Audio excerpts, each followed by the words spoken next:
Welcome to Library for Life. Here you'll find a wide variety of audiobooks across different categories, perfect for learning or relaxing before bedtime. Support us by hitting the like button and subscribing to stay updated with our latest releases.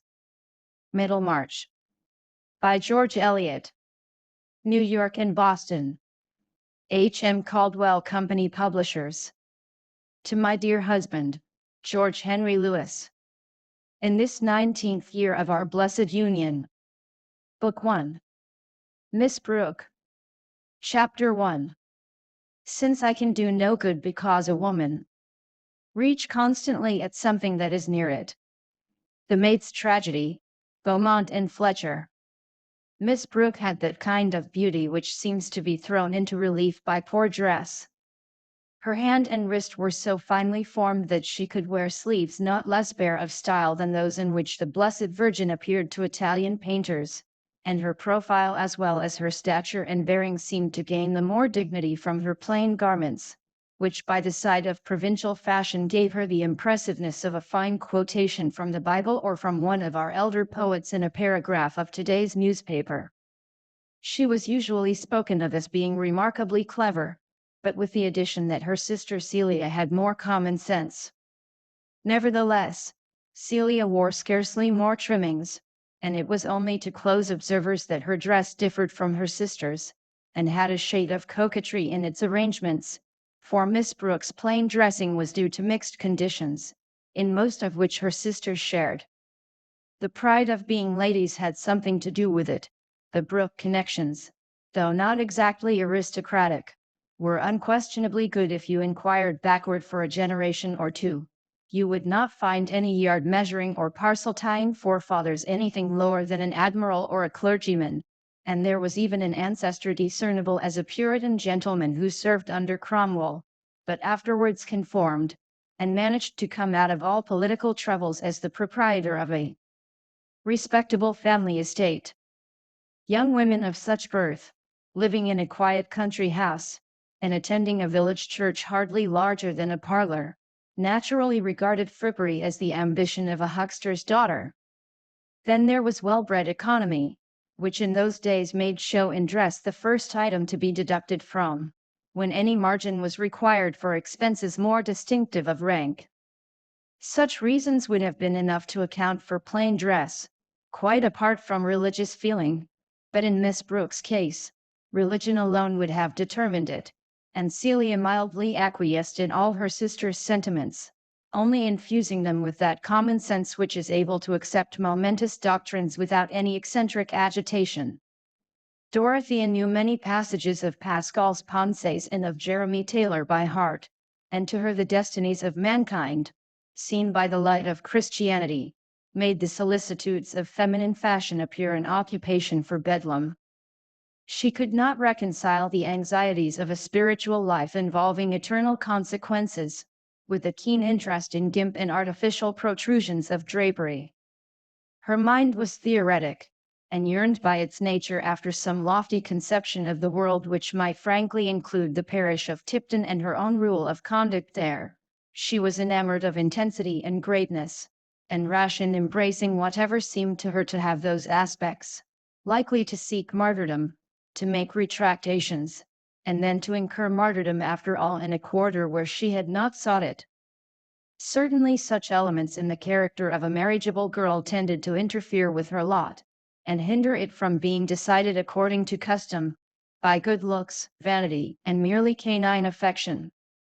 With all this, she, the elder of the sisters, was not yet 20, and they had both been educated, since they were about 12 years old and had lost their parents, on plans at once narrow and promiscuous, first in an English family and afterwards in a Swiss family at Lausanne, their bachelor uncle and guardian trying in this way to remedy the disadvantages of their orphaned condition. It was hardly a year since they had come to live at Tipton Grange with their uncle, a man nearly 60, of acquiescent temper, miscellaneous opinions, and uncertain vote. He had travelled in his younger years, and was held in this part of the county to have contracted a too rambling habit of mind. Mr. Brooks' conclusions were as difficult to predict as the weather. It was only safe to say that he would act with benevolent intentions, and that he would spend as little money as possible in carrying them out. For the most glutinously indefinite minds enclose some hard grains of habit, and a man has been seen lax about all his own interests except the retention of his snuff-box, concerning which he was watchful, suspicious, and greedy of clutch. In Mr. Brooke the hereditary strain of Puritan energy was clearly in abeyance, but in his niece Dorothea it glowed alike through faults and virtues, turning sometimes into impatience of her uncle's talk or his way of letting things be on his estate, and making her long all the more for the time when she would be of age and have some command of money for generous schemes. She was regarded as an heiress, for not only had the sisters 700 a year each from their parents, but if Dorothea married and had a son, that son would inherit Mr. Brooks' estate, presumably worth about 3,000 a year, a rental which seemed wealth to provincial families. Still discussing Mr. Peel's late conduct on the Catholic question, innocent of future gold fields, and of that gorgeous plutocracy which has so nobly exalted the necessities of genteel life. And how should Dorothea not marry a girl so handsome and with such prospects? Nothing could hinder it but her love of extremes, and her insistence on regulating life according to notions which might cause a wary man to hesitate before he made her an offer, or even might lead her at last to refuse all offers. A young lady of some birth and fortune, who knelt suddenly down on a brick floor by the side of a sick laborer and prayed fervidly as if she thought herself living in the time of the apostles, who had strange whims of fasting like a papist, and of sitting up at night to read old theological books. Such a wife might awaken you some fine morning with a new scheme for the application of her income which would interfere with political economy in the keeping of saddle horses. A man would naturally think twice before he risked himself in such fellowship. Women were expected to have weak opinions, but the great safeguard of society and of domestic life was, that opinions were not acted on. Sane people did what their neighbors did, so that if any lunatics were at large, one might know and avoid them. The rural opinion about the new young ladies, even among the cottagers, was generally in favor of Celia, as being so amiable and innocent looking, while Miss Brooke's large eyes seemed, like her religion, too unusual and striking. Poor Dorothea! Compared with her, the innocent-looking Celia was knowing and worldly wise. So much subtler is a human mind than the outside tissues which make a sort of blazonry or clock face for it. Yet those who approached Dorothea, though prejudiced against her by this alarming hearsay, found that she had a charm unaccountably reconcilable with it. Most men thought her bewitching when she was on horseback. She loved the fresh air and the various aspects of the country, and when her eyes and cheeks glowed with mingled pleasure she looked very little like a devotee. Riding was an indulgence which she allowed herself in spite of conscientious qualms. She felt that she enjoyed it in a pagan sensuous way, and always looked forward to renouncing it. She was open, ardent, and not in the least self-admiring. Indeed, it was pretty to see how her imagination adorned her sister Celia with attractions altogether superior to her own. And if any gentleman appeared to come to the Grange from some other motive than that of seeing Mr. Brooke, she concluded that he must be in love with Celia. Sir James Chettam, for example, whom she constantly considered from Celia's point of view, inwardly debating whether it would be good for Celia to accept him. That he should be regarded as a suitor to herself would have seemed to her a ridiculous irrelevance. Dorothea, with all her eagerness to know the truths of life, retained very childlike ideas about marriage. She felt sure that she would have accepted the judicious Hooker, if she had been born in time to save him from that wretched mistake he made in matrimony, or John Milton when his blindness had come on, or any of the other great men whose odd habits it would have been glorious piety to endure. But an amiable handsome baronet, who said exactly to her remarks even when she expressed uncertainty how could he affect her as a lover. The really delightful marriage must be that where your husband was a sort of father, and could teach you even Hebrew, if you wished it.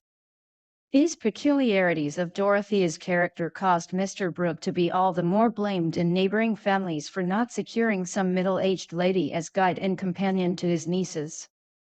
But he himself dreaded so much the sort of superior woman likely to be available for such a position, that he allowed himself to be dissuaded by Dorothea's objections, and was in this case brave enough to defy the world, that is to say, Mrs. Cadwallader the rector's wife, and the small group of gentry with whom he visited in the northeast corner of Loamshire. So Miss Brooke presided in her uncle's household, and did not at all dislike her new authority, with the homage that belonged to it. Sir James Chettam was going to dine at the Grange today with another gentleman whom the girls had never seen, and about whom Dorothea felt some venerating expectation. This was the Reverend Edward Cassayuban, noted in the county as a man of profound learning, understood for many years to be engaged on a great work concerning religious history, also as a man of wealth enough to give lustre to his piety, and having views of his own which were to be more clearly ascertained on the publication of his book. His very name carried an impressiveness hardly to be measured without a precise chronology of scholarship. Early in the day Dorothea had returned from the infant school which she had set going in the village, and was taking her usual place in the pretty sitting room which divided the bedrooms of the sisters, bent on finishing a plan for some buildings, a kind of work which she delighted in, when Celia, who had been watching her with a hesitating desire to propose something, said, "Dorothea, dear, if you don't mind, if you are not very busy, suppose we looked at Mamma's jewels today, and divided them? It is exactly 6 months today since Uncle gave them to you, and you have not looked at them yet." Celia's face had the shadow of a pouting expression in it, the full presence of the pout being kept back by an habitual awe of Dorothea and principle, two associated facts which might show a mysterious electricity if you touched them incautiously. To her relief, Dorothea's eyes were full of laughter as she looked up. "What a wonderful little almanac you are, Celia! Is it 6 calendar or 6 lunar months? It is the last day of September now, and it was the 1st of April when Uncle gave them to you. You know, he said that he had forgotten them till then. I believe you have never thought of them since you locked them up in the cabinet here. Well, dear, we should never wear them, you know." Dorothea spoke in a full cordial tone, half caressing, half explanatory. She had her pencil in her hand, and was making tiny side plans on a margin. Celia colored, and looked very grave. "I think, dear, we are wanting in respect to Mamma's memory, to put them by and take no notice of them. And," she added, after hesitating a little, with a rising sob of mortification, "necklaces are quite usual now, and Madame Poincan, who was stricter in some things even than you are, used to wear ornaments. And Christians generally, surely there are women in heaven now who wore jewels."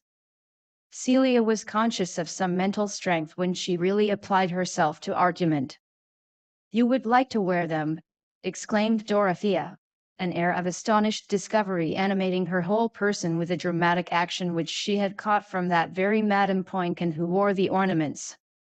"Of course, then, let us have them out. Why did you not tell me before? But the keys, the keys." She pressed her hands against the sides of her head and seemed to despair of her memory. "They are here," said Celia, with whom this explanation had been long meditated and prearranged. "Pray open the large drawer of the cabinet and get out the jewel box." The casket was soon opened before them, and the various jewels spread out, making a bright parterre on the table. It was no great collection, but a few of the ornaments were really of remarkable beauty, the finest that was obvious at first being a necklace of purple amethysts set in exquisite gold work, and a pearl cross with 5 brilliants in it. Dorothea immediately took up the necklace and fastened it round her sister's neck, where it fitted almost as closely as a bracelet, but the circle suited the Henrietta Maria style of Celia's head and neck, and she could see that it did, in the pier glass opposite. "There, Celia," You can wear that with your Indian muslin. But this cross you must wear with your dark dresses." Celia was trying not to smile with pleasure. "Oh, Dodo, you must keep the cross yourself." "No, no, dear, no," said Dorothea, putting up her hand with careless deprecation. "Yes, indeed you must. It would suit you in your black dress. Now," said Celia, insistingly, "you might wear that." "Not for the world, not for the world. A cross is the last thing I would wear as a trinket."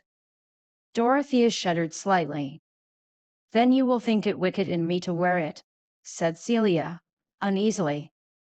"No, dear, no," said Dorothea, stroking her sister's cheek. "Souls have complexions too. What will suit one will not suit another. But you might like to keep it for Mamma's sake." "No, I have other things of Mamma's, her sandalwood box which I am so fond of, plenty of things. In fact, they are all yours, dear. We need discuss them no longer. There, take away your property." Celia felt a little hurt. There was a strong assumption of superiority in this puritanic toleration, hardly less trying to the blonde flesh of an unenthusiastic sister than a puritanic persecution. "But how can I wear ornaments if you, who are the elder sister, will never wear them?" "Nay, Celia, that is too much to ask, that I should wear trinkets to keep you in countenance. If I were to put on such a necklace as that, I should feel as if I had been pirouetting. The world would go round with me, and I should not know how to walk." Celia had unclasped the necklace and drawn it off. "It would be a little tight for your neck. Something to lie down and hang would suit you better," she said, with some satisfaction. The complete unfitness of the necklace from all points of view for Dorothea made Celia happier in taking it. She was opening some ring boxes, which disclosed a fine emerald with diamonds, and just then the sun passing beyond a cloud sent a bright gleam over the table. "How very beautiful these gems are," said Dorothea, under a new current of feeling, as sudden as the gleam. "It is strange how deeply colors seem to penetrate one, like scent. I suppose that is the reason why gems are used as spiritual emblems in the Revelation of St. John. They look like fragments of heaven. I think that emerald is more beautiful than any of them." "And there is a bracelet to match it," said Celia. "We did not notice this at first." "They are lovely," said Dorothea, slipping the ring and bracelet on her finely turned finger and wrist, and holding them towards the window on a level with her eyes. All the while her thought was trying to justify her delight in the colors by merging them in her mystic religious joy. "You would like those, Dorothea," said Celia, rather falteringly, beginning to think with wonder that her sister showed some weakness, and also that emeralds would suit her own complexion even better than purple amethysts. "You must keep that ring and bracelet if nothing else. But see, these agates are very pretty and quiet." "Yes, I will keep this ring and bracelet," said Dorothea. Then, letting her hand fall on the table, she said in another tone, "Yet what miserable men find such things, and work at them, and sell them." She paused again, and Celia thought that her sister was going to renounce the ornaments, as inconsistency she ought to do. "Yes, dear, I will keep these," said Dorothea, decidedly. "But take all the rest away, and the casket." She took up her pencil without removing the jewels, and still looking at them. She thought of often having them by her, to feed her eye at these little fountains of pure color. "Shall you wear them in company?" said Celia, who was watching her with real curiosity as to what she would do. Dorothea glanced quickly at her sister. Across all her imaginative adornment of those whom she loved, there darted now and then a keen discernment, which was not without a scorching quality. If Miss Brooke ever attained perfect meekness, it would not be for lack of inward fire. "Perhaps," she said, rather haughtily. "I cannot tell to what level I may sink." Celia blushed, and was unhappy. She saw that she had offended her sister, and dared not say even anything pretty about the gift of the ornaments, which she put back into the box and carried away. Dorothea too was unhappy, as she went on with her plan drawing, questioning the purity of her own feeling and speech in the scene which had ended with that little explosion.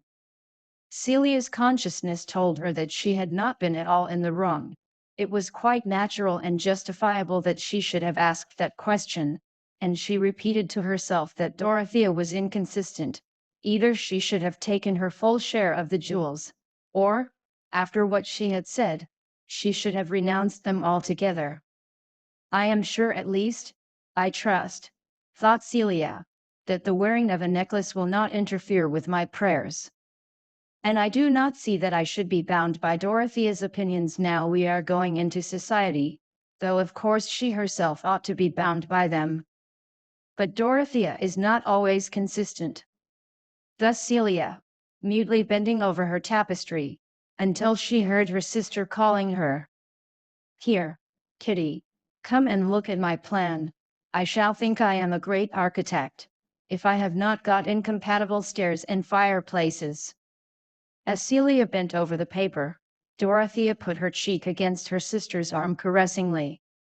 Celia understood the action. Dorothea saw that she had been in the wrong, and Celia pardoned her. Since they could remember, there had been a mixture of criticism and awe in the attitude of Celia's mind towards her elder sister. The younger had always worn a yoke, but is there any yoked creature without its private opinions? Chapter 2.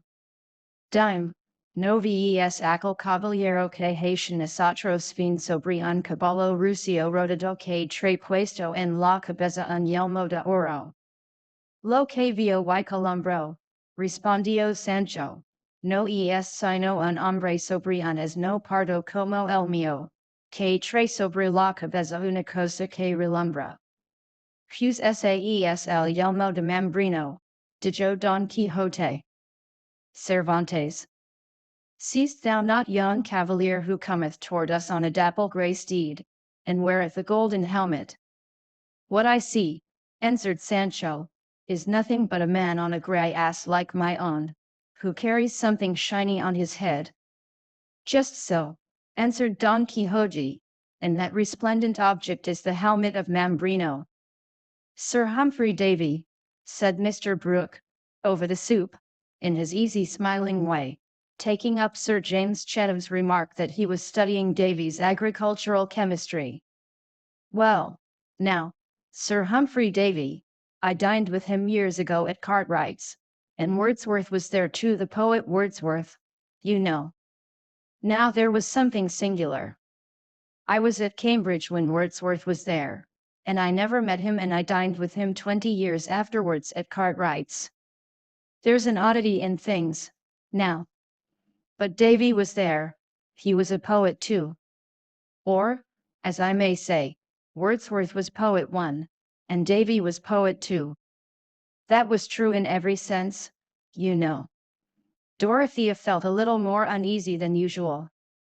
In the beginning of dinner, the party being small and the room still, these motes from the mass of a magistrate's mind fell too noticeably. She wondered how a man like Mr. Casaubon would support such triviality. His manners, she thought, were very dignified. The set of his iron grey hair and his deep eye sockets made him resemble the portrait of Locke. He had the spare form and the pale complexion which became a student, as different as possible from the blooming Englishman of the red-whiskered type represented by Sir James Chatham. "I am reading the agricultural chemistry," said this excellent baronet, "because I am going to take one of the farms into my own hands, and see if something cannot be done in setting a good pattern of farming among my tenants. Do you approve of that, Miss Brooke?" "A great mistake, Chatham," interposed Mr. Brooke, "going into electrifying your land and that kind of thing, and making a parlor of your cow-house. It won't do. I went into science a great deal myself at one time, but I saw it would not do. It leads to everything. You can let nothing alone. No, no, see that your tenants don't sell their straw, and that kind of thing, and give them draining tiles, you know. But your fancy farming will not do, the most expensive sort of whistle you can buy. You may as well keep a pack of hounds. Surely, said Dorothea, it is better to spend money in finding out how men can make the most of the land which supports them all, than in keeping dogs and horses only to gallop over it. It is not a sin to make yourself poor in performing experiments for the good of all. She spoke with more energy than is expected of so young a lady, but Sir James had appealed to her. He was accustomed to do so, and she had often thought that she could urge him to many good actions when he was her brother-in-law. Mr. Casaubon turned his eyes very markedly on Dorothea while she was speaking, and seemed to observe her newly. Young ladies don't understand political economy, you know, said Mr. Brooke, smiling towards Mr. Casaubon.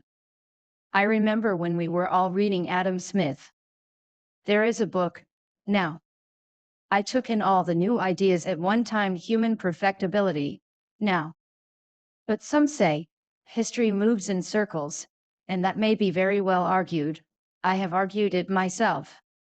The fact is, human reason may carry you a little too far over the hedge. In fact, it carried me a good weight at one time, but I saw it would not do. I pulled up in time. But not too hard. I have always been in favor of a little theory. We must have thought, else we shall be landed back in the Dark Ages. But talking of books, there is Southey's Peninsular War. I am reading that of a morning. You know Southey? No, said Mr. Casaubon, not keeping pace with Mr. Brooke's impetuous reason, and thinking of the book only. I have little leisure for such literature just now. I have been using up my eyesight on old characters lately. The fact is, I want a reader for my evenings, but I am fastidious in voices, and I cannot endure listening to an imperfect reader. It is a misfortune. In some senses, I feed too much on the inward sources. I live too much with the dead. My mind is something like the ghost of an ancient, wandering about the world and trying mentally to construct it as it used to be, in spite of ruin and confusing changes. But I find it necessary to use the utmost caution about my eyesight. This was the first time that Mr. Casaubon had spoken at any length. He delivered himself with precision, as if he had been called upon to make a public statement, and the balanced sing-song neatness of his speech, occasionally corresponded to by a movement of his head, was the more conspicuous from its contrast with good Mr. Brooke's scrappy slovenliness. Dorothea said to herself that Mr. Casaubon was the most interesting man she had ever seen, not excepting even Monsieur Lerat, the Vaudois clergyman who had given conferences on the history of the Waldenses. To reconstruct a past world, doubtless with a view to the highest purposes of truth, what a work to be in any way present at, to assist in, though only as a lamp holder. This elevating thought lifted her above her annoyance at being twit with her ignorance of political economy, that never explained science, which was thrust as an extinguisher over all her lights. But you are fond of riding, Miss Brooke, Sir James presently took an opportunity of saying. I should have thought you would enter a little into the pleasures of hunting. I wish you would let me send over a chestnut horse for you to try. It has been trained for a lady. I saw you on Saturday cantering over the hill on a nag not worthy of you. My groom shall bring Corydon for you every day, if you will only mention the time. Thank you, you are very good. I mean to give up riding. I shall not ride any more, said Dorothea, urged to this brusque resolution by a little annoyance that Sir James would be soliciting her attention when she wanted to give it all to Mr. Casaubon. No, that is too hard, said Sir James, in a tone of reproach that showed strong interest. Your sister is given to self-mortification, is she not? He continued, turning to Celia, who sat at his right hand. I think she is, said Celia, feeling afraid lest she should say something that would not please her sister, and blushing as prettily as possible above her necklace. She likes giving up. If that were true, Celia, my giving up would be self-indulgence, not self-mortification. But there may be good reasons for choosing not to do what is very agreeable, said Dorothea.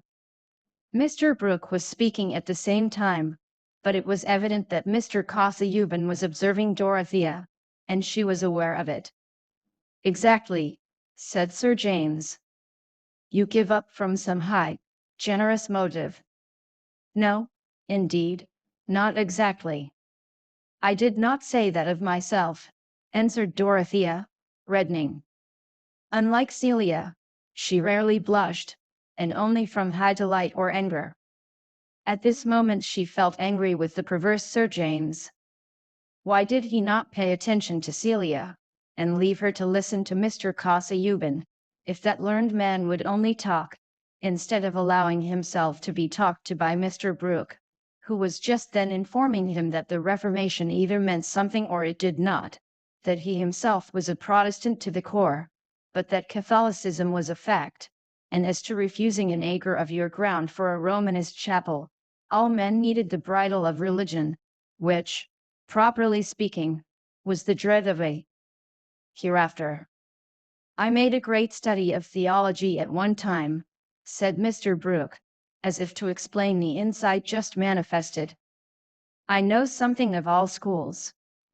I knew Wilberforce in his best days. Do you know Wilberforce? Mr. Casaubon said, no. Well, Wilberforce was perhaps not enough of a thinker, but if I went into Parliament, as I have been asked to do, I should sit on the independent bench, as Wilberforce did, and work at philanthropy. Mr. Casaubon bowed, and observed that it was a white field. Yes, said Mr. Brooke, with an easy smile, but I have documents. I began a long while ago to collect documents. They want arranging, but when a question has struck me, I have written to somebody and got an answer. I have documents at my back. But now, how do you arrange your documents? In pigeonholes partly, said Mr. Casaubon, with rather a startled air of effort. Ah, pigeonholes will not do. I have tried pigeonholes, but everything gets mixed in pigeonholes. I never know whether a paper is an AORZ. I wish you would let me sort your papers for you, uncle, said Dorothea. I would letter them all, and then make a list of subjects under each letter. Mr. Casaubon gravely smiled approval, and said to Mr. Brooke, you have an excellent secretary at hand, you perceive. No, no, said Mr. Brooke, shaking his head, I cannot let young ladies meddle with my documents. Young ladies are too flighty. Dorothea felt hurt. Mr. Casaubon would think that her uncle had some special reason for delivering this opinion, whereas the remark lay in his mind as lightly as the broken wing of an insect among all the other fragments there, and a chance current had sent it alighting on her. When the two girls were in the drawing-room alone, Celia said, how very ugly Mr. Casaubon is. Celia. He is one of the most distinguished-looking men I ever saw. He is remarkably like the portrait of Locke. He has the same deep eye sockets. Had Locke those two white moles with hairs on them? Oh, I dare say. When people of a certain sort looked at him, said Dorothea, walking away a little. Mr. Casaubon is so sallow. All the better. I suppose you admire a man with the complexion of a cochon de lait.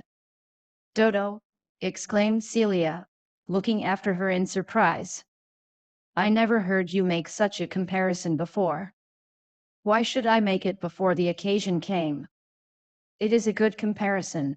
The match is perfect. Miss Brooke was clearly forgetting herself, and Celia thought so. I wonder you show temper, Dorothea. It is so painful in you, Celia, that you will look at human beings as if they were merely animals with a toilet, and never see the great soul in a man's face. Has Mr. Cossayou been a great soul? Celia was not without a touch of naive malice. Yes, I believe he has, said Dorothea, with the full voice of decision. Everything I see in him corresponds to his pamphlet on biblical cosmology.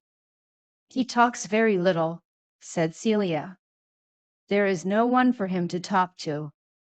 Celia thought privately, Dorothea quite despises Sir James Chettam. I believe she would not accept him. Celia felt that this was a pity. She had never been deceived as to the object of the baronet's interest.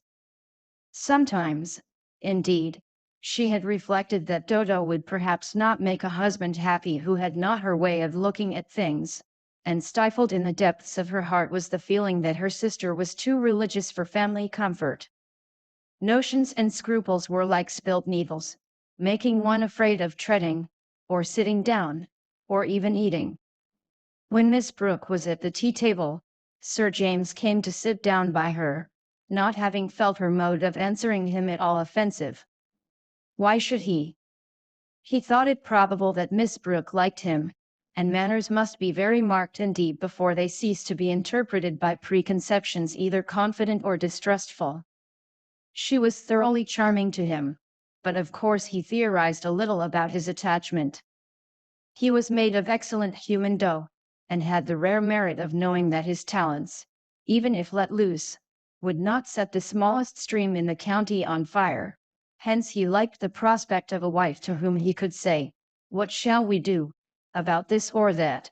who could help her husband out with reasons, and would also have the property qualification for doing so. As to the excessive religiousness alleged against Miss Brooke, he had a very indefinite notion of what it consisted in, and thought that it would die out with marriage.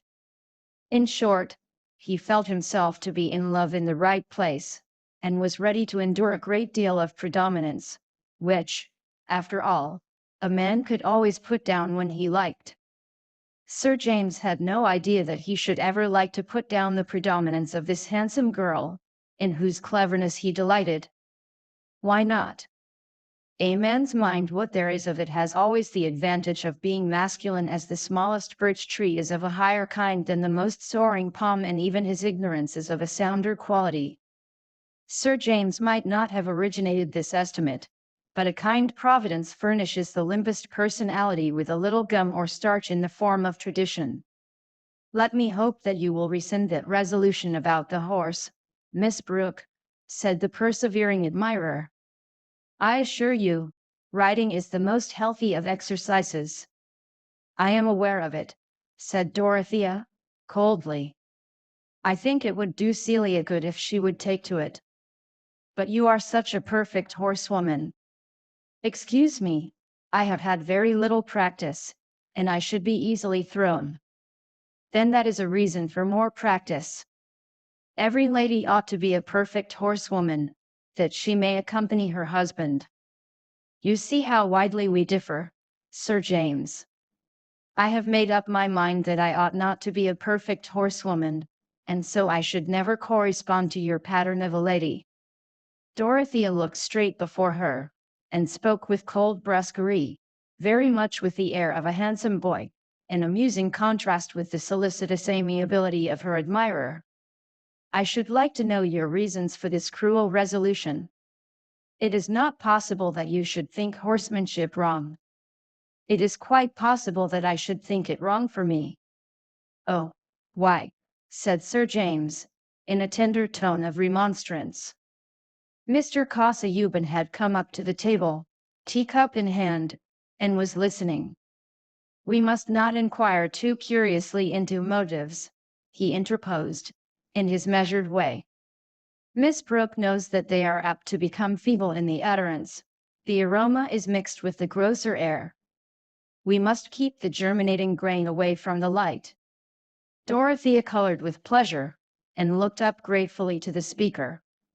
Here was a man who could understand the higher inward life, and with whom there could be some spiritual communion, nay, who could illuminate principle with the widest knowledge, a man whose learning almost amounted to a proof of whatever he believed. Dorothea's inferences may seem large, but really life could never have gone on at any period but for this liberal allowance of conclusions, which has facilitated marriage under the difficulties of civilization. Has anyone ever pinched into its pilulous smallness the cobweb of prematrimonial acquaintanceship? Certainly, said good Sir James. Miss Brooke shall not be urged to tell reasons she would rather be silent upon. I am sure her reasons would do her honor. He was not in the least jealous of the interest with which Dorothea had looked up at Mr. Casaubon. It never occurred to him that a girl to whom he was meditating an offer of marriage could care for a dried bookworm towards 50, except, indeed, in a religious sort of way, as for a clergyman of some distinction. However, since Miss Brooke had become engaged in a conversation with Mr. Casaubon about the Vaudois clergy, Sir James betook himself to Celia, and talked to her about her sister, spoke of a house in town, and asked whether Miss Brooke disliked London. Away from her sister, Celia talked quite easily, and Sir James said to himself that the second Miss Brooke was certainly very agreeable as well as pretty, though not, as some people pretended, more clever and sensible than the elder sister. He felt that he had chosen the one who was in all respects the superior, and a man naturally likes to look forward to having the best. He would be the very mawworm of bachelors who pretended not to expect it. Chapter 3. Say, Goddess, what ensued, when Raphael, the affable archangel, Eve. The story heard attentive, and was filled with admiration, and deep muse, to hear of things so high and strange. Paradise Lost, B7. If it had really occurred to Mr. Casaubon to think of Miss Brooke as a suitable wife for him, the reasons that might induce her to accept him were already planted in her mind, and by the evening of the next day the reasons had budded and bloomed. For they had had a long conversation in the morning, while Celia, who did not like the company of Mr. Casaubon's moles and sourness, had escaped to the vicarage to play with the curate's ill-shod but merry children. Dorothea by this time had looked deep into the ungauged reservoir of Mr. Casaubon's mind, seeing reflected there in vague labyrinthine extension every quality she herself brought, had opened much of her own experience to him, and had understood from him the scope of his great work, also of attractively labyrinthine extent. For he had been as instructive as Milton's affable archangel, and with something of the archangelic manner he told her how he had undertaken to show what indeed had been attempted before, but not with that thoroughness, justice of comparison, and effectiveness of arrangement at which Mr. Casaubon aimed, that all the mythical systems or erratic mythical fragments in the world were corruptions of a tradition originally revealed. Having once mastered the true position and taken a firm footing there, the vast field of mythical constructions became intelligible, nay, luminous with the reflected light of correspondences. But to gather in this great harvest of truth was no light or speedy work. His notes already made a formidable range of volumes, but the crowning task would be to condense these voluminous still accumulating results and bring them, like the earlier vintage of Hippocratic books, to fit a little shelf. In explaining this to Dorothea, Mr. Casaubon expressed himself nearly as he would have done to a fellow student, for he had not two styles of talking at command. It is true that when he used a Greek or Latin phrase he always gave the English with scrupulous care, but he would probably have done this in any case. A learned provincial clergyman is accustomed to think of his acquaintances as of lords, knights, and other noble and worthy men, that connaît Latin but little. Dorothea was altogether captivated by the wide embrace of this conception. Here was something beyond the shallows of ladies' school literature. Here was a living Bossuet, whose work would reconcile complete knowledge with devoted piety. Here was a modern Augustine who united the glories of doctor and saint. The sanctity seemed no less clearly marked than the learning, for when Dorothea was impelled to open her mind on certain themes which she could speak of to no one whom she had before seen at Tipton, especially on the secondary importance of ecclesiastical forms and articles of belief compared with that spiritual religion, that submergence of self in communion with divine perfection which seemed to her to be expressed in the best Christian books of widely distant ages, she found in Mr. Kasa-Yuban. A listener who understood her at once, who could assure her of his own agreement with that view when duly tempered with wise conformity, and could mention historical examples before unknown to her. "He thinks with me," said Dorothea to herself, "or rather, he thinks a whole world of which my thought is but a poor twopenny mirror. And his feelings too, his whole experience what a lake compared with my little pool." Miss Brooke argued from words and dispositions not less unhesitatingly than other young ladies of her age. Signs are small measurable things, but interpretations are illimitable, and in girls of sweet, ardent nature, every sign is apt to conjure up wonder, hope, belief, vast as a sky, and colored by a diffused thimbleful of matter in the shape of knowledge. They are not always too grossly deceived, for Sinbad himself may have fallen by good luck on a true description, and wrong reasoning sometimes lands poor mortals in right conclusions, starting a long way off the true point, and proceeding by loops and zigzags. We now and then arrive just where we ought to be. Because Miss Brooke was hasty in her trust, it is not therefore clear that Mr. Kasa-Yuban was unworthy of it.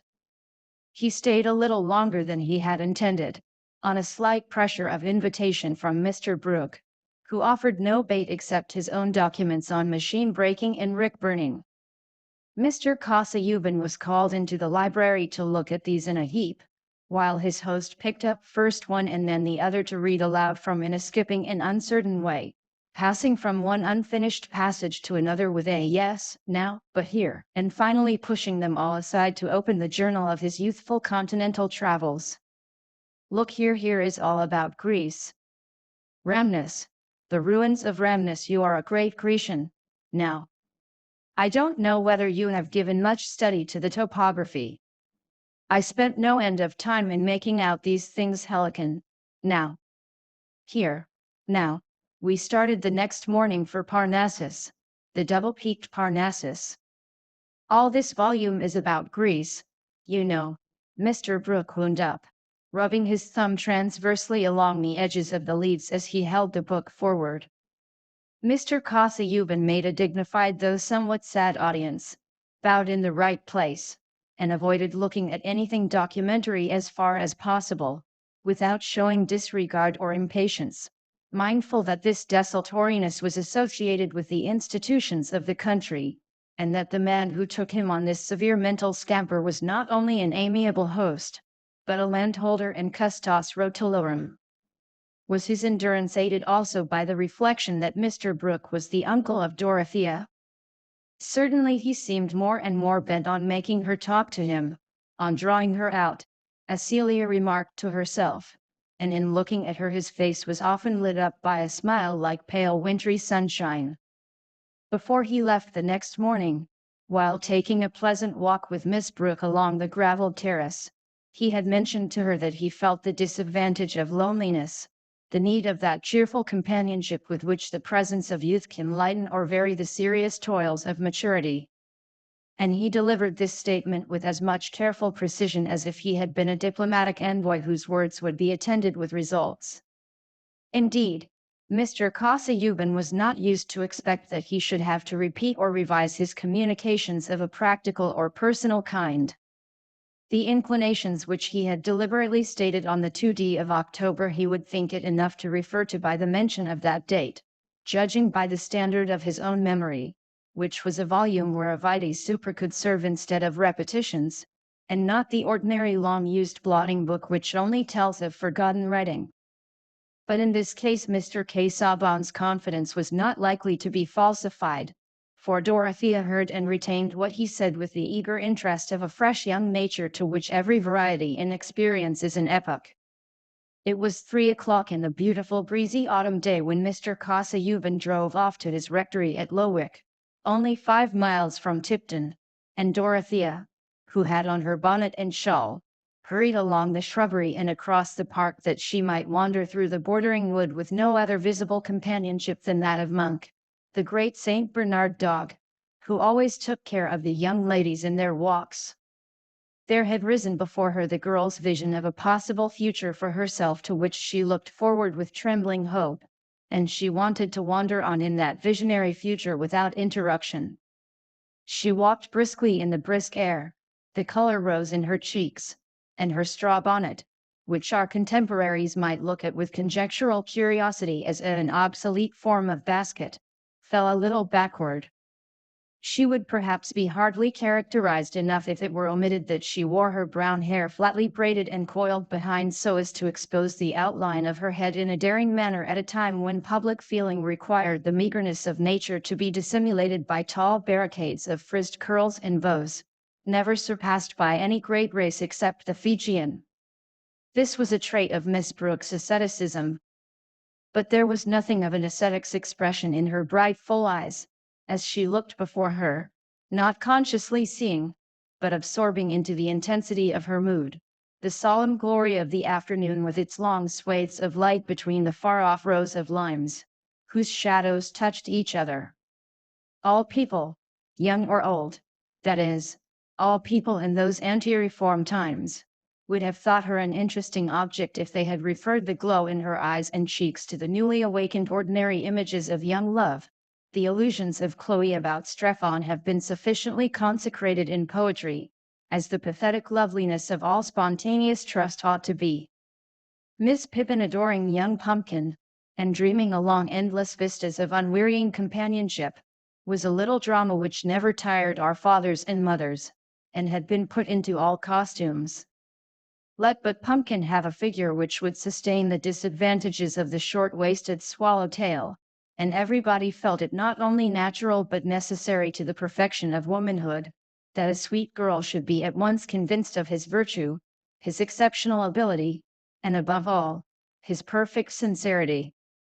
But perhaps no persons then living, certainly none in the neighborhood of Tipton, would have had a sympathetic understanding for the dreams of a girl whose notions about marriage took their color entirely from an exalted enthusiasm about the ends of life, an enthusiasm which was lit chiefly by its own fire, and included neither the niceties of the trousseau, the pattern of plate, nor even the honors and sweet joys of the blooming matron. It had now entered Dorothea's mind that Mr. Casaubon might wish to make her his wife, and the idea that he would do so touched her with a sort of reverential gratitude. How good of him, nay! It would be almost as if a winged messenger had suddenly stood beside her path and held out his hand towards her.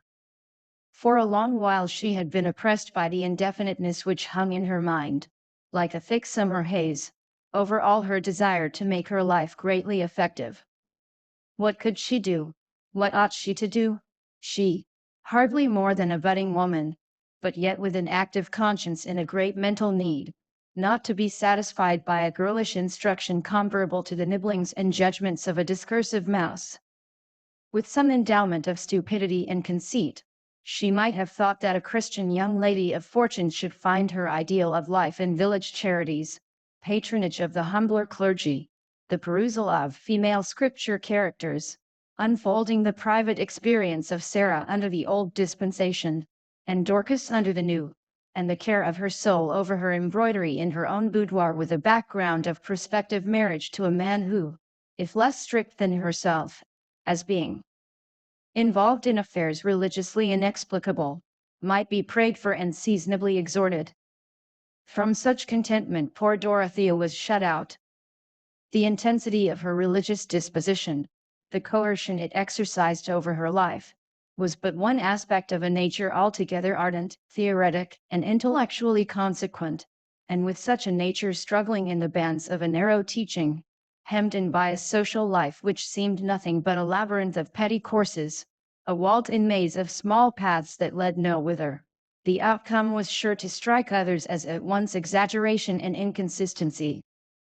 The thing which seemed to her best, she wanted to justify by the completest knowledge, and not to live in a pretended admission of rules which were never acted on. Into this soul hunger as yet all her youthful passion was poured, The union which attracted her was one that would deliver her from her girlish subjection to her own ignorance, and give her the freedom of voluntary submission to a guide who would take her along the grandest path. I should learn everything then, she said to herself, still walking quickly along the bridle road through the wood. It would be my duty to study that I might help him the better in his great works. There would be nothing trivial about our lives. Everyday things with us would mean the greatest things. It would be like marrying Pascal. I should learn to see the truth by the same light as great men have seen it by. And then I should know what to do. When I got older, I should see how it was possible to lead a grand life here now in England. I don't feel sure about doing good in any way now. Everything seems like going on a mission to a people whose language I don't know. Unless it were building good cottages, there can be no doubt about that. Oh, I hope I should be able to get the people well housed in Lowick. I will draw plenty of plans while I have time. Dorothea checked herself suddenly with self-rebuke for the presumptuous way in which she was reckoning on uncertain events, but she was spared any inward effort to change the direction of her thoughts by the appearance of a cantering horseman round a turning of the road. The well-groomed chestnut horse and two beautiful setters could leave no doubt that the rider was Sir James Chettam. He discerned Dorothea, jumped off his horse at once, and, having delivered it to his groom, advanced towards her with something white on his arm, at which the two setters were barking in an excited manner. "How delightful to meet you, Miss Brooke," he said, raising his hat and showing his sleekly waving blonde hair.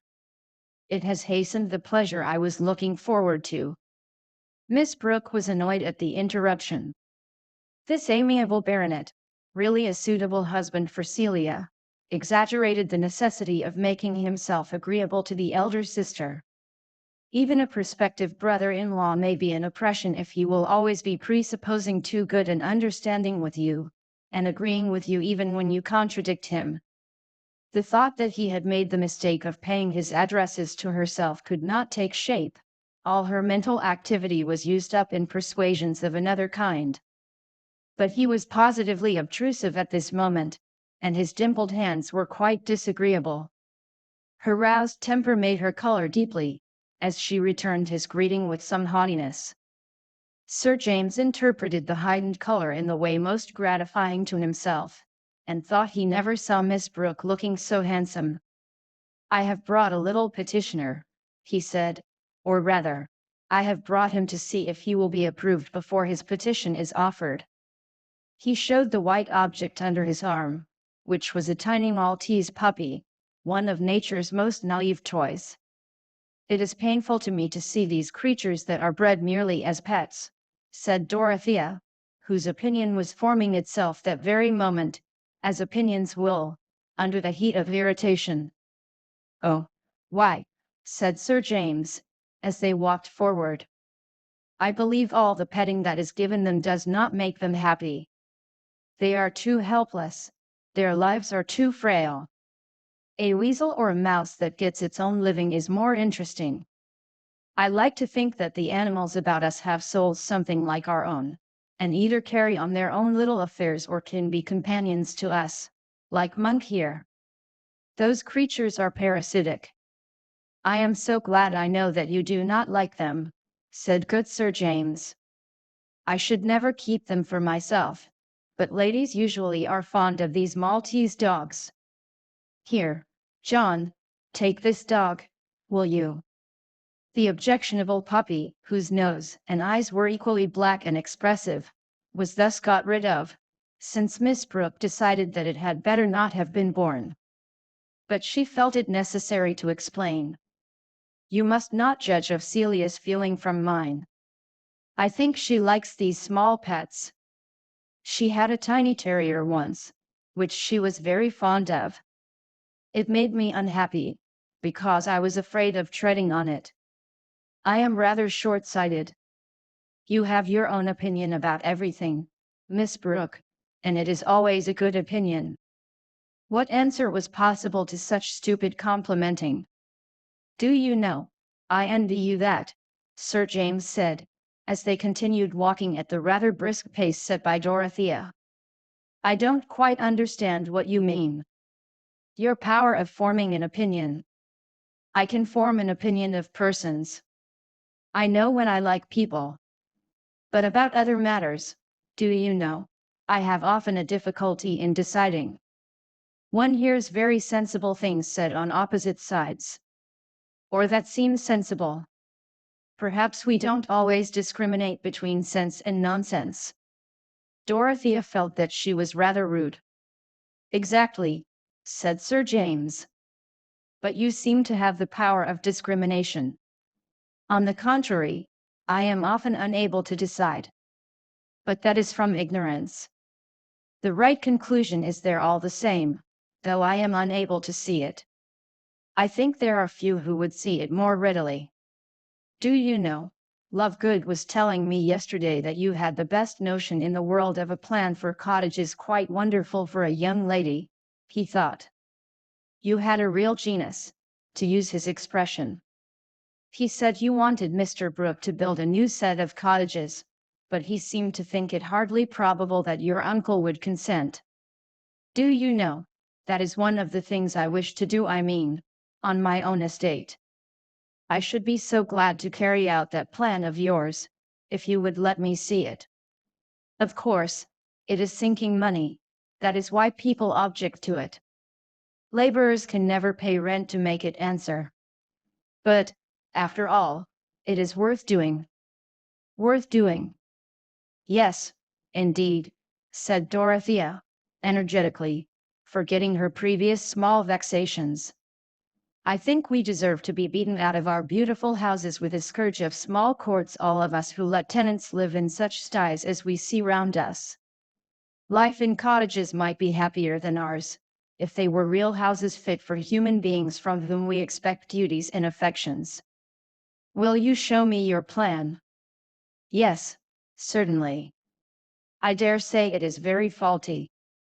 But I have been examining all the plans for cottages in Loudon's book, and picked out what seem the best things. Oh, what a happiness it would be to set the pattern about here. I think instead of Lazarus at the gate, we should put the pigsty cottages outside the park gate. Dorothea was in the best temper now. Sir James, as brother-in-law, building model cottages on his estate, and then, perhaps, others being built at Lowick, and more elsewhere in imitation. It would be as if the spirit of Oberlin had passed over the parishes to make the life of poverty beautiful. Sir James saw all the plans, and took one away to consult upon with Lovegood.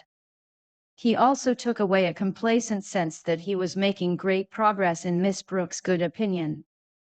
The Maltese puppy was not offered to Celia, an omission which Dorothea afterwards thought of with surprise, but she blamed herself for it.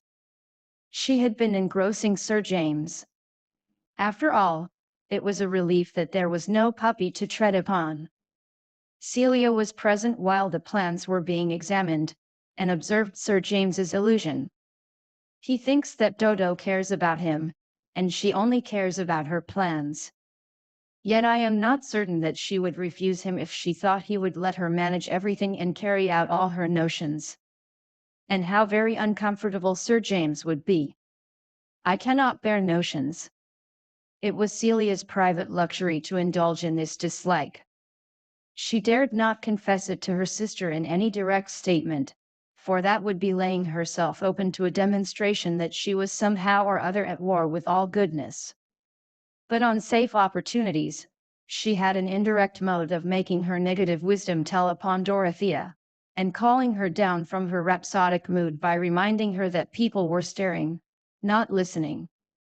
Celia was not impulsive. What she had to say could wait, and came from her always with the same quiet staccato evenness. When people talked with energy and emphasis, she watched their faces and features merely. She never could understand how well-bred persons consented to sing and open their mouths in the ridiculous manner requisite for that vocal exercise. It was not many days before Mr. Casaubon paid a morning visit, on which he was invited again for the following week to dine and stay the night. Thus Dorothea had 3 more conversations with him, and was convinced that her first impressions had been just. He was all she had at first imagined him to be. Almost everything he had said seemed like a specimen from a mine, or the inscription on the door of a museum which might open on the treasures of past ages, and this trust in his mental wealth was all the deeper and more effective on her inclination because it was now obvious that his visits were made for her sake. This accomplished man condescended to think of a young girl, and take the pains to talk to her, not with absurd compliment, but with an appeal to her understanding, and sometimes with instructive correction. What delightful companionship! Mr. Casaubon seemed even unconscious that trivialities existed, and never handed round that small talk of heavy men which is as acceptable as stale bride cake brought forth with an odor of cupboard. He talked of what he was interested in, or else he was silent and bowed with sad civility. To Dorothea this was adorable genuineness, and religious abstinence from that artificiality which uses up the soul in the efforts of pretense. For she looked as reverently at Mr. Casaubon's religious elevation above herself as she did at his intellect and learning. He assented to her expressions of devout feeling, and usually with an appropriate quotation, he allowed himself to say that he had gone through some spiritual conflicts in his youth. In short, Dorothea saw that here she might reckon on understanding, sympathy, and guidance. On only one of her favorite themes she was disappointed. Mr. Casaubon apparently did not care about building cottages, and diverted the talk to the extremely narrow accommodation which was to be had in the dwellings of the ancient Egyptians, as if to check a too high standard.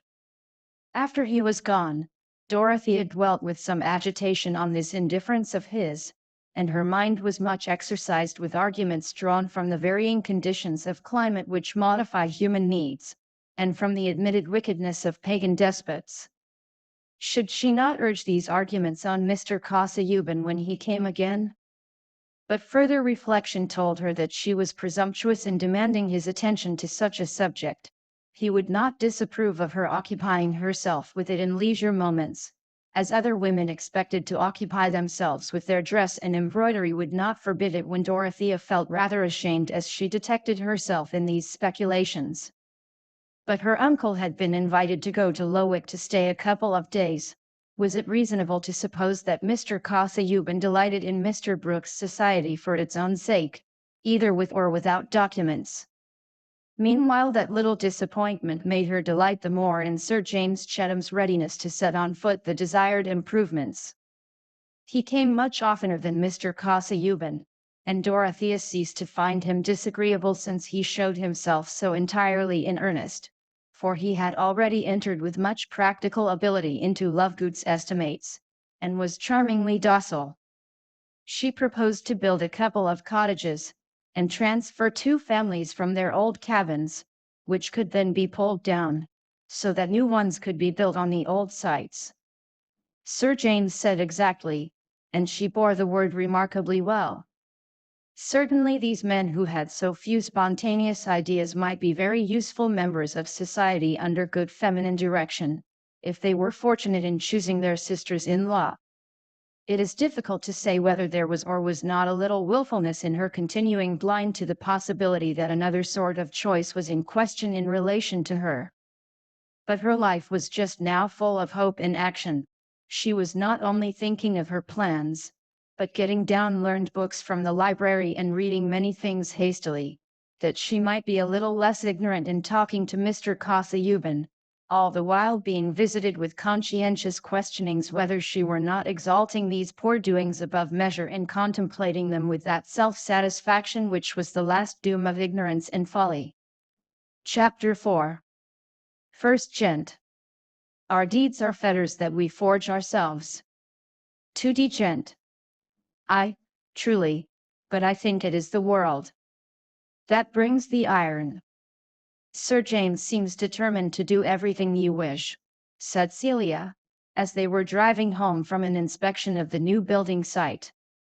He is a good creature, and more sensible than any one would imagine, said Dorothea, inconsiderately. You mean that he appears silly? No, no, said Dorothea, recollecting herself. and laying her hand on her sister's a moment. But he does not talk equally well on all subjects.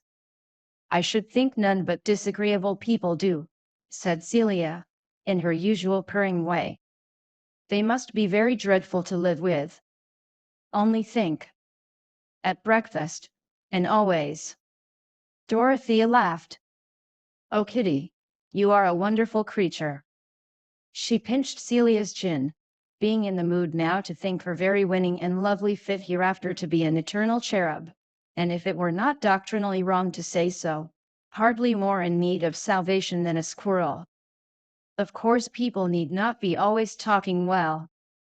Only one tells the quality of their minds when they try to talk well. You mean that Sir James tries and fails? I was speaking generally. Why do you catechise me about Sir James? It is not the object of his life to please me. Now, Dodo, can you really believe that? Certainly. He thinks of me as a future sister, that is all.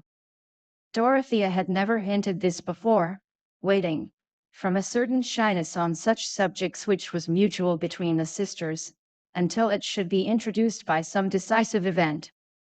Celia blushed, but said at once, "Pray do not make that mistake any longer, Dodo.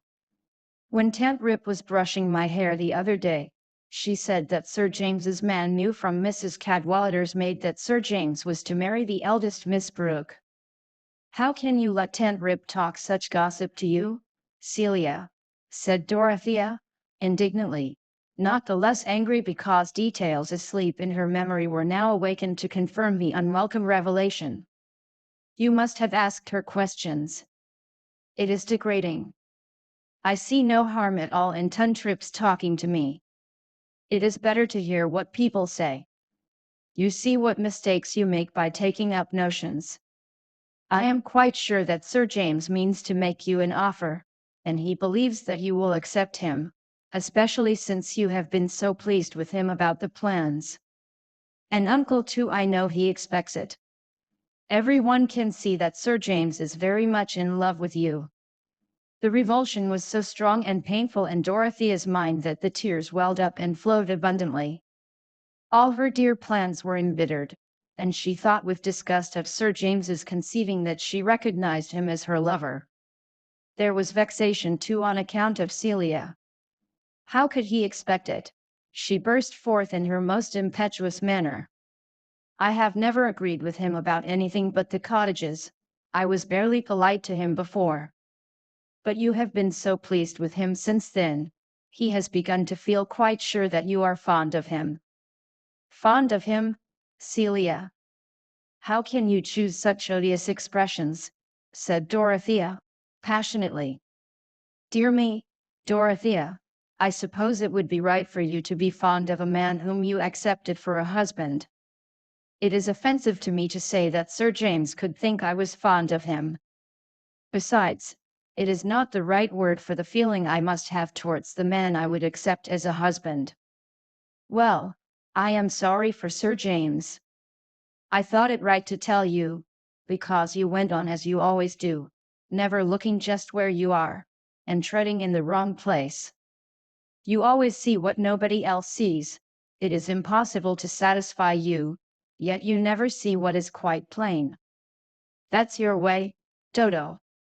Something certainly gave Celia unusual courage, and she was not sparing the sister of whom she was occasionally in awe. Who can tell what just criticisms the cat may be passing on as beings of wider speculation? "It is very painful," said Dorothea, feeling scourged. "I can have no more to do with the cottages. I must be uncivil to him. I must tell him I will have nothing to do with them. It is very painful." Her eyes filled again with tears. "Wait a little. Think about it. You know he is going away for a day or two to see his sister. There will be nobody besides Lovegood." Celia could not help relenting. "Poor Dodo," she went on, in an amiable staccato. "It is very hard. It is your favorite fad to draw plans." "Fad to draw plans? Do you think I only care about my fellow creatures' houses in that childish way? I may well make mistakes. How can one ever do anything nobly Christian, living among people with such petty thoughts? No more was said. Dorothea was too much jarred to recover her temper and behave so as to show that she admitted any error in herself. She was disposed rather to accuse the intolerable narrowness and the purblind conscience of the society around her, and Celia was no longer the eternal cherub, but a thorn in her spirit, a pink and white Nullifidian, worse than any discouraging presence in the Pilgrim's Progress. The fad of drawing plans. What was life worth? What great faith was possible when the whole effect of one's actions could be withered up into such parched rubbish as that? When she got out of the carriage, her cheeks were pale and her eyelids red. She was an image of sorrow, and her uncle who met her in the hall would have been alarmed, if Celia had not been close to her looking so pretty and composed, that he at once concluded Dorothea's tears to have their origin in her excessive religiousness. He had returned, during their absence, from a journey to the county town, about a petition for the pardon of some criminal. "Well, my dears," he said, kindly, as they went up to kiss him, "I hope nothing disagreeable has happened while I have been away."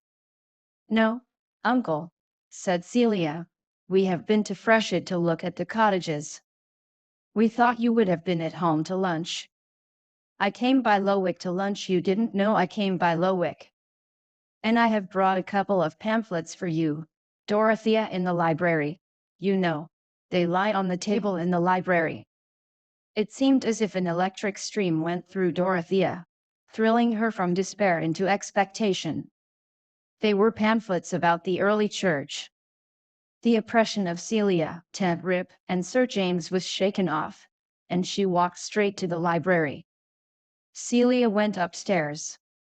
Mr. Brooke was detained by a message, but when he re-entered the library, he found Dorothea seated and already deep in one of the pamphlets which had some marginal manuscript of Mr. Casaubon's, taking it in as eagerly as she might have taken in the scent of a fresh bouquet after a dry, hot, dreary walk.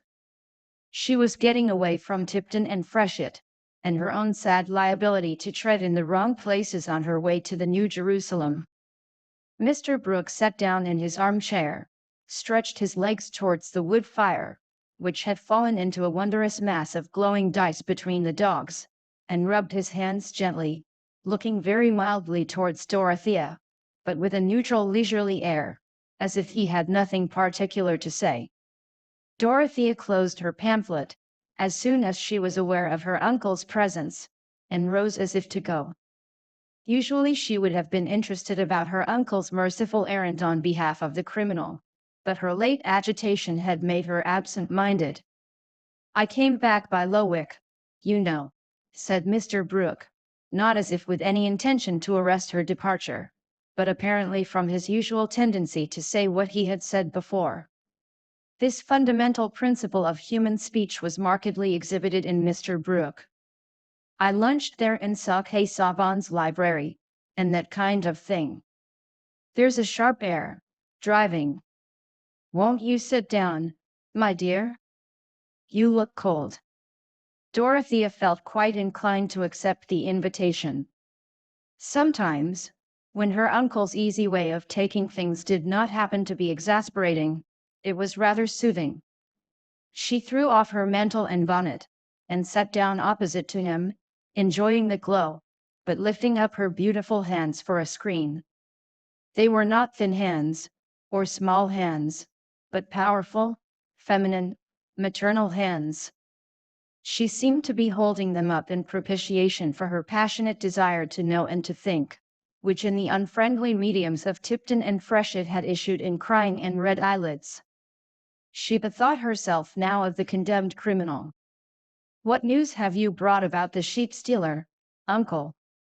"What, poor Bunch? Well, it seems we can't get him off. He is to be hanged." Dorothea's brow took an expression of reprobation and pity.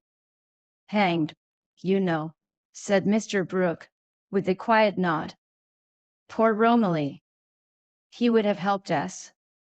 I knew Romilly. Kasa Yuban didn't know Romilly. He is a little buried in books, you know. Kasa Yuban is. When a man has great studies and is writing a great work, he must of course give up seeing much of the world. How can he go about making acquaintances? That's true. But a man mopes, you know. I have always been a bachelor too, but I have that sort of disposition that I never moped. It was my way to go about everywhere and take in everything. I never moped, but I can see that Kasa Yuban does, you know. He wants a companion, you know. It would be a great honor to anyone to be his companion, said Dorothea, energetically. You like him, said Mr. Brooke, without showing any surprise or other emotion. Well, now, I've known Kasa Yuban 10 years, ever since he came to Lowick. But I never got anything out of him, any ideas, you know. However, he is a tip-top man and maybe a bishop, that kind of thing, you know, if Peel stays in. And he has a very high opinion of you, my dear. Dorothea could not speak. The fact is, he has a very high opinion indeed of you. And he speaks uncommonly well, does Kasa Yuban. He has deferred to me, you not being of age. In short, I have promised to speak to you, though I told him I thought there was not much chance. I was bound to tell him that. I said, my niece is very young, and that kind of thing. But I didn't think it necessary to go into everything.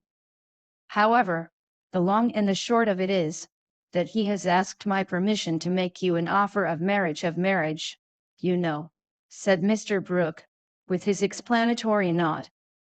I thought it better to tell you, my dear. No one could have detected any anxiety in Mr. Brooke's manner, but he did really wish to know something of his niece's mind, that, if there were any need for advice, he might give it in time. What feeling he, as a magistrate who had taken in so many ideas, could make room for, was unmixedly kind. Since Dorothea did not speak immediately, he repeated, I thought it better to tell you, my dear. Thank you, uncle, said Dorothea, in a clear, unwavering tone. I am very grateful to Mr. Kasa Yuban. If he makes me an offer, I shall accept him. I admire and honor him more than any man I ever saw. Mr. Brooke paused a little, and then said in a lingering low tone, Ah, well. He is a good match in some respects. But now, Chatham is a good match. And our land lies together. I shall never interfere against your wishes, my dear. People should have their own way in marriage, and that sort of thing up to a certain point, you know. I have always said that, up to a certain point. I wish you to marry well, and I have good reason to believe that Chatham wishes to marry you. I mention it, you know. It is impossible that I should ever marry Sir James Chatham, said Dorothea. If he thinks of marrying me, he has made a great mistake. That is it, you see. One never knows. I should have thought Chatham was just the sort of man a woman would like. Now, pray do not mention him in that light again, uncle, said Dorothea, feeling some of her late irritation revive. Mr. Brooke wondered, and felt that women were an inexhaustible subject of study, since even he at his age was not in a perfect state of scientific prediction about them.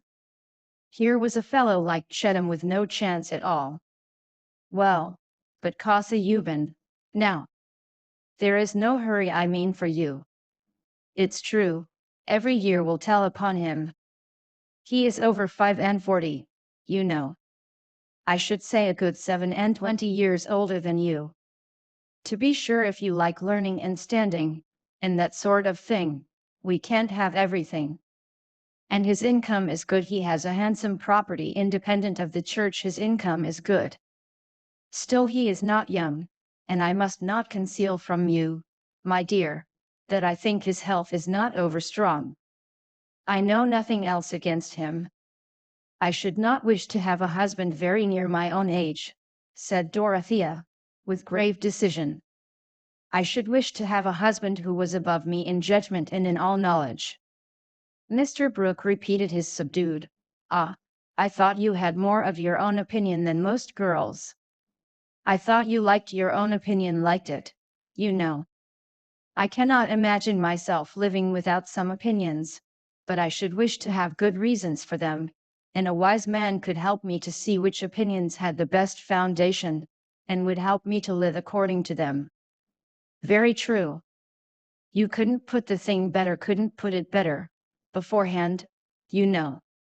But there are oddities in things, continued Mr. Brooke, whose conscience was really roused to do the best he could for his niece on this occasion. Life isn't cast in a mold, not cut out by rule and line, and that sort of thing. I never married myself, and it will be the better for you and yours. The fact is, I never loved anyone well enough to put myself into a noose for them. It is a noose, you know. Temper, now. There is temper. And a husband likes to be master. I know that I must expect trials, uncle. Marriage is a state of higher duties. I never thought of it as mere personal ease, said poor Dorothea. Well, you are not fond of show, a great establishment, balls, dinners, that kind of thing. I can see that Casaubon's ways might suit you better than Chetham's. And you shall do as you like, my dear. I would not hinder Casaubon, I said so at once, for there is no knowing how anything may turn out. You have not the same tastes as every young lady, and a clergyman and scholar who may be a bishop, that kind of thing may suit you better than Chetham. Chetham is a good fellow, a good sound-hearted fellow, you know, but he doesn't go much into ideas. I did, when I was his age. But Casaubon's eyes, now. I think he has hurt them a little with too much reading. I should be all the happier, uncle, the more room there was for me to help him, said Dorothea, ardently. You have quite made up your mind, I see. Well, my dear, the fact is, I have a letter for you in my pocket.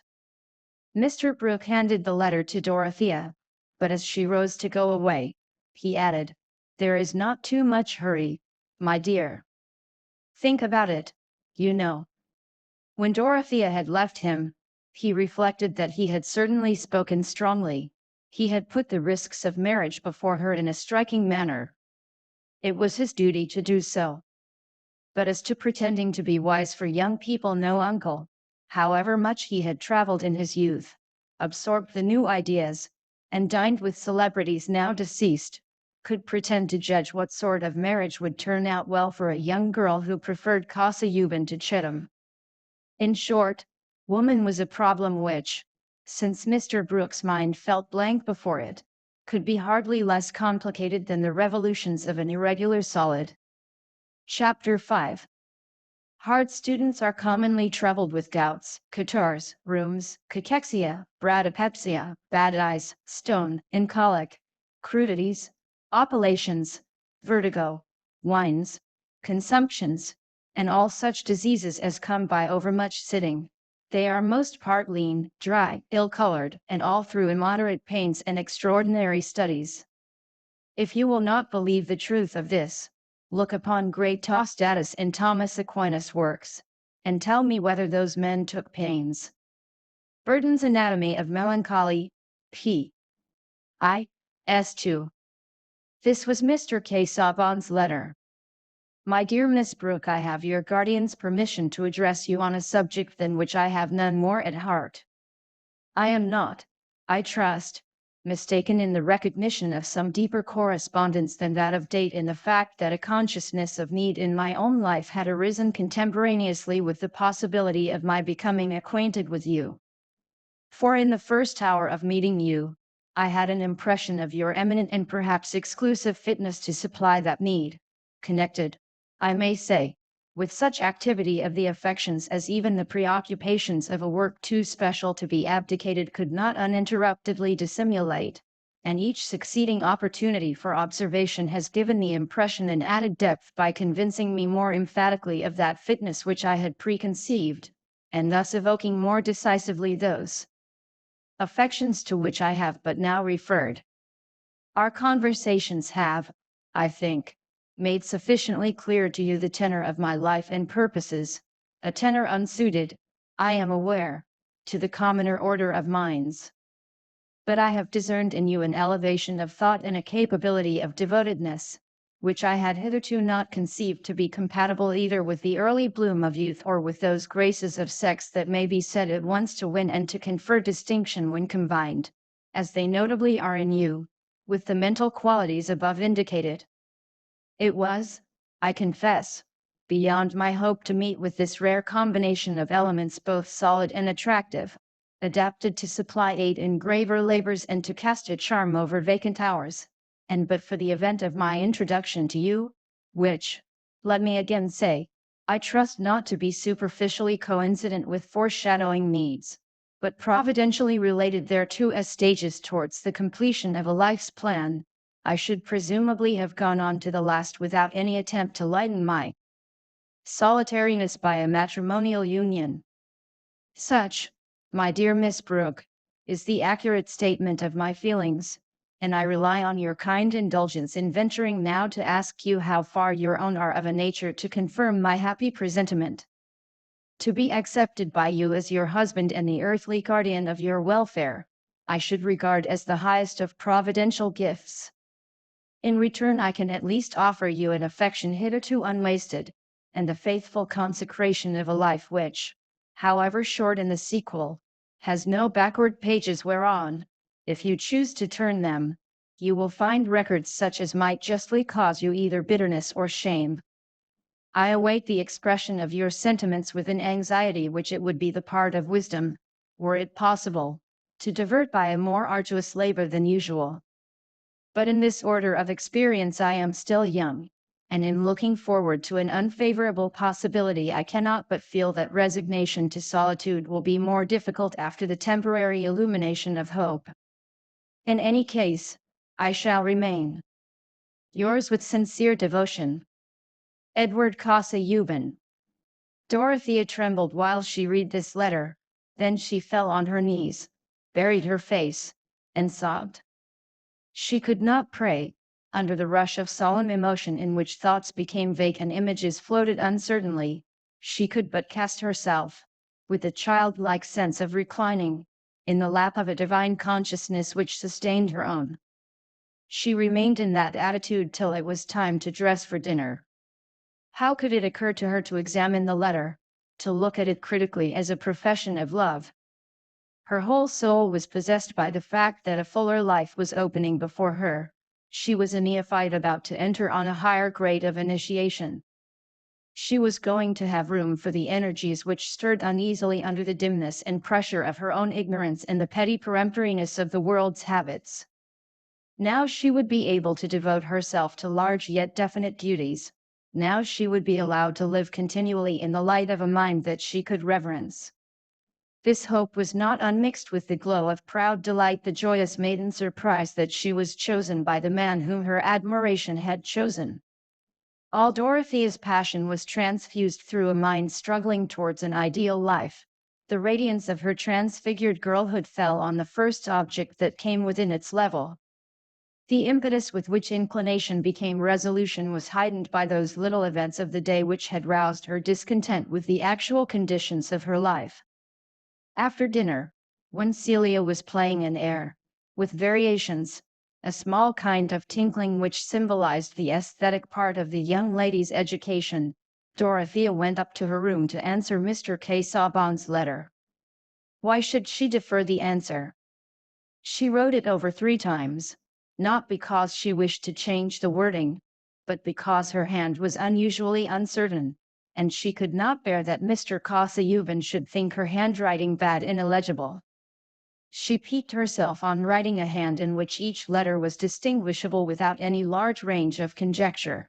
and she meant to make much use of this accomplishment to save Mr. Casaubon's eyes.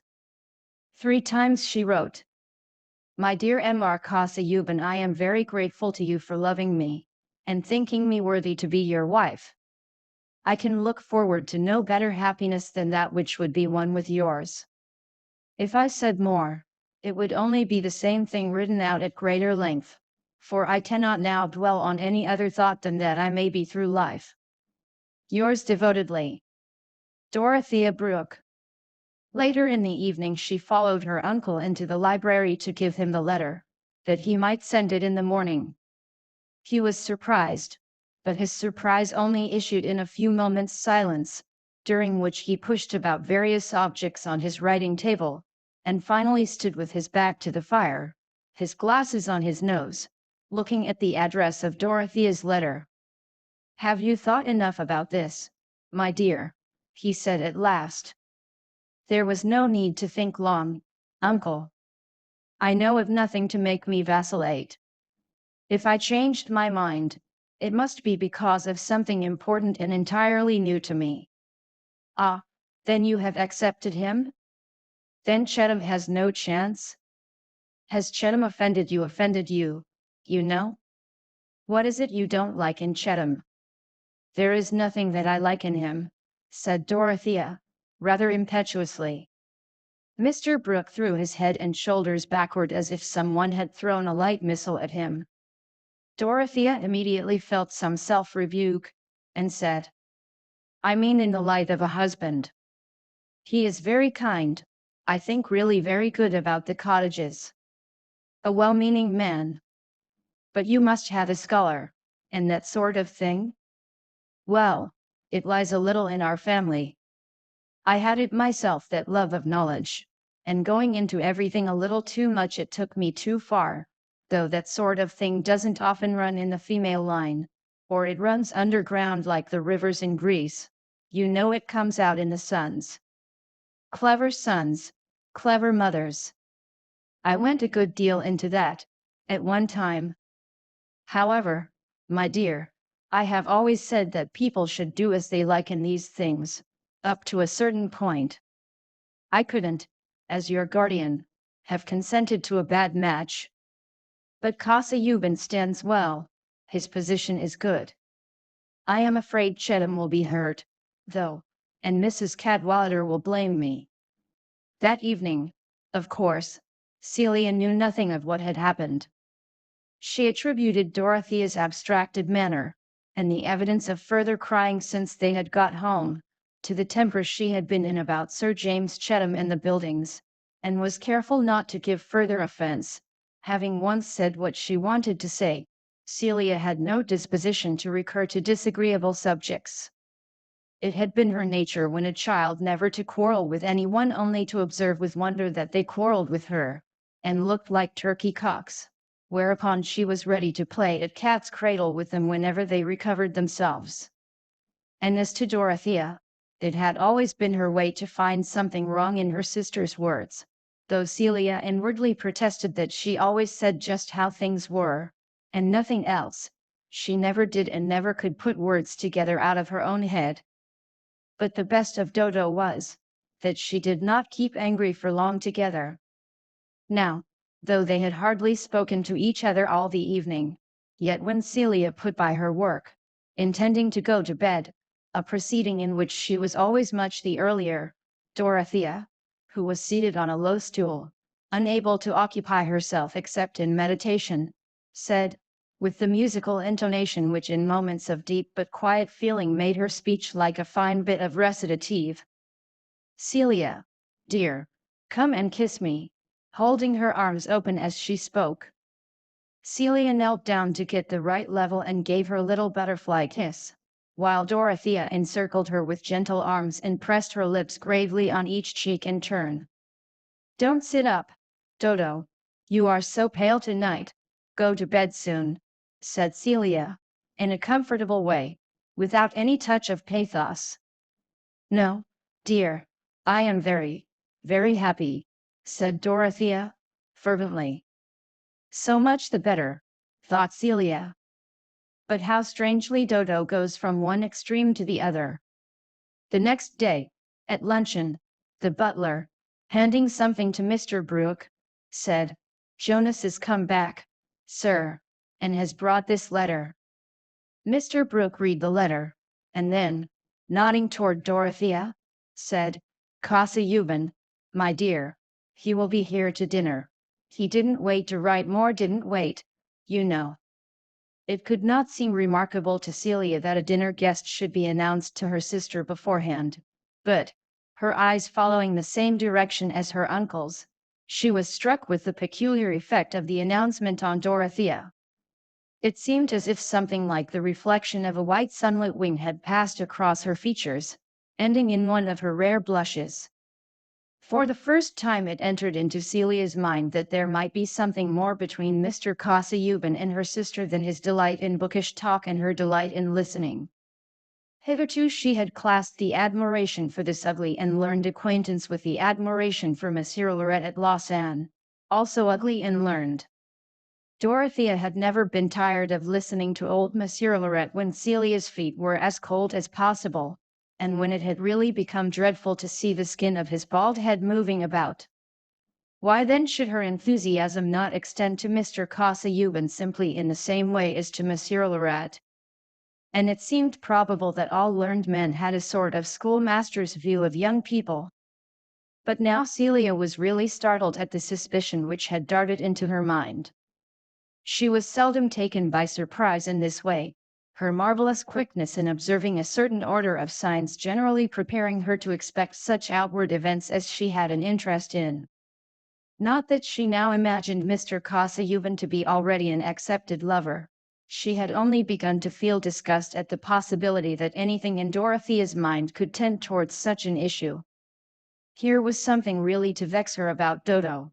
It was all very well not to accept Sir James Chettam, but the idea of marrying Mr. Casaubon.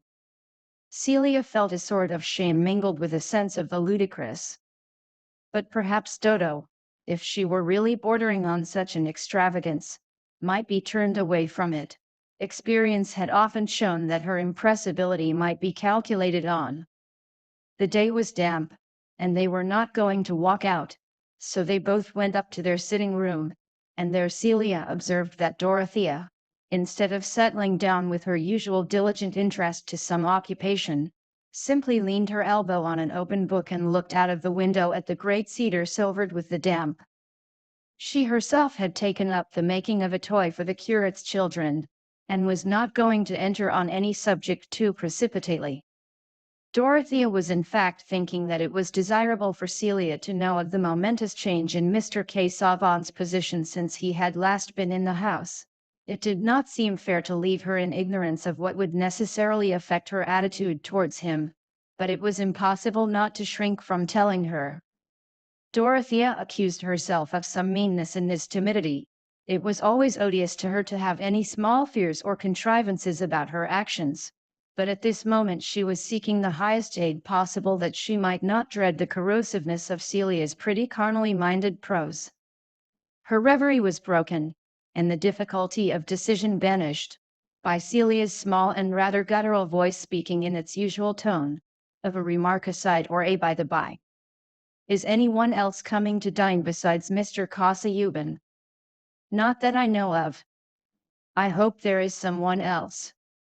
Then I shall not hear him eat his soup so." "What is there remarkable about his soup eating?" "Really, Dodo, can't you hear how he scrapes his spoon? And he always blinks before he speaks." I don't know whether Locke blinked, but I'm sure I am sorry for those who sat opposite to him if he did. "Celia," said Dorothea, with emphatic gravity, "pray don't make any more observations of that kind." "Why not?" "They are quite true," returned Celia, who had her reasons for persevering, though she was beginning to be a little afraid. "Many things are true which only the commonest minds observe." "Then I think the commonest minds must be rather useful." "I think it is a pity Mr. Casaubon's mother had not a commoner mind. She might have taught him better." Celia was inwardly frightened, and ready to run away. Now she had hurled this light javelin. Dorothea's feelings had gathered to an avalanche, and there could be no further preparation. It is right to tell you, Celia, that I am engaged to marry Mr. Cassayuban. Perhaps Celia had never turned so pale before. The paper man she was making would have had his leg injured, but for her habitual care of whatever she held in her hands. She laid the fragile figure down at once, and sat perfectly still for a few moments. When she spoke there was a tear gathering. "Oh, Dodo, I hope you will be happy." Her sisterly tenderness could not but surmount other feelings at this moment, and her fears were the fears of affection. Dorothea was still hurt and agitated. "It is quite decided, then," said Celia, in an odd undertone. "And uncle knows. I have accepted Mr. Casaubon's offer. My uncle brought me the letter that contained it. He knew about it beforehand. I beg your pardon, if I have said anything to hurt you, Dodo," said Celia, with a slight sob. She never could have thought that she should feel as she did. There was something funereal in the whole affair, and Mr. Cassayuban seemed to be the officiating clergyman, about whom it would be indecent to make remarks. "Never mind, Kitty, do not grieve. We should never admire the same people. I often offend in something of the same way. I am apt to speak too strongly of those who don't please me." In spite of this magnanimity, Dorothea was still smarting, perhaps as much from Celia's subdued astonishment as from her small criticisms. Of course all the world round Tipton would be out of sympathy with this marriage. Dorothea knew of no one who thought as she did about life and its best objects. Nevertheless, before the evening was at an end, she was very happy. In an hour's tête-à-tête with Mr. Cassayuban, she talked to him with more freedom than she had ever felt before, even pouring out her joy at the thought of devoting herself to him, and of learning how she might best share and further all his great ends. Mr. Cassayuban was touched with an unknown delight. What man would not have been, at this childlike unrestrained ardor? He was not surprised. What lover would have been, that he should be the object of it? "My dear young lady, Miss Brooke Dorothea," he said, pressing her hand between his hands, "this is a happiness greater than I had ever imagined to be in reserve for me. That I should ever meet with a mind and person so rich in the mingled graces which could render marriage desirable, was far indeed from my conception. You have all, nay, more than all, those qualities which I have ever regarded as the characteristic excellences of womanhood. The great charm of your sex is its capability of an ardent self-sacrificing affection, and herein we see its fitness to round and complete the existence of our own. Hitherto I have known few pleasures save of the severer kind. My satisfactions have been those of the solitary student. I have been little disposed to gather flowers that would wither in my hand, but now I shall pluck them with eagerness, to place them in your bosom." No speech could have been more thoroughly honest in its intention. The frigid rhetoric at the end was as sincere as the bark of a dog, or the cawing of an amorous rook. Would it not be rash to conclude that there was no passion behind those sonnets to Delia which strike us as the thin music of a mandolin? Dorothea's faith supplied all that Mr. Casaubon's words seemed to leave unsaid. What believer sees a disturbing omission or infelicity? The text, whether of prophet or of poet, expands for whatever we can put into it, and even his bad grammar is sublime. "I am very ignorant. You will quite wonder at my ignorance," said Dorothea. "I have so many thoughts that may be quite mistaken, and now I shall be able to tell them all to you, and ask you about them. But," she added, with rapid imagination of Mr. Casaubon's probable feeling, "I will not trouble you too much, only when you are inclined to listen to me.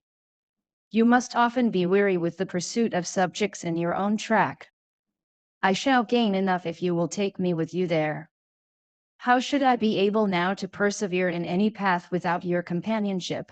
said Mr. Cassayuban, kissing her candid brow, and feeling that heaven had vouchsafed him a blessing in every way suited to his peculiar wants.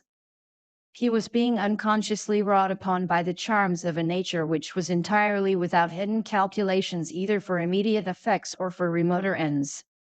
It was this which made Dorotheus so childlike, and, according to some judges, so stupid, with all her reputed cleverness, as, for example, in the present case of throwing herself, metaphorically speaking, at Mr. Casaubon's feet, and kissing his unfashionable shoe ties as if he were a Protestant pope. She was not in the least teaching Mr. Casaubon to ask if he were good enough for her, but merely asking herself anxiously how she could be good enough for Mr. Casaubon. Before he left the next day it had been decided that the marriage should take place within 6 weeks. Why not? Mr. Casaubon's house was ready. It was not a parsonage, but a considerable mansion, with much land attached to it. The parsonage was inhabited by the curate, who did all the duty except preaching the morning sermon. Chapter 6. My lady's tongue is like the meadow blades that cut you stroking them with idle hand. Nice cutting is her function, she divides with spiritual edge the millet seed, and makes intangible savings. As Mr. Casaubon's carriage was passing out of the gateway, it arrested the entrance of a pony phaeton driven by a lady with a servant seated behind. It was doubtful whether the recognition had been mutual, for Mr. Casaubon was looking absently before him, but the lady was quick-eyed, and threw a nod and a "how do you do," in the nick of time. In spite of her shabby bonnet and very old Indian shawl, it was plain that the lodge-keeper regarded her as an important personage, from the low curtsy which was dropped on the entrance of the small phaeton. "Well, Mrs. Fitchett, how are your fowls laying now?" said the high-colored, dark-eyed lady, with the clearest chiseled utterance. "Pretty well for laying, madam, but they've ta'en to eating their eggs. I've no peace o' mind with 'em at all." "Oh, the cannibals! Better sell them cheap at once." "What will you sell them a couple?" "One can't eat fowls of a bad character at a high price." "Well, madam, half a crown. I couldn't let 'em go, not under half a crown, these times. Come now for the rector's chicken broth on a Sunday. He has consumed all hours that I can spare. You are half paid with the sermon, Mrs. Fitchett, remember that. Take a pair of tumbler pigeons for them little beauties. You must come and see them. You have no tumblers among your pigeons." "Well, madam, Master Fitchett shall go and see 'em after work. He's very hot on new sorts, to oblige you." "Oblige me. It will be the best bargain he ever made. A pair of church pigeons for a couple of wicked Spanish fowls that eat their own eggs. Don't you and Fitchett boast too much, that is all." The phaeton was driven onwards with the last words, leaving Mrs. Fitchett laughing and shaking her head slowly, with an interjectional "surely, surely," from which it might be inferred that she would have found the countryside somewhat duller if the rector's lady had been less free-spoken and less of a skinflint. Indeed, both the farmers and labourers in the parishes of Freshitt and Tipton would have felt a sad lack of conversation but for the stories about what Mrs. Cadwallader said and did.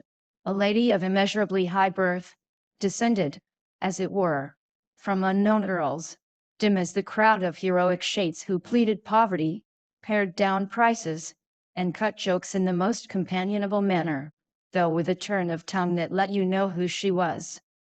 Such a lady gave a neighborliness to both rank and religion, and mitigated the bitterness of uncommuted tithe. A much more exemplary character with an infusion of sour dignity would not have furthered their comprehension of the 39 Articles, and would have been less socially uniting. Mr. Brooke, seeing Mrs. Cadwallader's merits from a different point of view, winced a little when her name was announced in the library, where he was sitting alone. "I see you have had our Lowick Cicero here," she said, seating herself comfortably, throwing back her wraps, and showing a thin but well-built figure. "I suspect you and he are brewing some bad polities, else you would not be seeing so much of the lively man. I shall inform against you. Remember, you are both suspicious characters since you took Peel's side about the Catholic bill. I shall tell everybody that you are going to put up for Middlemarch on the Whig side when old Pinkerton resigns, and that Casaubon is going to help you in an underhand manner, going to bribe the voters with pamphlets, and throw open the public houses to distribute them. Come, confess. Nothing of the sort, said Mr. Brooke, smiling and rubbing his eyeglasses, but really blushing a little at the impeachment. Casaubon and I don't talk politics much. He doesn't care much about the philanthropic side of things, punishments, and that kind of thing. He only cares about church questions. That is not my line of action, you know. They're too much, my friend. I have heard of your doings. Who was it that sold his bit of land to the Papists at Middlemarch? I believe you bought it on purpose.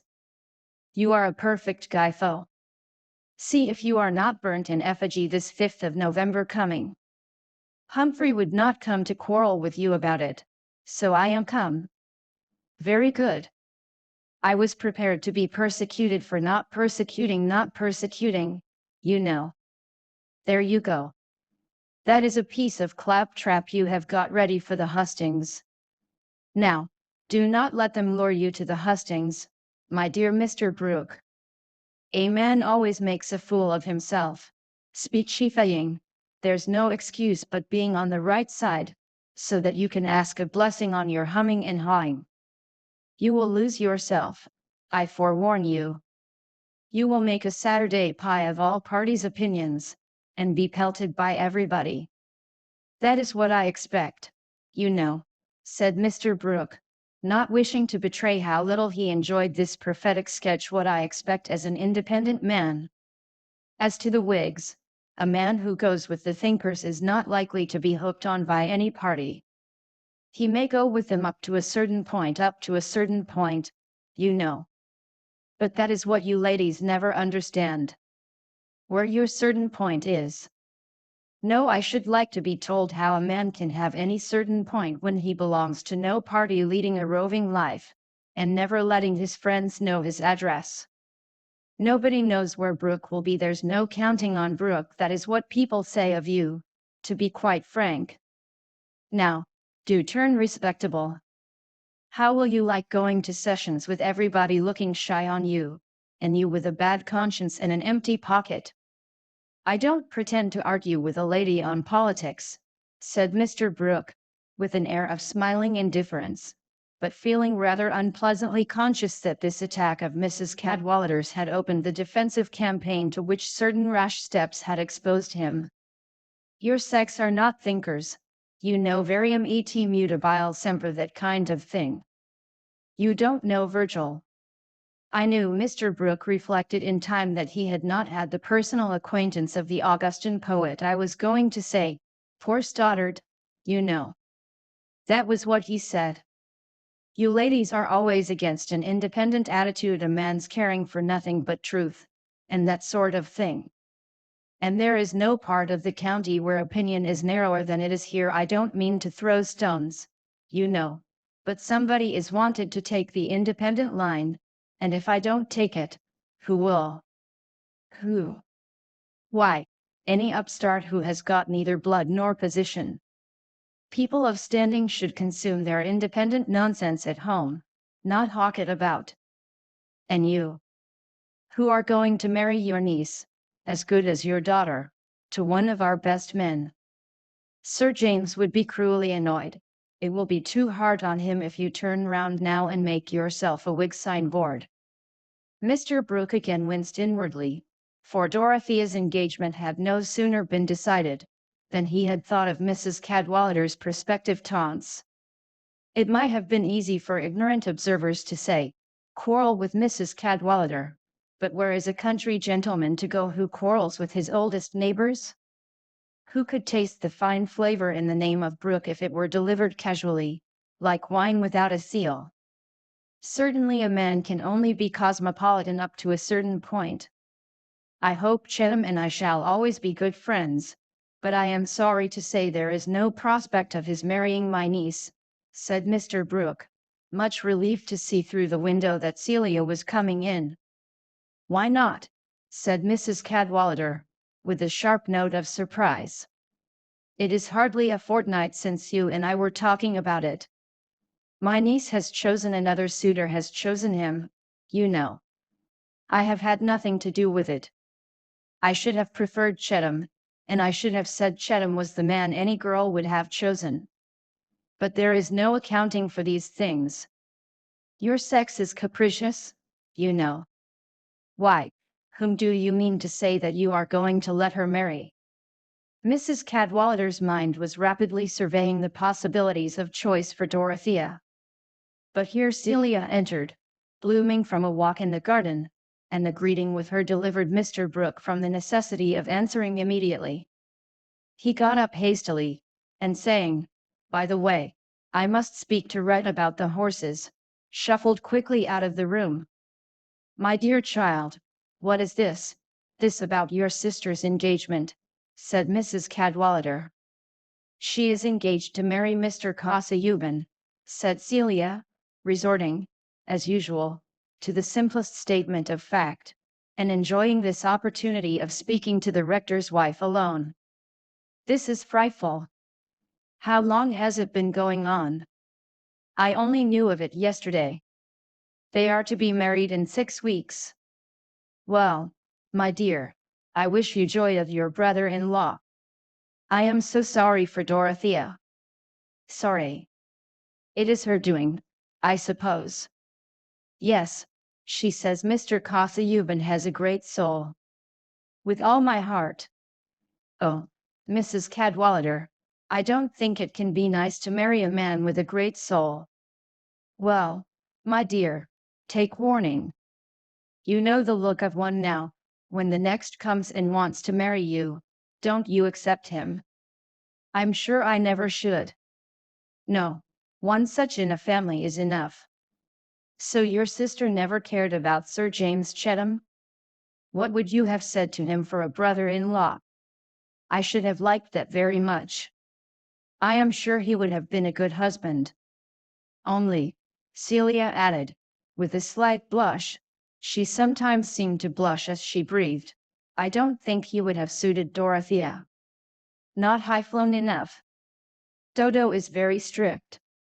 She thinks so much about everything, and is so particular about what one says. Sir James never seemed to please her. She must have encouraged him, I am sure. That is not very creditable. Please don't be angry with Dodo. She does not see things. She thought so much about the cottages, and she was rude to Sir James sometimes. But he is so kind, he never noticed it." "Well," said Mrs. Cadwallader, putting on her shawl, and rising, as if in haste, "I must go straight to Sir James and break this to him. He will have brought his mother back by this time, and I must call. Your uncle will never tell him. We are all disappointed, my dear.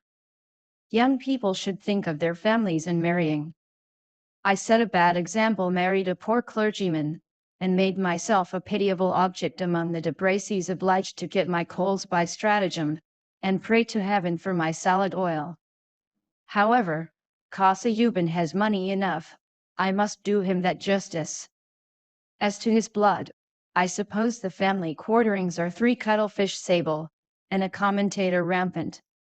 By the by, before I go, my dear, I must speak to your Mrs. Carter about pastry. I want to send my young cook to learn of her. Poor people with 4 children, like us, you know, can't afford to keep a good cook. I have no doubt Mrs. Carter will oblige me.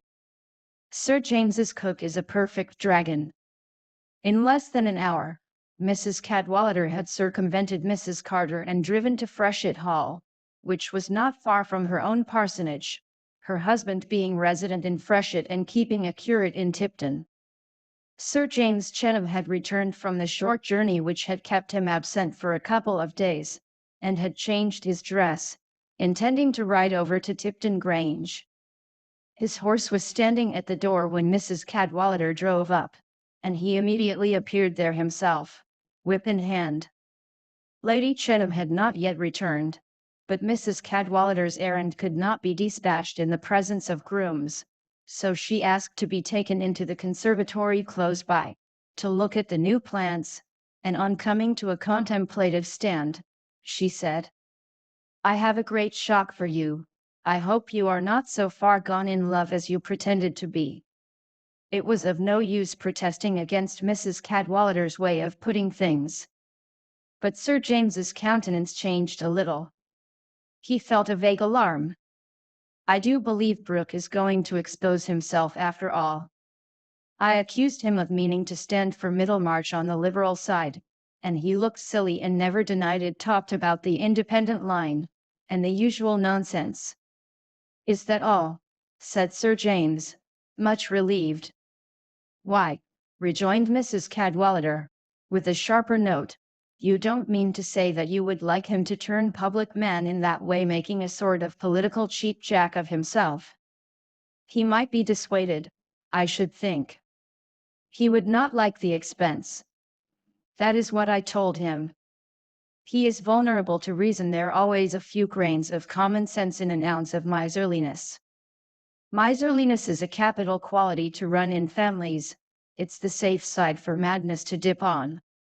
And there must be a little crack in the Brooke family, else we should not see what we are to see." "What? Brooke standing for Middlemarch? Worse than that. I really feel a little responsible. I always told you Miss Brooke would be such a fine match. I knew there was a great deal of nonsense in her, a flighty sort of Methodistical stuff.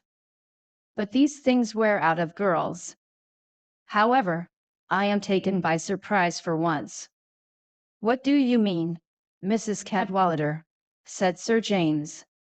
His fear lest Miss Brooke should have run away to join the Moravian Brethren, or some preposterous sect unknown to good society, was a little allayed by the knowledge that Mrs. Cadwallader always made the worst of things. "What has happened to Miss Brooke? Pray speak out." "Very well. She is engaged to be married." Mrs. Cadwallader paused a few moments, observing the deeply hurt expression in her friend's face, which he was trying to conceal by a nervous smile, while he whipped his boot, but she soon added, "Engaged to Casa Euban." Sir James let his whip fall and stooped to pick it up. Perhaps his face had never before gathered so much concentrated disgust as when he turned to Mrs. Cadwallader and repeated, "Casa Euban. Even so. You know my errand now. Good God! It is horrible. He is no better than a mummy. The point of view has to be allowed for, as that of a blooming and disappointed rival. She says, he is a great soul, a great bladder for dried peas to rattle in," said Mrs. Cadwallader. "What business has an old bachelor like that to marry?" said Sir James. "He has one foot in the grave. He means to draw it out again, I suppose. Brooke ought not to allow it. He should insist on its being put off till she is of age. She would think better of it then. What is a guardian for? As if you could ever squeeze a resolution out of Brooke.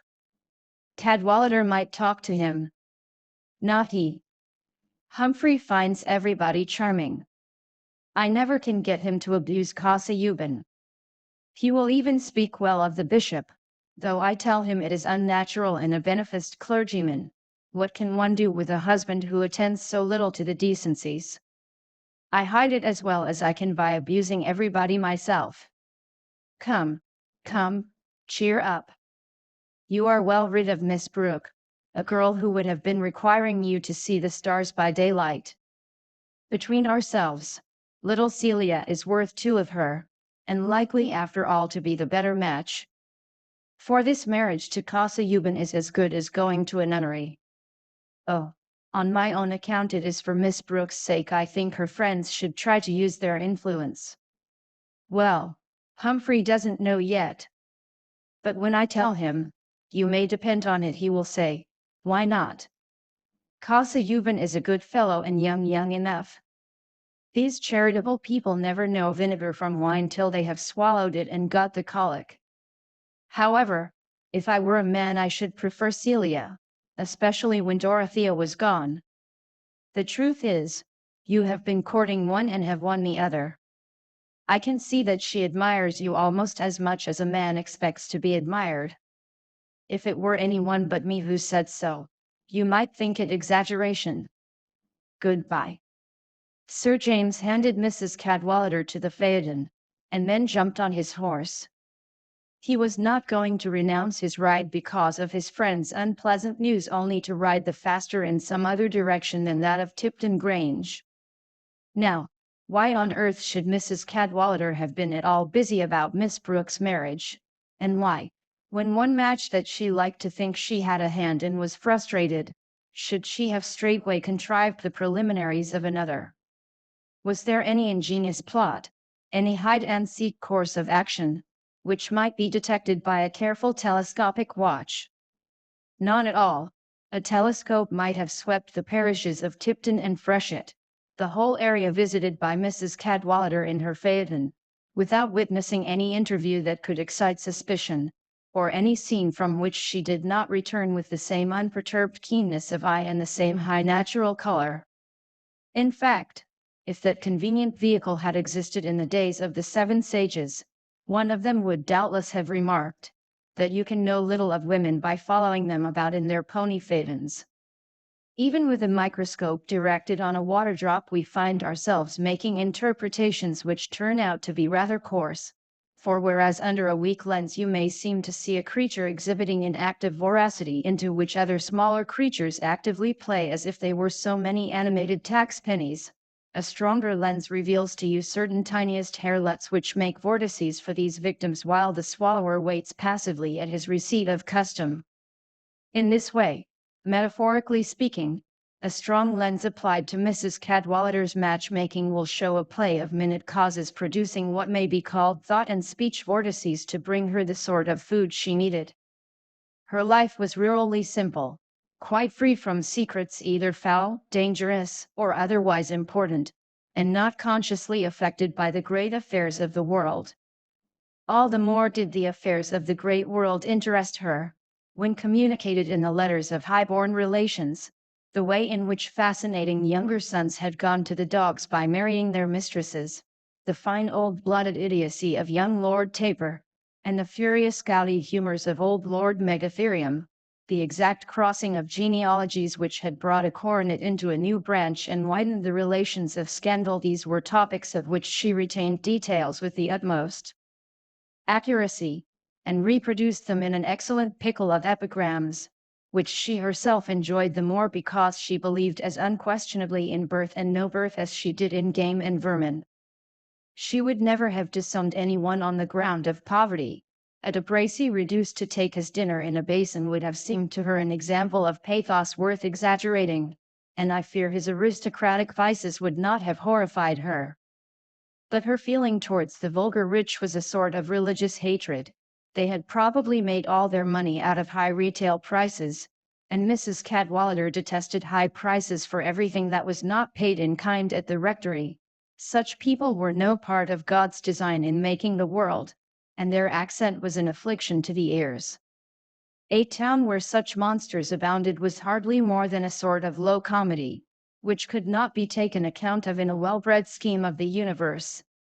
Let any lady who is inclined to be hard on Mrs. Cadwallader inquire into the comprehensiveness of her own beautiful views, and be quite sure that they afford accommodation for all the lives which have the honor to coexist with hers.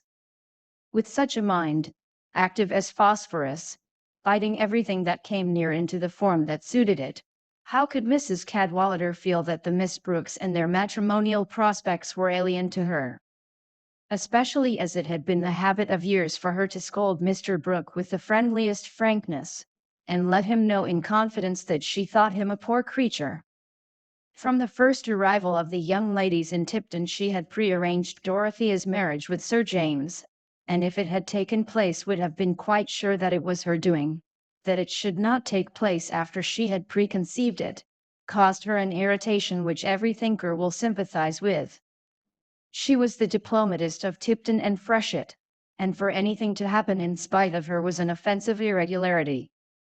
As to freaks like this of Miss Brooks, Mrs. Cadwallader had no patience with them, and now saw that her opinion of this girl had been infected with some of her husband's weak charitableness, those Methodistical whims, that air of being more religious than the rector and curate together, came from a deeper and more constitutional disease than she had been willing to believe. However, said Mrs. Cadwallader, first to herself and afterwards to her husband, I throw her over. There was a chance, if she had married Sir James, of her becoming a sane, sensible woman. He would never have contradicted her, and when a woman is not contradicted, she has no motive for obstinacy in her absurdities. But now I wish her joy of her hair shirt. It followed that Mrs. Cadwallader must decide on another match for Sir James, and having made up her mind that it was to be the younger Miss Brooke, there could not have been a more skilful move towards the success of her plan than her hint to the baronet that he had made an impression on Celia's heart. For he was not one of those gentlemen who languish after the unattainable Sappho's apple that laughs from the topmost bough, the charms which smile like the knot of cowslips on the cliff, not to be come at by the willing hand.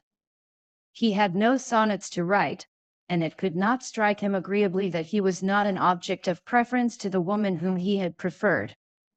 Already the knowledge that Dorothea had chosen Mr. Cassayuban had bruised his attachment and relaxed its hold. Although Sir James was a sportsman, he had some other feelings towards women than towards grouse and foxes, and did not regard his future wife in the light of prey, valuable chiefly for the excitements of the chase. Neither was he so well acquainted with the habits of primitive races as to feel that an ideal combat for her, tomahawk in hand, so to speak, was necessary to the historical continuity of the marriage tie. On the contrary, having the amiable vanity which knits us to those who are fond of us, and disinclines us to those who are indifferent, and also a good grateful nature, the mere idea that a woman had a kindness towards him spun little threads of tenderness from out his heart towards hers. Thus it happened, that after Sir James had ridden rather fast for half an hour in a direction away from Tipton Grange, he slackened his pace, and at last turned into a road which would lead him back by a shorter cut. Various feelings wrought in him the determination after all to go to the Grange today as if nothing new had happened. He could not help rejoicing that he had never made the offer and been rejected. Mere friendly politeness required that he should call to see Dorothea about the cottages, and now happily Mrs. Cadwallader had prepared him to offer his congratulations, if necessary, without showing too much awkwardness. He really did not like it. Giving up Dorothea was very painful to him, but there was something in the resolve to make this visit forthwith and conquer all show of feeling, which was a sort of file-biting and counter-irritant. And without his distinctly recognizing the impulse, there certainly was present in him the sense that Celia would be there, and that he should pay her more attention than he had done before.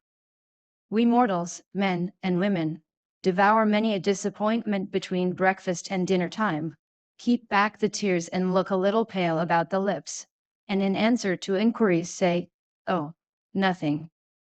Pride helps us, and pride is not a bad thing when it only urges us to hide our own hurts, not to hurt others. Chapter 7. Piesa e papone.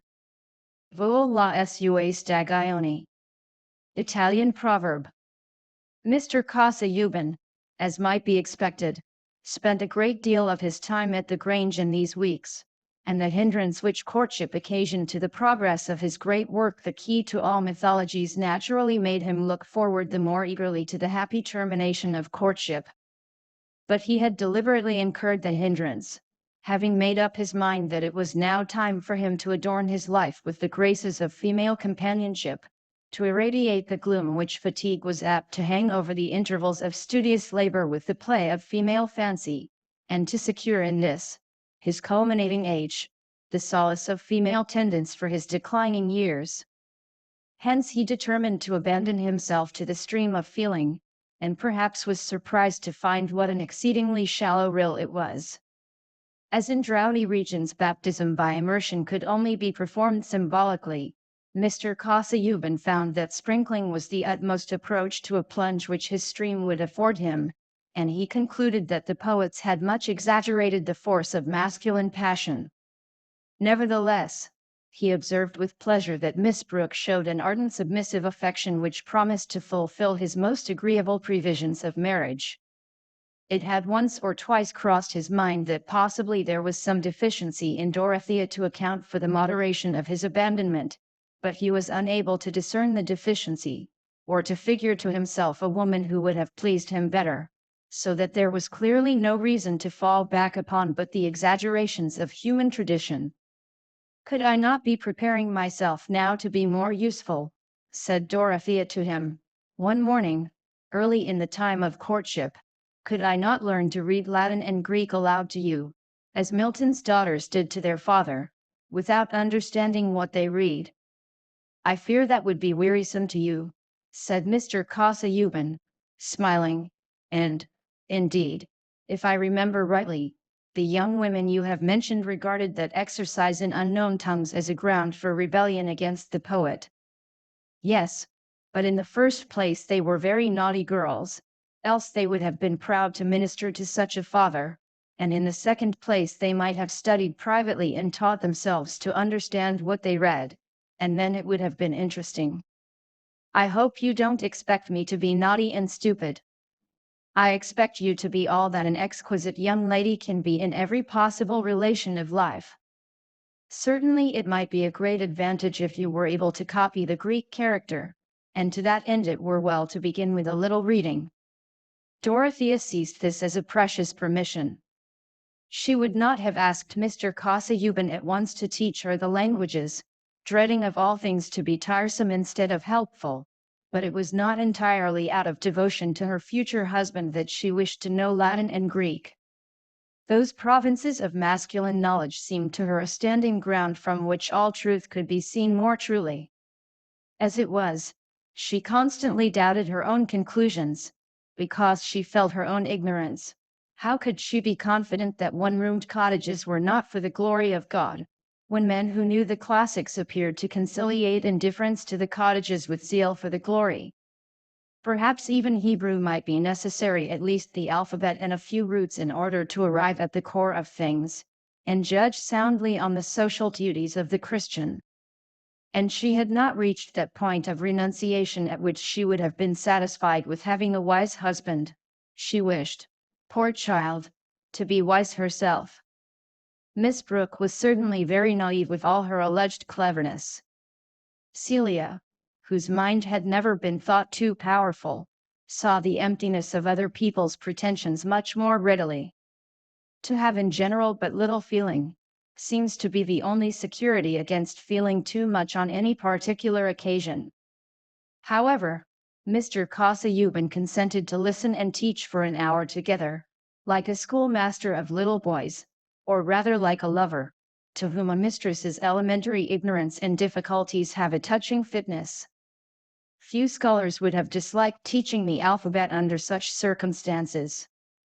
But Dorothea herself was a little shocked and discouraged at her own stupidity, and the answers she got to some timid questions about the value of the Greek accents gave her a painful suspicion that here indeed there might be secrets not capable of explanation to a woman's reason. Mr. Brooke had no doubt on that point, and expressed himself with his usual strength upon it one day that he came into the library while the reading was going forward. "Well, but now, Kasayuban, such deep studies, classics, mathematics, that kind of thing, are too taxing for a woman, too taxing, you know." "Dorothea is learning to read the characters simply," said Mr. Kasayuban, evading the question. "She had the very considerate thought of saving my eyes." "Ah, well, without understanding, you know that may not be so bad. But there is a lightness about the feminine mind, a touch and go music, the fine arts, that kind of thing. They should study those up to a certain point. Women should, but in a light way, you know." A woman should be able to sit down and play you or sing you a good old English tune. That is what I like, though I have heard most things been at the opera in Vienna, Gluck, Mozart, everything of that sort. But I'm a conservative in music, it's not like ideas, you know. I stick to the good old tunes. Mr. Kossayuban is not fond of the piano, and I am very glad he is not, said Dorothea, whose slight regard for domestic music and feminine fine art must be forgiven her, considering the small tinkling and smearing in which they chiefly consisted at that dark period. She smiled and looked up at her betrothed with grateful eyes. If he had always been asking her to play the Last Rose of Summer, she would have required much resignation. He says there is only an old harpsichord at Lowick, and it is covered with books. Ah, there you are behind Celia, my dear. Celia, now, plays very prettily, and is always ready to play. However, since Kossayuban does not like it, you are all right. But it's a pity you should not have little recreations of that sort, Kossayuban. The bow always strung that kind of thing, you know, will not do. I never could look on it in the light of a recreation to have my ears teased with measured noises, said Mr. Kossayuban. A tune much iterated has the ridiculous effect of making the words in my mind perform a sort of minuet to keep time, an effect hardly tolerable, I imagine, after boyhood. As to the grander forms of music, worthy to accompany solemn celebrations, and even to serve as an educating influence according to the ancient conception, I say nothing, for with these we are not immediately concerned. No, but music of that sort I should enjoy, said Dorothea. When we were coming home from Lausanne, my uncle took us to hear the great organ at Freiburg, and it made me sob. That kind of thing is not healthy, my dear, said Mr. Brooke. Kossayuban, she will be in your hands now. You must teach my niece to take things more quietly, Dorothea. He ended with a smile, not wishing to hurt his niece, but really thinking that it was perhaps better for her to be early married to so sober a fellow as Kossayuban, since she would not hear of Chettam. It is wonderful, though, he said to himself as he shuffled out of the room, it is wonderful that she should have liked him. However, the match is good. I should have been traveling out of my brief to have hindered it, let Mrs. Cadwallader say what she will. He is pretty certain to be a bishop, is Kossayuban. That was a very seasonable pamphlet of his on the Catholic question, a deanery at least. They owe him a deanery. And here I must vindicate a claim to philosophical reflectiveness, by remarking that Mr. Brooke on this occasion little thought of the radical speech which, at a later period, he was led to make on the incomes of the bishops. What elegant historian would neglect a striking opportunity for pointing out that his heroes did not foresee the history of the world, or even their own actions? For example, that Henry of Navarre, when a Protestant baby, little thought of being a Catholic monarch, or that Alfred the Great, when he measured his laborious nights with burning candles, had no idea of future gentlemen measuring their idle days with watches. Here is a mine of truth, which, however vigorously it may be worked, is likely to outlast our coal. But of Mr. Brooke I make a further remark, perhaps less warranted by precedent, namely, that if he had foreknown his speech, it might not have made any great difference. To think with pleasure of his niece's husband having a large ecclesiastical income was one thing, to make a liberal speech was another thing, and it is a narrow mind which cannot look at a subject from various points of view. Chapter 8. Oh, rescue her. I am her brother now, and you her father.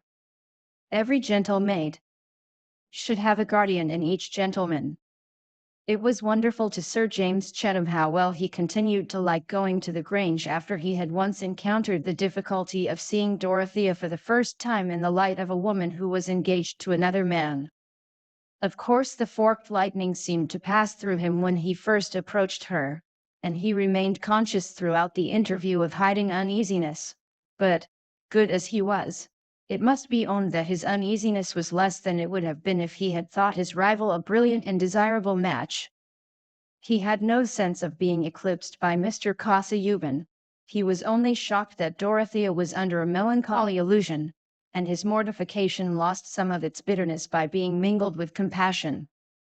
Nevertheless, while Sir James said to himself that he had completely resigned her, since with the perversity of a Desdemona she had not effected a proposed match that was clearly suitable and according to nature, he could not yet be quite passive under the idea of her engagement to Mr. Casaubon.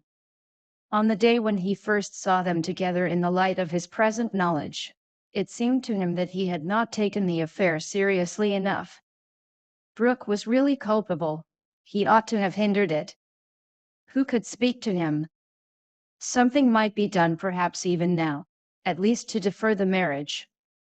On his way home he turned into the rectory and asked for Mr. Cadwallader. Happily, the rector was at home, and his visitor was shown into the study, where all the fishing tackle hung. But he himself was in a little room adjoining, at work with his turning apparatus, and he called to the baronet to join him there. The two were better friends than any other landholder and clergyman in the county, a significant fact which was in agreement with the amiable expression of their faces. Mr. Cadwallader was a large man, with full lips and a sweet smile, very plain and rough in his exterior, but with that solid imperturbable ease and good humor which is infectious, and like great grassy hills in the sunshine, quiets even an irritated egoism, and makes it rather ashamed of itself. "Well, how are you?" he said, showing a hand not quite fit to be grasped. "Sorry I missed you before. Is there anything particular? You look vexed." Sir James's brow had a little crease in it, a little depression of the eyebrow, which he seemed purposely to exaggerate as he answered. "It is only this conduct of Brooke's. I really think somebody should speak to him." "What?" "Meaning to stand," said Mr. Cadwallader, going on with the arrangement of the reels which he had just been turning. "I hardly think he means it. But where's the harm, if he likes it? Anyone who objects to Whiggery should be glad when the Whigs don't put up the strongest fellow. They won't overturn the Constitution with our friend Brooke's head for a battering ram." "Oh, I don't mean that," said Sir James, who, after putting down his hat and throwing himself into a chair, had begun to nurse his leg and examine the sole of his boot with much bitterness. "I mean his marriage. I mean his letting that blooming young girl marry Casaubon." "What is the matter with Casaubon?" "I see no harm in him if the girl likes him. She is too young to know what she likes. Her guardian ought to interfere. He ought not to allow the thing to be done in this headlong manner. I wonder a man like you, Cadwallader, a man with daughters, can look at the affair with indifference, and with such a heart as yours. Do think seriously about it." "I am not joking. I am as serious as possible," said the rector, with a provoking little inward laugh. "You are as bad as Eleanor. She has been wanting me to go and lecture Brooke, and I have reminded her that her friends had a very poor opinion of the match she made when she married me." "But look at Casaubon," said Sir James, indignantly. "He must be 50, and I don't believe he could ever have been much more than the shadow of a man. Look at his legs.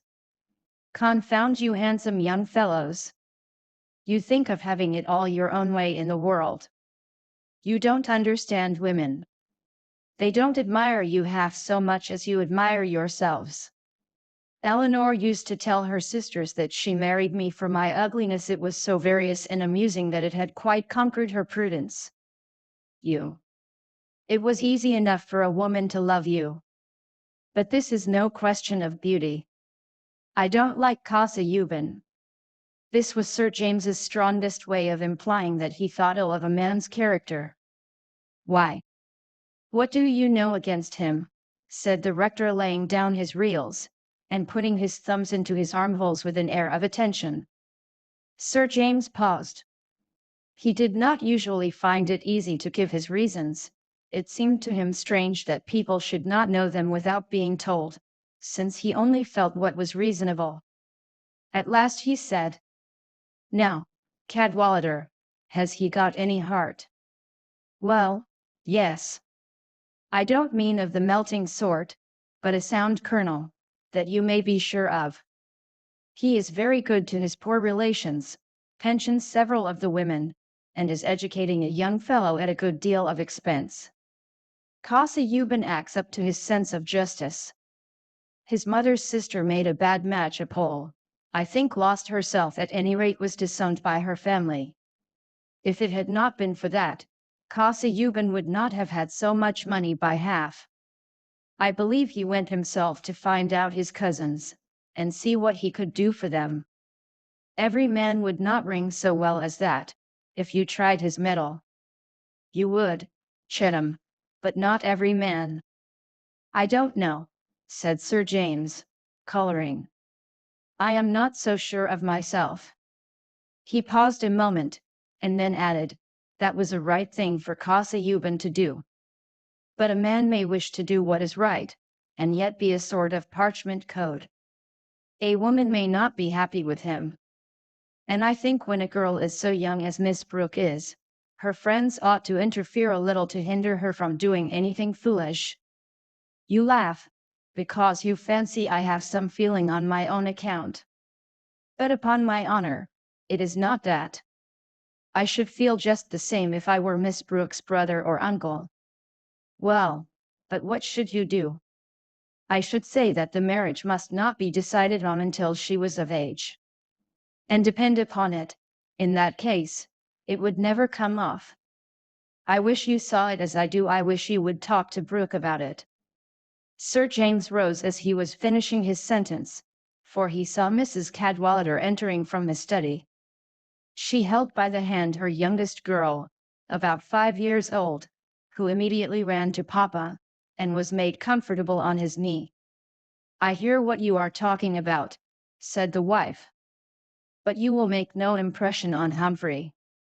As long as the fish rise to his bait, everybody is what he ought to be. Bless you, Casa Euban has got a trout stream, and does not care about fishing in it himself. Could there be a better fellow?" "Well, there is something in that," said the rector, with his quiet, inward laugh. "It is a very good quality in a man to have a trout stream."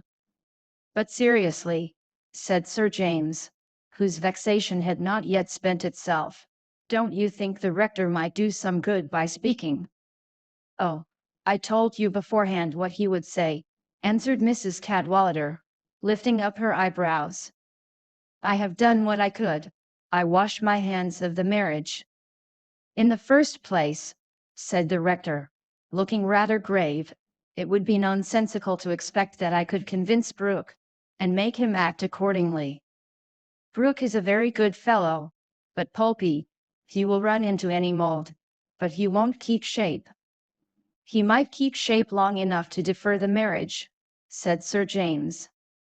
"But, my dear Chettam, why should I use my influence to Casaubon's disadvantage, unless I were much surer than I am that I should be acting for the advantage of Miss Brooke? I know no harm of Casa Euban. I don't care about his Sessuthris and Phoephophem and the rest, but then he doesn't care about my fishing tackle. As to the line he took on the Catholic question, that was unexpected, but he has always been civil to me, and I don't see why I should spoil his sport. For anything I can tell, Miss Brooke may be happier with him than she would be with any other man. Humphrey, I have no patience with you. You know you would rather dine under the hedge than with Casa Euban alone. You have nothing to say to each other. What has that to do with Miss Brooke's marrying him? She does not do it for my amusement. He has got no good red blood in his body," said Sir James. "No. Somebody put a drop under a magnifying glass and it was all semicolons and parentheses," said Mrs. Cadwallader. "Why does he not bring out his book, instead of marrying?" said Sir James. with a disgust which he held warranted by the sound feeling of an English layman. Oh, he dreams footnotes, and they run away with all his brains. They say, when he was a little boy, he made an abstract of Hop o' my thumb, and he has been making abstracts ever since. Ugh. And that is the man Humphrey goes on saying that a woman may be happy with. Well, he is what Miss Brooke likes, said the rector. I don't profess to understand every young lady's taste. But if she were your own daughter, said Sir James, that would be a different affair. She is not my daughter, and I don't feel called upon to interfere. Casaubon is as good as most of us.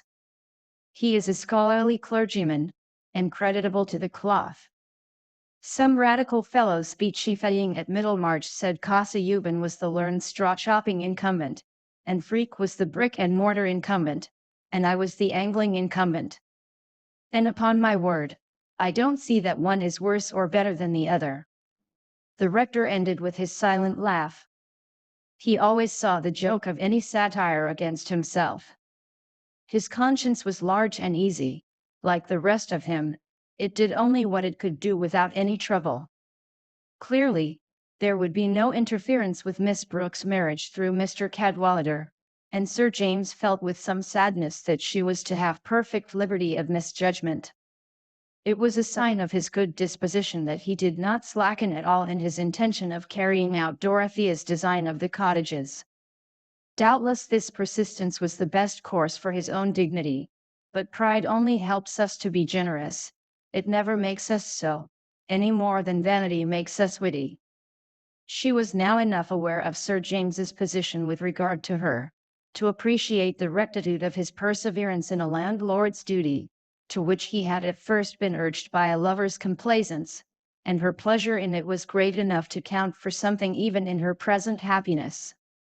Perhaps she gave to Sir James Chetham's cottages all the interest she could spare from Mr. Casaubon, or rather from the symphony of hopeful dreams, admiring trust, and passionate self-devotion which that learned gentleman had set playing in her soul. Hence it happened that in the good baronet's succeeding visits, while he was beginning to pay small attentions to Celia, he found himself talking with more and more pleasure to Dorothea. She was perfectly unconstrained and without irritation towards him now, and he was gradually discovering the delight there is in frank kindness and companionship between a man and a woman who have no passion to hide or confess. Chapter 9. First Gent. An ancient land and ancient oracles. Is called law thirsty, all the struggle there was after order and a perfect rule. Pray, where lie such lands now? Tutti gent. Why, where they lay of old in human souls. Mr. Casaubon's behavior about settlements was highly satisfactory to Mr. Brooke, and the preliminaries of marriage rolled smoothly along, shortening the weeks of courtship. The betrothed bride must see her future home, and dictate any changes that she would like to have made there. A woman dictates before marriage in order that she may have an appetite for submission afterwards. And certainly, the mistakes that we male and female mortals make when we have our own way might fairly raise some wonder that we are so fond of it. On a grey but dry November morning Dorothea drove to Lowick in company with her uncle and Celia. Mr. Casaubon's home was the manor house. Close by, visible from some parts of the garden, was the little church, with the old parsonage opposite. In the beginning of his career, Mr. Casaubon had only held the living, but the death of his brother had put him in possession of the manor also. It had a small park, with a fine old oak here and there, and an avenue of limes towards the southwest front, with a sunk fence between park and pleasure ground, so that from the drawing-room windows the glance swept uninterruptedly along a slope of greensward till the limes ended in a level of corn and pastures, which often seemed to melt into a lake under the setting sun.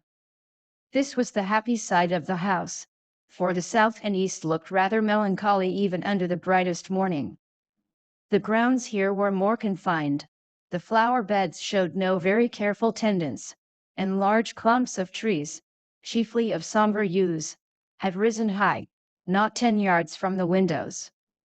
The building, of greenish stone, was in the Old English style, not ugly, but small-windowed and melancholy-looking, the sort of house that must have children, many flowers, open windows, and little vistas of bright things, to make it seem a joyous home. In this latter end of autumn, with a sparse remnant of yellow leaves falling slowly athwart the dark evergreens in a stillness without sunshine, the house too had an air of autumnal decline, and Mr. Casaubon, when he presented himself, had no bloom that could be thrown into relief by that background. "Oh dear," Celia said to herself, "I am sure Freshitt Hall would have been pleasanter than this." She thought of the white freestone, the pillared portico, and the terrace full of flowers, Sir James smiling above them like a prince issuing from his enchantment in a rosebush, with a handkerchief swiftly metamorphosed from the most delicately odorous petals. Sir James, who talked so agreeably, always about things which had common sense in them, and not about learning. Celia had those light young feminine tastes which grave and weather-worn gentlemen sometimes prefer in a wife, but happily Mr. Casaubon's bias had been different, for he would have had no chance with Celia. Dorothea, on the contrary, found the house and grounds all that she could wish: the dark bookshelves in the long library, the carpets and curtains with colors subdued by time, the curious old maps and bird's-eye views on the walls of the corridor, with here and there an old vase below, had no oppression for her, and seemed more cheerful than the casts and pictures at the Grange, which her uncle had long ago brought home from his travels, they being probably among the ideas he had taken in at one time.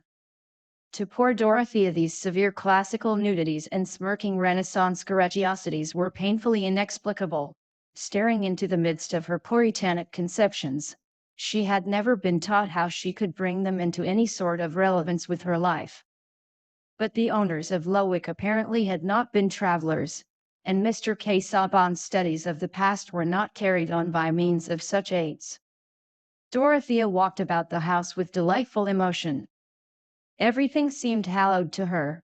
This was to be the home of her wifehood, and she looked up with eyes full of confidence to Mr. Casaubon when he drew her attention specially to some actual arrangement and asked her if she would like an alteration. All appeals to her taste she met gratefully, but saw nothing to alter. His efforts at exact courtesy and formal tenderness had no defect for her. She filled up all blanks with unmanifest perfections, interpreting him as she interpreted the works of Providence, and accounting for seeming discords by her own deafness to the higher harmonies. And there are many blanks left in the weeks of courtship which a loving faith fills with happy assurance. Now, my dear Dorothea, I wish you to favor me by pointing out which room you would like to have as your boudoir," said Mr. Casaubon, showing that his views of the womanly nature were sufficiently large to include that requirement. "It is very kind of you to think of that," said Dorothea, "but I assure you I would rather have all those matters decided for me. I shall be much happier to take everything as it is, just as you have been used to have it, or as you will yourself choose it to be. I have no motive for wishing anything else." "Oh, Dodo," said Celia, "will you not have the bow-windowed room upstairs?" Mr. Casaubon led the way thither. The bow window looked down the avenue of limes. The furniture was all of a faded blue, and there were miniatures of ladies and gentlemen with powdered hair hanging in a group. A piece of tapestry over a door also showed a blue-green world with a pale stag in it.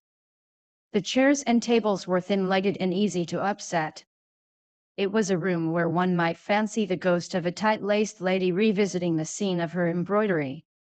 A light bookcase contained 12 volumes of polite literature in calf, completing the furniture. "Yes," said Mr. Brooke, "this would be a pretty room with some new hangings, sofas, and that sort of thing. A little bare now." "No, uncle," said Dorothea, eagerly. "Pray do not speak of altering anything. There are so many other things in the world that want altering. I like to take these things as they are." And you like them as they are, don't you? She added, looking at Mr. Kossayuban. Perhaps this was your mother's room when she was young. It was, he said, with his slow bend of the head. This is your mother, said Dorothea, who had turned to examine the group of miniatures. It is like the tiny one you brought me, only, I should think, a better portrait. And this one opposite, who is this? Her elder sister. They were, like you and your sister, the only two children of their parents, who hang above them, you see. The sister is pretty, said Celia, implying that she thought less favorably of Mr. Saban's mother. It was a new opening to Celia's imagination, that he came of a family who had all been young in their time, the ladies wearing necklaces. It is a peculiar face, said Dorothea, looking closely. Those deep gray eyes rather near together, and the delicate irregular nose with a sort of ripple in it, and all the powdered curls hanging backward. Altogether it seems to me peculiar rather than pretty. There is not even a family likeness between her and your mother. No. And they were not alike in their lot. You did not mention her to me, said Dorothea. My aunt made an unfortunate marriage. I never saw her. Dorothea wondered a little, but felt that it would be indelicate just then to ask for any information which Mr. Kossayuban did not proffer, and she turned to the window to admire the view. The sun had lately pierced the gray, and the avenue of limes cast shadows. Shall we not walk in the garden now? Said Dorothea. And you would like to see the church, you know, said Mr. Brooke. It is a droll little church. And the village. It all lies in a nutshell. By the way, it will suit you, Dorothea, for the cottages are like a row of almshouses, little gardens, gilly flowers, that sort of thing. Yes, please, said Dorothea, looking at Mr. Kossayuban. I should like to see all that. She had got nothing from him more graphic about the Lowick cottages than that they were not bad. They were soon on a gravel walk which led chiefly between grassy borders and clumps of trees, this being the nearest way to the church, Mr. Kossayuban said. At the little gate leading into the churchyard there was a pause while Mr. Kossayuban went to the parsonage close by to fetch a key. Celia, who had been hanging a little in the rear, came up presently, when she saw that Mr. Kossayuban was gone away, and said in her easy staccato, which always seemed to contradict the suspicion of any malicious intent. Do you know, Dorothea, I saw someone quite young coming up one of the walks. Is that astonishing, Celia? There may be a young gardener, you know why not, said Mr. Brooke. I told Kossayuban he should change his gardener. No, not a gardener, said Celia, a gentleman with a sketchbook. He had light brown curls. I only saw his back. But he was quite young. The curate's son, perhaps, said Mr. Brooke. Ah, there is Kossayuban again, and Tucker with him. He is going to introduce Tucker. You don't know Tucker yet. Mr. Tucker was the middle-aged curate, one of the inferior clergy, who are usually not wanting in sons. But after the introduction, the conversation did not lead to any question about his family, and the startling apparition of youthfulness was forgotten by everyone but Celia. She inwardly declined to believe that the light brown curls and slim figure could have any relationship to Mr. Tucker, who was just as old and musty-looking as she would have expected Mr. Saban's curate to be, doubtless an excellent man who would go to heaven, for Celia wished not to be unprincipled, but the corners of his mouth were so unpleasant. Celia thought with some dismalness of the time she should have to spend as bridesmaid at Lowick, while the curate had probably no pretty little children whom she could like, irrespective of principle. Mr. Tucker was invaluable in their walk, and perhaps Mr. Kossayuban had not been without foresight on this head, the curate being able to answer all Dorothea's questions about the villagers and the other parishioners.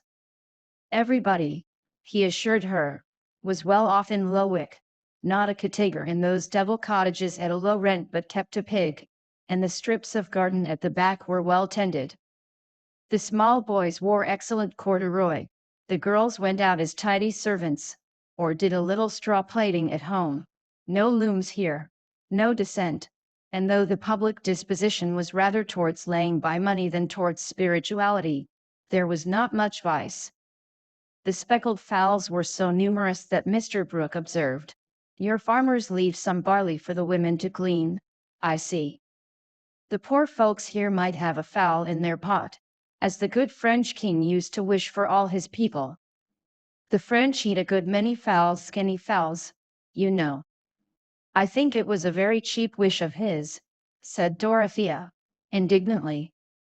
"Are kings such monsters that a wish like that must be reckoned a royal virtue?" "And if he wished them a skinny fowl," said Celia, "that would not be nice." "But perhaps he wished them to have fat fowls." "Yes, but the word has dropped out of the text, or perhaps was subauditum, that is, present in the king's mind, but not uttered," said Mr. Casaubon, smiling and bending his head towards Celia, who immediately dropped backward a little, because she could not bear Mr. Casaubon to blink at her. Dorothea sank into silence on the way back to the house. She felt some disappointment, of which she was yet ashamed, that there was nothing for her to do in Lowick, and in the next few minutes her mind had glanced over the possibility, which she would have preferred, of finding that her home would be in a parish which had a larger share of the world's misery, so that she might have had more active duties in it. Then, recurring to the future actually before her, she made a picture of more complete devotion to Mr. Casaubon's aims in which she would await new duties. Many such might reveal themselves to the higher knowledge gained by her in that companionship. Mr. Tucker soon left them, having some clerical work which would not allow him to lunch at the hall, and as they were re-entering the garden through the little gate, Mr. Casaubon said, "You seem a little sad, Dorothea. I trust you are pleased with what you have seen." "I am feeling something which is perhaps foolish and wrong," answered Dorothea, with her usual openness, almost wishing that the people wanted more to be done for them here. "I have known so few ways of making my life good for anything. Of course, my notions of usefulness must be narrow. I must learn new ways of helping people." "Doubtless," said Mr. Casaubon. "Each position has its corresponding duties. Yours, I trust, as the mistress of Lowick, will not leave any yearning unfulfilled." "Indeed, I believe that," said Dorothea, earnestly. "Do not suppose that I am sad. That is well. But, if you are not tired, we will take another way to the house than that by which we came." Dorothea was not at all tired, and a little circuit was made towards a fine yew tree, the chief hereditary glory of the grounds on this side of the house.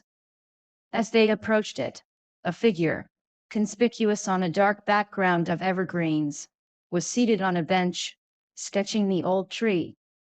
Mr. Brooke, who was walking in front with Celia, turned his head, and said, "Who is that youngster, Casaubon?" They had come very near when Mr. Casaubon answered, "That is a young relative of mine, a second cousin, the grandson, in fact," he added, looking at Dorothea, "of the lady whose portrait you have been noticing, my Aunt Julia." The young man had laid down his sketchbook and risen. His bushy light brown curls, as well as his youthfulness, identified him at once with Celia's apparition. "Dorothea, let me introduce to you my cousin, Mr. Ladislaw. Well, this is Miss Brooke." The cousin was so close now, that, when he lifted his hat, Dorothea could see a pair of gray eyes rather near together, a delicate irregular nose with a little ripple in it, and hair falling backward, but there was a mouth and chin of a more prominent, threatening aspect than belonged to the type of the grandmother's miniature. Young Ladislaw did not feel it necessary to smile. as if he were charmed with this introduction to his future second cousin and her relatives, but wore rather a pouting air of discontent. "You are an artist, I see," said Mr. Brooke, taking up the sketchbook and turning it over in his unceremonious fashion. "No, I only sketch a little." "There is nothing fit to be seen there," said young Ladislaw, coloring, perhaps with temper rather than modesty. "Oh, come, this is a nice bit, now. I did a little in this way myself at one time, you know. Look here, now, this is what I call a nice thing, done with what we used to call brio." Mr. Brooke held out towards the two girls a large colored sketch of stony ground and trees, with a pool. "I am no judge of these things," said Dorothea, not coldly, but with an eager deprecation of the appeal to her. "You know, uncle, I never see the beauty of those pictures which you say are so much praised. They are a language I do not understand. I suppose there is some relation between pictures and nature which I am too ignorant to feel, just as you see what a Greek sentence stands for which means nothing to me." Dorothea looked up at Mr. Casaubon, who bowed his head towards her, while Mr. Brooke said, smiling nonchalantly, "Bless me, now, how different people are! But you had a bad style of teaching, you know, else this is just the thing for girls sketching, fine art and so on. But you took to drawing plans, you don't understand morbidezza, and that kind of thing. You will come to my house, I hope, and I will show you what I did in this way," he continued, turning to young Ladislaw, who had to be recalled from his preoccupation in observing Dorothea. Ladislaw had made up his mind that she must be an unpleasant girl, since she was going to marry Casaubon, and what she said of her stupidity about pictures would have confirmed that opinion even if he had believed her. As it was, he took her words for a covert judgment, and was certain that she thought his sketch detestable. There was too much cleverness in her apology. She was laughing both at her uncle and himself. But what a voice! It was like the voice of a soul that had once lived in an Aeolian harp. This must be one of nature's inconsistencies. There could be no sort of passion in a girl who would marry Casaubon. But he turned from her, and bowed his thanks for Mr. Brooke's invitation. "We will turn over my Italian engravings together," continued that good-natured man. "I have no end of those things, that I have laid by for years. One gets rusty in this part of the country, you know. Not you, Casaubon, you stick to your studies, but my best ideas get undermost out of use, you know. You clever young men must guard against indolence. I was too indolent, you know, else I might have been anywhere at one time." "That is a seasonable admonition," said Mr. Casaubon, "but now we will pass on to the house, lest the young ladies should be tired of standing." When their backs were turned, young Ladislaw sat down to go on with his sketching, and as he did so his face broke into an expression of amusement which increased as he went on drawing, till at last he threw back his head and laughed aloud. Partly it was the reception of his own artistic production that tickled him, partly the notion of his grave cousin as the lover of that girl, and partly Mr. Brooke's definition of the place he might have held but for the impediment of indolence. Mr. Will Ladislaw's sense of the ludicrous lit up his features very agreeably. It was the pure enjoyment of comicality, and had no mixture of sneering and self-exaltation. "What is your nephew going to do with himself, Casaubon?" said Mr. Brooke, as they went on. "My cousin, you mean, not my nephew?" "Yes, yes, cousin. But in the way of a career, you know. The answer to that question is painfully doubtful.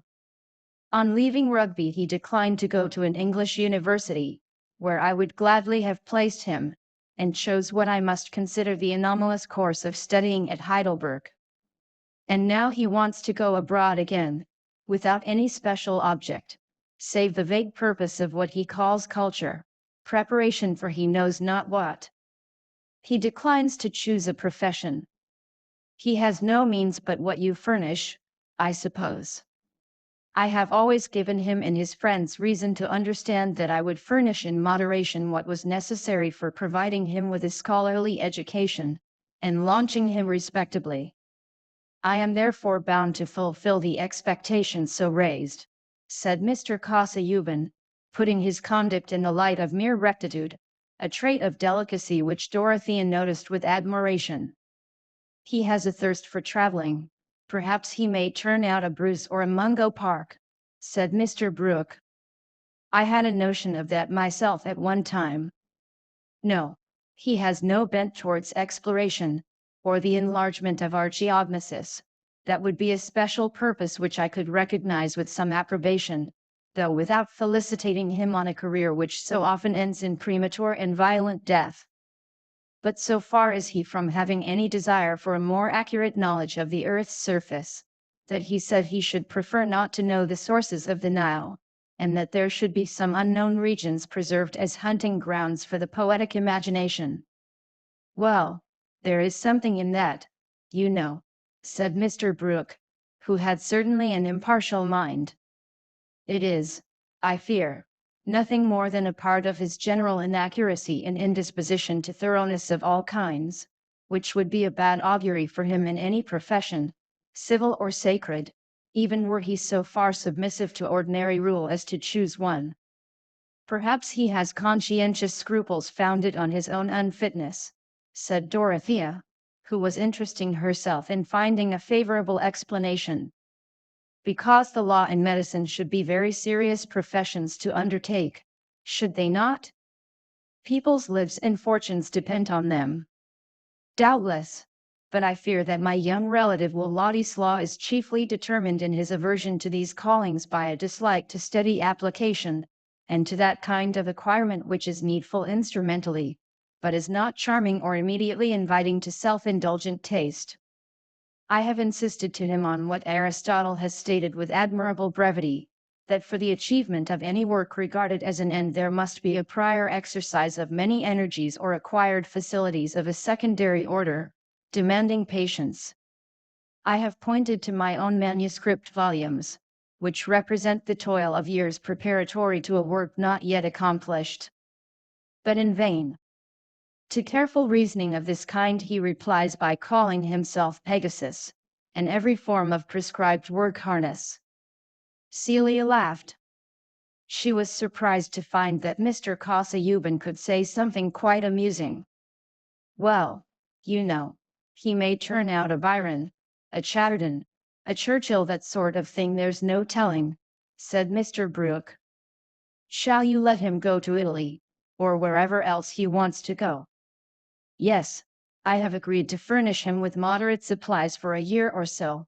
He asks no more. I shall let him be tried by the test of freedom. That is very kind of you, said Dorothea, looking up at Mr. Kosayuban with delight. It is noble. After all, people may really have in them some vocation which is not quite plain to themselves, may they not? They may seem idle and weak because they are growing. We should be very patient with each other, I think. I suppose it is being engaged to be married that has made you think patience good, said Celia, as soon as she and Dorothea were alone together, taking off their wrappings. You mean that I am very impatient, Celia?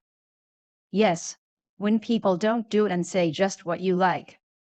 Celia had become less afraid of saying things to Dorothea since this engagement.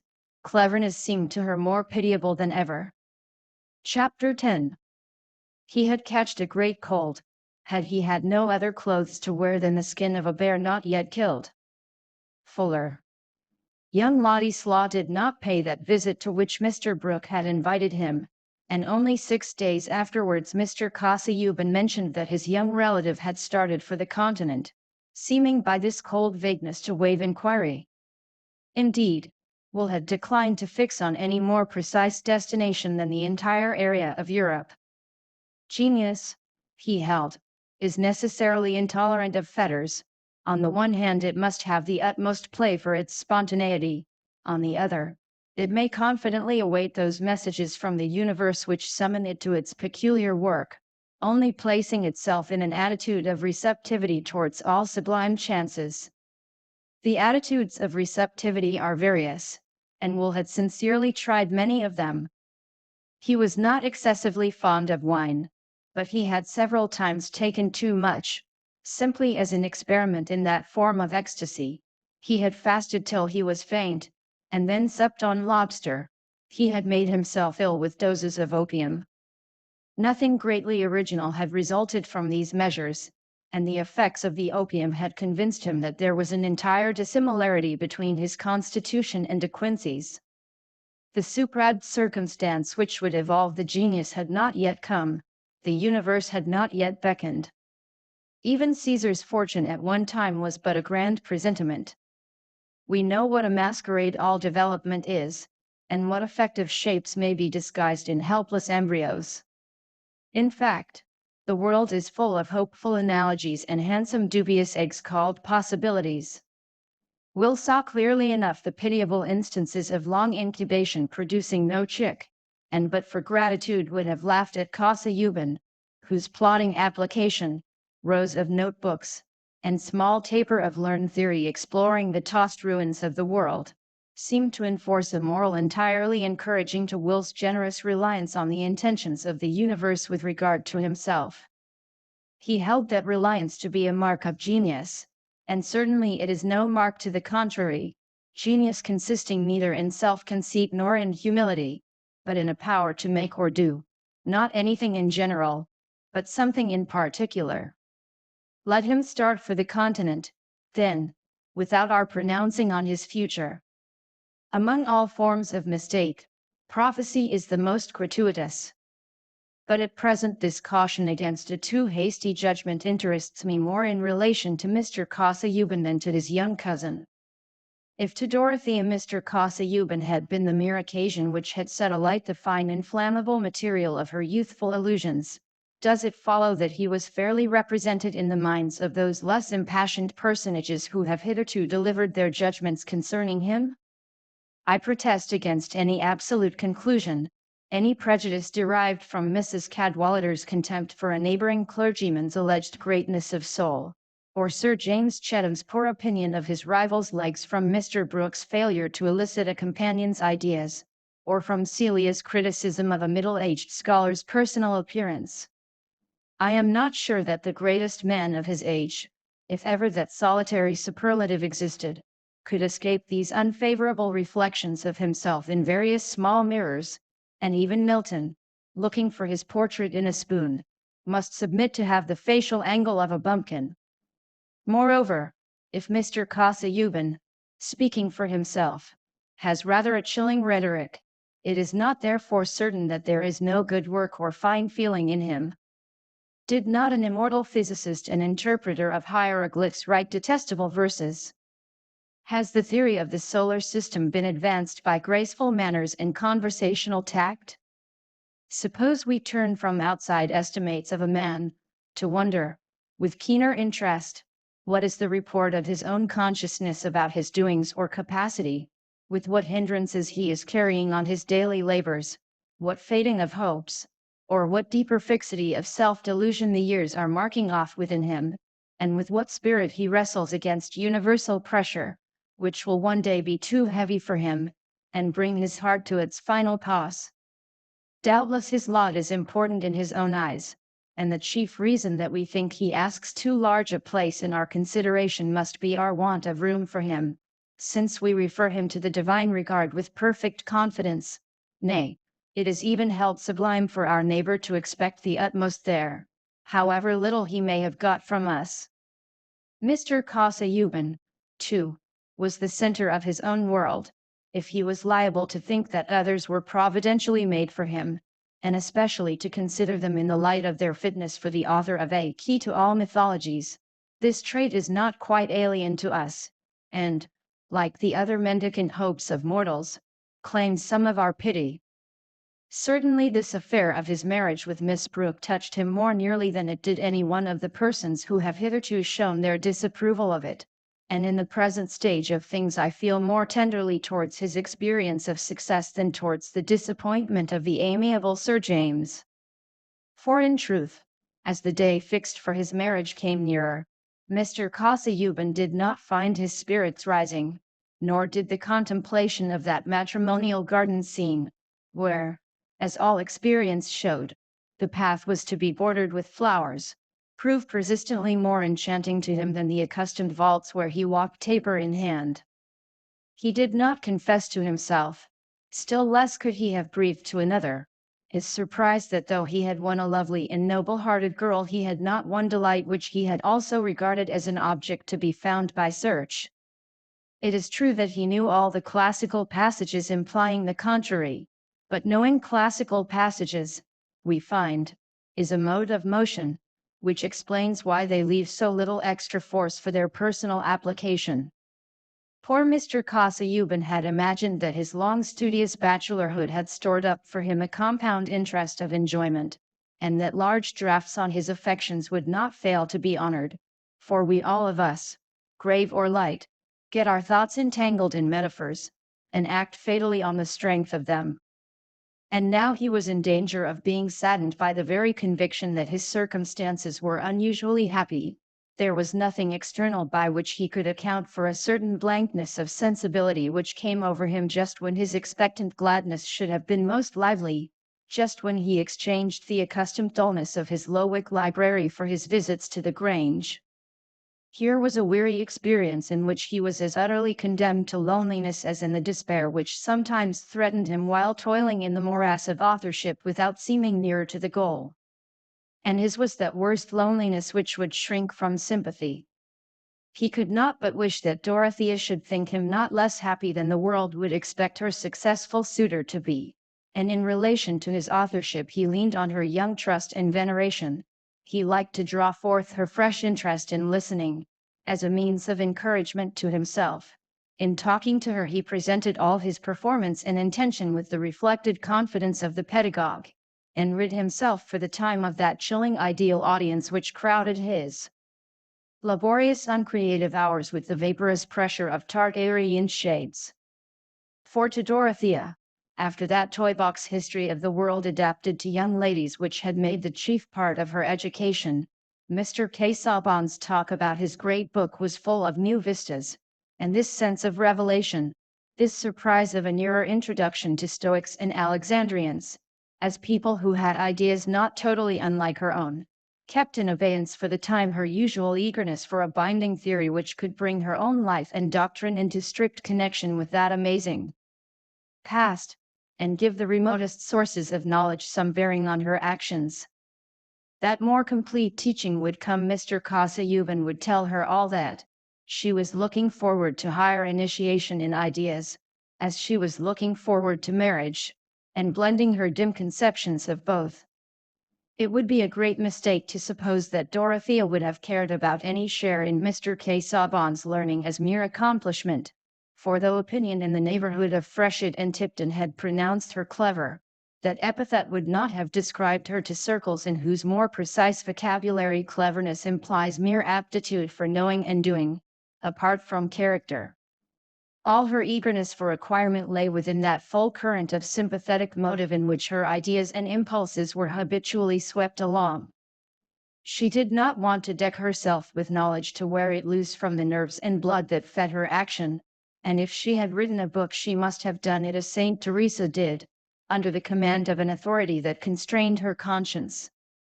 But something she yearned for by which her life might be filled with action at once rational and ardent, and since the time was gone by for guiding visions and spiritual directors, since prayer heightened yearning but not instruction, what lamp was there but knowledge? Surely learned men kept the only oil, and who more learned than Mr. Casaubon? Thus in these brief weeks Dorothea's joyous grateful expectation was unbroken, and however her lover might occasionally be conscious of flatness, he could never refer it to any slackening of her affectionate interest. The season was mild enough to encourage the project of extending the wedding journey as far as Rome, and Mr. Casaubon was anxious for this because he wished to inspect some manuscripts in the Vatican. I still regret that your sister is not to accompany us, he said one morning, sometime after it had been ascertained that Celia objected to go, and that Dorothea did not wish for her companionship. You will have many lonely hours, Dorothea, for I shall be constrained to make the utmost use of my time during our stay in Rome, and I should feel more at liberty if you had a companion. The words "I should feel more at liberty" grated on Dorothea. For the first time in speaking to Mr. Kosayuban she colored from annoyance. You must have misunderstood me very much, she said, if you think I should not enter into the value of your time, if you think that I should not willingly give up whatever interfered with your using it to the best purpose. That is very amiable in you, my dear Dorothea, said Mr. Kosayuban, not in the least noticing that she was hurt. But if you had a lady as your companion, I could put you both under the care of a cicerone, and we could thus achieve two purposes in the same space of time. I beg you will not refer to this again, said Dorothea, rather haughtily. But immediately she feared that she was wrong, and turning towards him she laid her hand on his, adding in a different tone, Pray do not be anxious about me. I shall have so much to think of when I am alone. And Tant Rip will be a sufficient companion, just to take care of me. I could not bear to have Celia. She would be miserable. It was time to dress. There was to be a dinner party that day, the last of the parties which were held at the Grange as proper preliminaries to the wedding, and Dorothea was glad of a reason for moving away at once on the sound of the bell, as if she needed more than her usual amount of preparation. She was ashamed of being irritated from some cause she could not define even to herself, for though she had no intention to be untruthful, her reply had not touched the real hurt within her. Mr. Casaubon's words had been quite reasonable, yet they had brought a vague instantaneous sense of aloofness on his part. Surely I am in a strangely selfish weak state of mind, she said to herself. How can I have a husband who is so much above me without knowing that he needs me less than I need him? Having convinced herself that Mr. Kosayuban was altogether right, she recovered her equanimity, and was an agreeable image of serene dignity when she came into the drawing-room in her silver-grey dress, the simple lines of her dark brown hair parted over her brow and coiled massively behind, in keeping with the entire absence from her manner and expression of all search after mere effect. Sometimes when Dorothea was in company, there seemed to be as complete an air of repose about her as if she had been a picture of Santa Barbara looking out from her tower into the clear air. But these intervals of quietude made the energy of her speech and emotion the more remarked when some outward appeal had touched her. She was naturally the subject of many observations this evening, for the dinner party was large and rather more miscellaneous as to the male portion than any which had been held at the Grange since Mr. Brooke's nieces had resided with him, so that the talking was done in duos and trios more or less inharmonious. There was the newly elected mayor of Middlemarch, who happened to be a manufacturer, the philanthropic banker his brother-in-law, who predominated so much in the town that some called him a Methodist, others a hypocrite, according to the resources of their vocabulary, and there were various professional men. In fact, Mrs. Cadwallader said that Brooke was beginning to treat the Middlemarchers, and that she preferred the farmers at the tithe dinner, who drank her health unpretentiously, and were not ashamed of their grandfather's furniture. For in that part of the country, before reform had done its notable part in developing the political consciousness, there was a clearer distinction of ranks and a dimmer distinction of parties, so that Mr. Brooke's miscellaneous invitations seemed to belong to that general laxity which came from his inordinate travel and habit of taking too much in the form of ideas. Already, as Miss Brooke passed out of the dining-room, opportunity was found for some interjectional asides. A fine woman, Miss Brooke. An uncommonly fine woman, by God, said Mr. Standish, the old lawyer, who had been so long concerned with the landed gentry that he had become landed himself, and used that oath in a deep-mouthed manner as a sort of armorial bearings, stamping the speech of a man who held a good position. Mr. Bulstrode, the banker, seemed to be addressed, but that gentleman disliked coarseness and profanity, and merely bowed. The remark was taken up by Mr. Kelly, a middle-aged bachelor and coursing celebrity, who had a complexion something like an Easter egg, a few hairs carefully arranged, and a carriage implying the consciousness of a distinguished appearance. Yes, but not my style of woman. I like a woman who lays herself out a little more to please us. There should be a little filigree about a woman, something of the coquette. A man likes a sort of challenge. The more of a dead set she makes at you, the better. There's some truth in that, said Mr. Standish, disposed to be genial. And, by God, it's usually the way with them. I suppose it answers some wise ends. Providence made them so, at Bulstrode. I should be disposed to refer coquetry to another source, said Mr. Bulstrode. I should rather refer it to the devil. To be sure, there should be a little devil in a woman, said Mr. Kelly, whose study of the fair sex seemed to have been detrimental to his theology. And I like them blonde, with a certain gait, and a swan neck. Between ourselves, the mayor's daughter is more to my taste than Miss Brooke or Miss Celia either. If I were a marrying man, I should choose Miss Vincey before either of them. Well, make up, said Mr. Standish, jocosely. You see, the middle-aged fellows carry the day. Mr. Kelly shook his head with much meaning. He was not going to incur the certainty of being accepted by the woman he would choose. The Miss Vincey who had the honor of being Mr. Sheashley's ideal was of course not present, for Mr. Brooke, always objecting to go too far, would not have chosen that his nieces should meet the daughter of a Middlemarch manufacturer, unless it were on a public occasion. The feminine part of the company included none whom Lady Chettam or Mrs. Cadwallader could object to, for Mrs. Renfrew, the Colonel's widow, was not only unexceptionable in point of breeding, but also interesting on the ground of her complaint, which puzzled the doctors, and seemed clearly a case wherein the fullness of professional knowledge might need the supplement of quackery.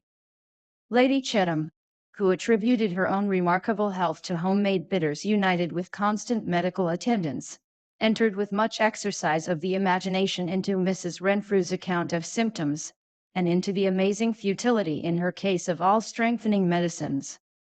Where can all the strength of those medicines go, my dear?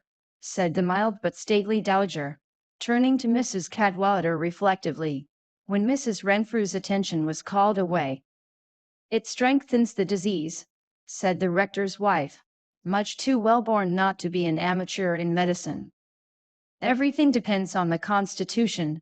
Some people make fat, some blood, and some bile. That's my view of the matter, and whatever they take is a sort of grist to the mill. Then she ought to take medicines that would reduce the disease, you know, if you are right, my dear. And I think what you say is reasonable. Certainly it is reasonable. You have two sorts of potatoes, fed on the same soil. One of them grows more and more watery. Ah! Like this poor Mrs. Renfrew, that is what I think. Dropsy. There is no swelling yet, it is inward. I should say she ought to take drying medicines, shouldn't you, or a dry hot air bath. Many things might be tried, of a drying nature. Let her try a certain person's pamphlets, said Mrs. Cadwallader in an undertone, seeing the gentleman enter. He does not want drying. Who, my dear? Said Lady Chettam, a charming woman, not so quick as to nullify the pleasure of explanation. The bridegroom Casa Yuvan. He has certainly been drying up faster since the engagement, the flame of passion, I suppose. I should think he is far from having a good constitution, said Lady Chettam, with a still deeper undertone.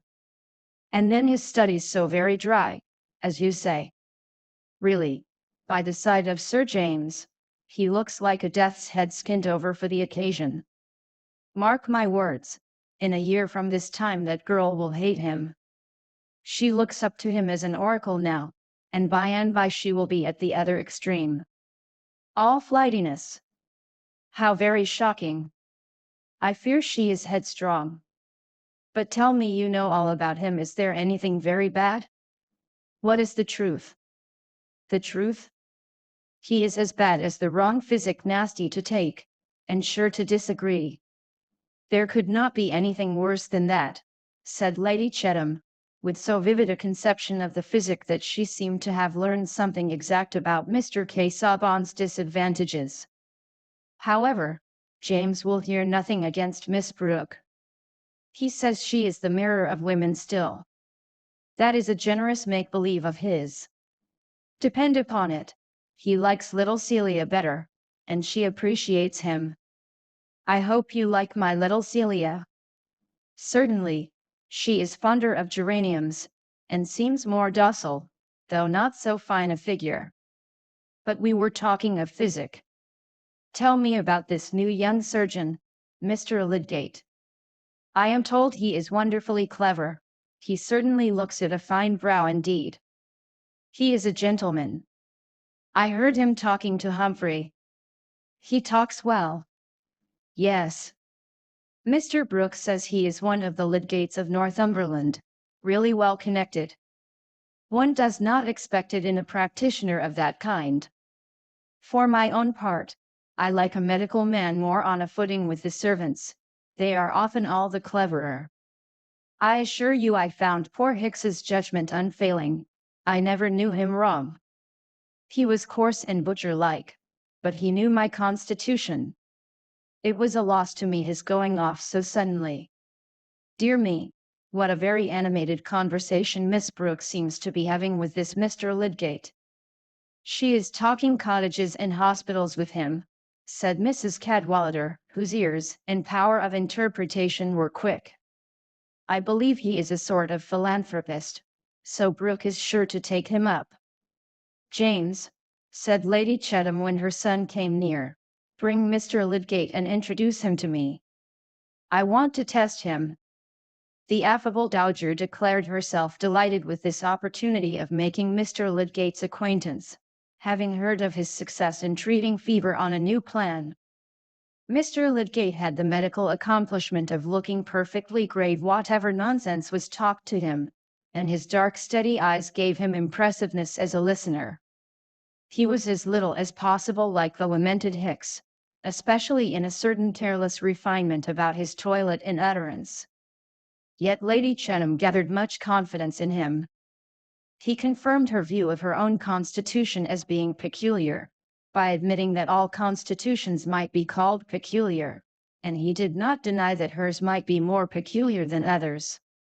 He did not approve of a too lowering system, including reckless cupping, nor, on the other hand, of incessant port wine and bark.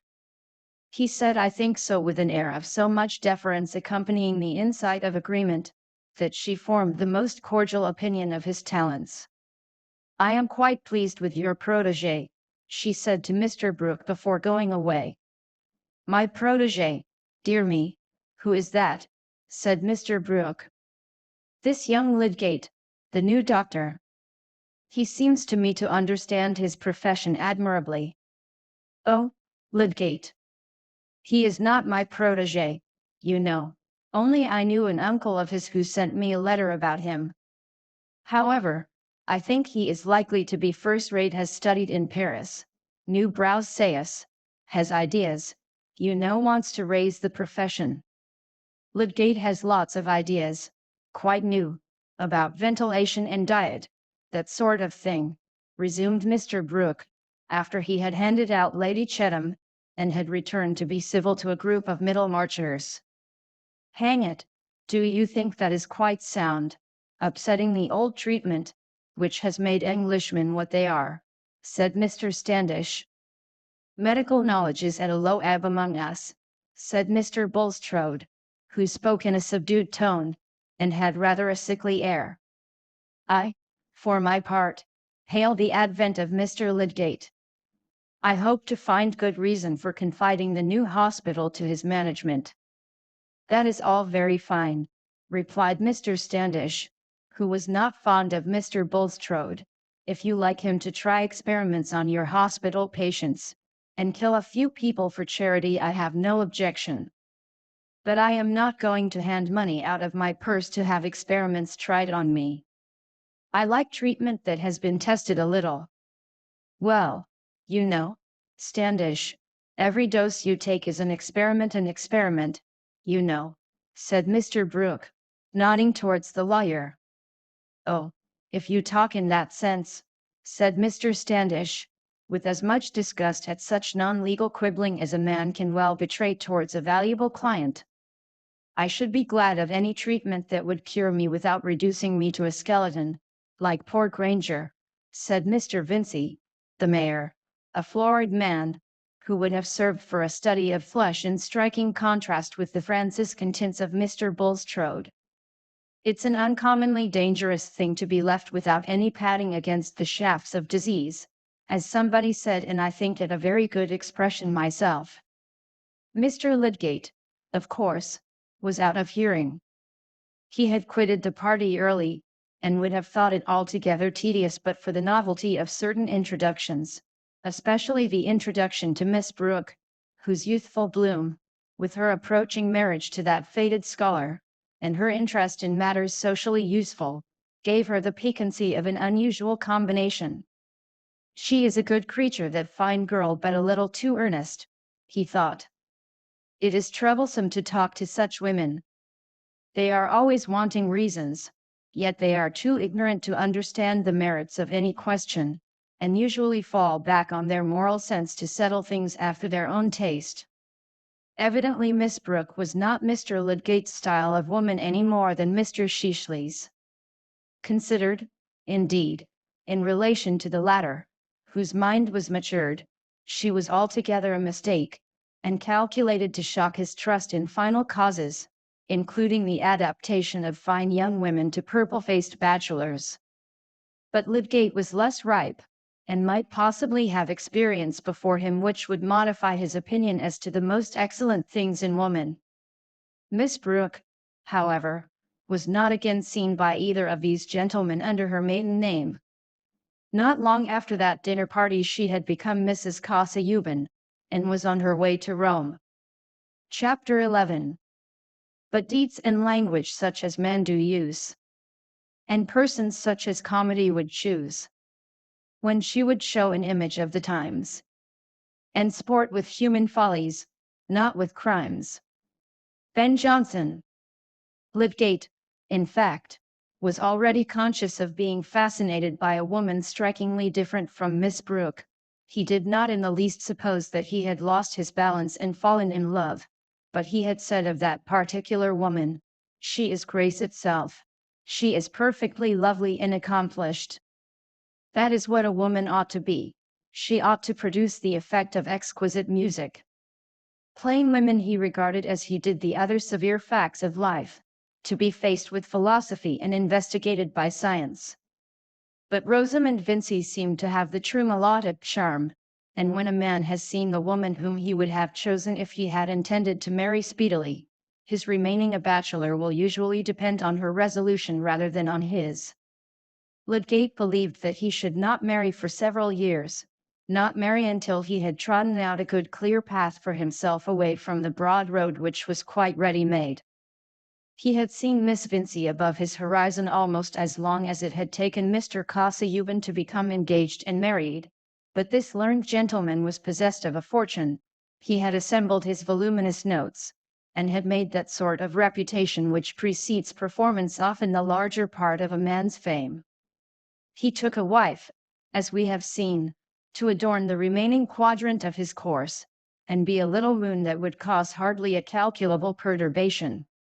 But Lydgate was young, poor, ambitious.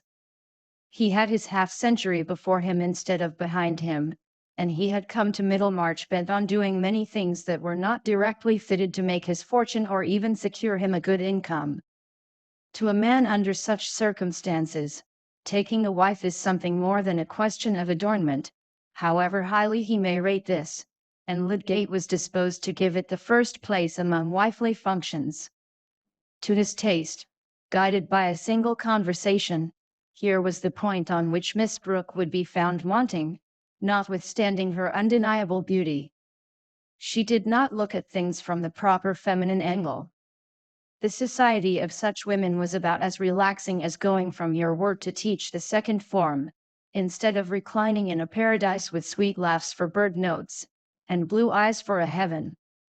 Certainly nothing at present could seem much less important to Lydgate than the turn of Miss Brooke's mind, or to Miss Brooke than the qualities of the woman who had attracted this young surgeon.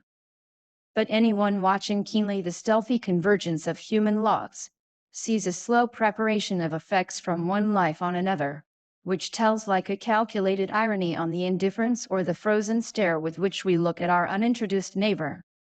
Destiny stands by sarcastic with our dramatis personae folded in her hand. Old provincial society had its share of this subtle movement, had not only its striking downfalls, its brilliant young professional dandies who ended by living up an entry with a drap and 6 children for their establishment, but also those less marked vicissitudes which are constantly shifting the boundaries of social intercourse, and begetting new consciousness of interdependence. Some slipped a little downward, some got higher footing, people denied aspirates, gained wealth, and fastidious gentlemen stood for boroughs. Some were caught in political currents, some in ecclesiastical, and perhaps found themselves surprisingly grouped in consequence, while a few personages or families that stood with rocky firmness amid all this fluctuation, were slowly presenting new aspects in spite of solidity, and altering with the double change of self and beholder. Municipal town and rural parish gradually made fresh threads of connection gradually, as the old stocking gave way to the savings bank, and the worship of the solar guinea became extinct, while squires and baronets, and even lords who had once lived blamelessly afar from the civic mind, gathered the faultiness of closer acquaintanceship. Settlers, too, came from distant counties, some with an alarming novelty of skill, others with an offensive advantage in cunning. In fact, much the same sort of movement and mixture went on in Old England as we find in older Herodotus, who also, in telling what had been, thought it well to take a woman's lot for his starting point, though Io, as a maiden apparently beguiled by attractive merchandise, was the reverse of Miss Brooke, and in this respect perhaps bore more resemblance to Rosamond Vincy, who had excellent taste in costume, with that nymph-like figure and pure blondness which give the largest range to choice in the flow and color of drapery. But these things made only part of her charm. She was admitted to be the flower of Mrs. Lemon's school, the chief school in the county, where the teaching included all that was demanded in the accomplished female, even to extras, such as the getting in and out of a carriage. Mrs. Lemon herself had always held up Miss Vincy as an example. No pupil, she said, exceeded that young lady for mental acquisition and propriety of speech, while her musical execution was quite exceptional. We cannot help the way in which people speak of us, and probably if Mrs. Lemon had undertaken to describe Juliet or Imogen, these heroines would not have seemed poetical. The first vision of Rosamond would have been enough with most judges to dispel any prejudice excited by Mrs. Lemon's praise. Lydgate could not be long in Middlemarch without having that agreeable vision, or even without making the acquaintance of the Vincy family, for though Mr. Peacock, whose practice he had paid something to enter on, had not been their doctor, Mrs. Vincy not liking the lowering system adopted by him, he had many patients among their connections and acquaintances. For who of any consequence in Middlemarch was not connected or at least acquainted with the Vincys? They were old manufacturers, and had kept a good house for 3 generations, in which there had naturally been much intermarrying with neighbors more or less decidedly genteel. Mr. Vincey's sister had made a wealthy match in accepting Mr. Bulstrode, who, however, as a man not born in the town, and altogether of dimly known origin, was considered to have done well in uniting himself with a real Middlemarch family. On the other hand, Mr. Vincy had descended a little, having taken an innkeeper's daughter. But on this side too there was a cheering sense of money, For Mrs. Vincey's sister had been second wife to rich old Mr. Featherstone, and had died childless years ago, so that her nephews and nieces might be supposed to touch the affections of the widower. And it happened that Mr. Bulstrode and Mr. Featherstone, two of Peacock's most important patients, had, from different causes, given an especially good reception to his successor, who had raised some partisanship as well as discussion. Mr. Wrench, medical attendant to the Vincey family, very early had grounds for thinking lightly of Lydgate's professional discretion, and there was no report about him which was not retailed at the Vinceys, where visitors were frequent. Mr. Vincey was more inclined to general good fellowship than to taking sides, but there was no need for him to be hasty in making any new man acquaintance. Rosamond silently wished that her father would invite Mr. Lydgate.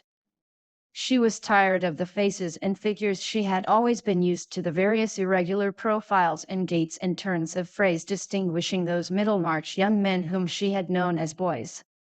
She had been at school with girls of higher position, whose brothers, she felt sure, it would have been possible for her to be more interested in, than in these inevitable Middlemarch companions.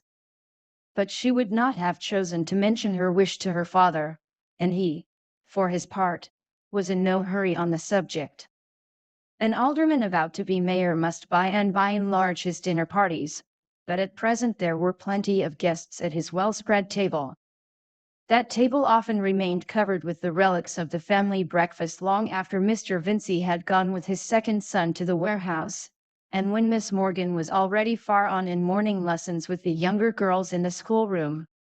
It awaited the family laggard, who found any sort of inconvenience, to others, less disagreeable than getting up when he was called.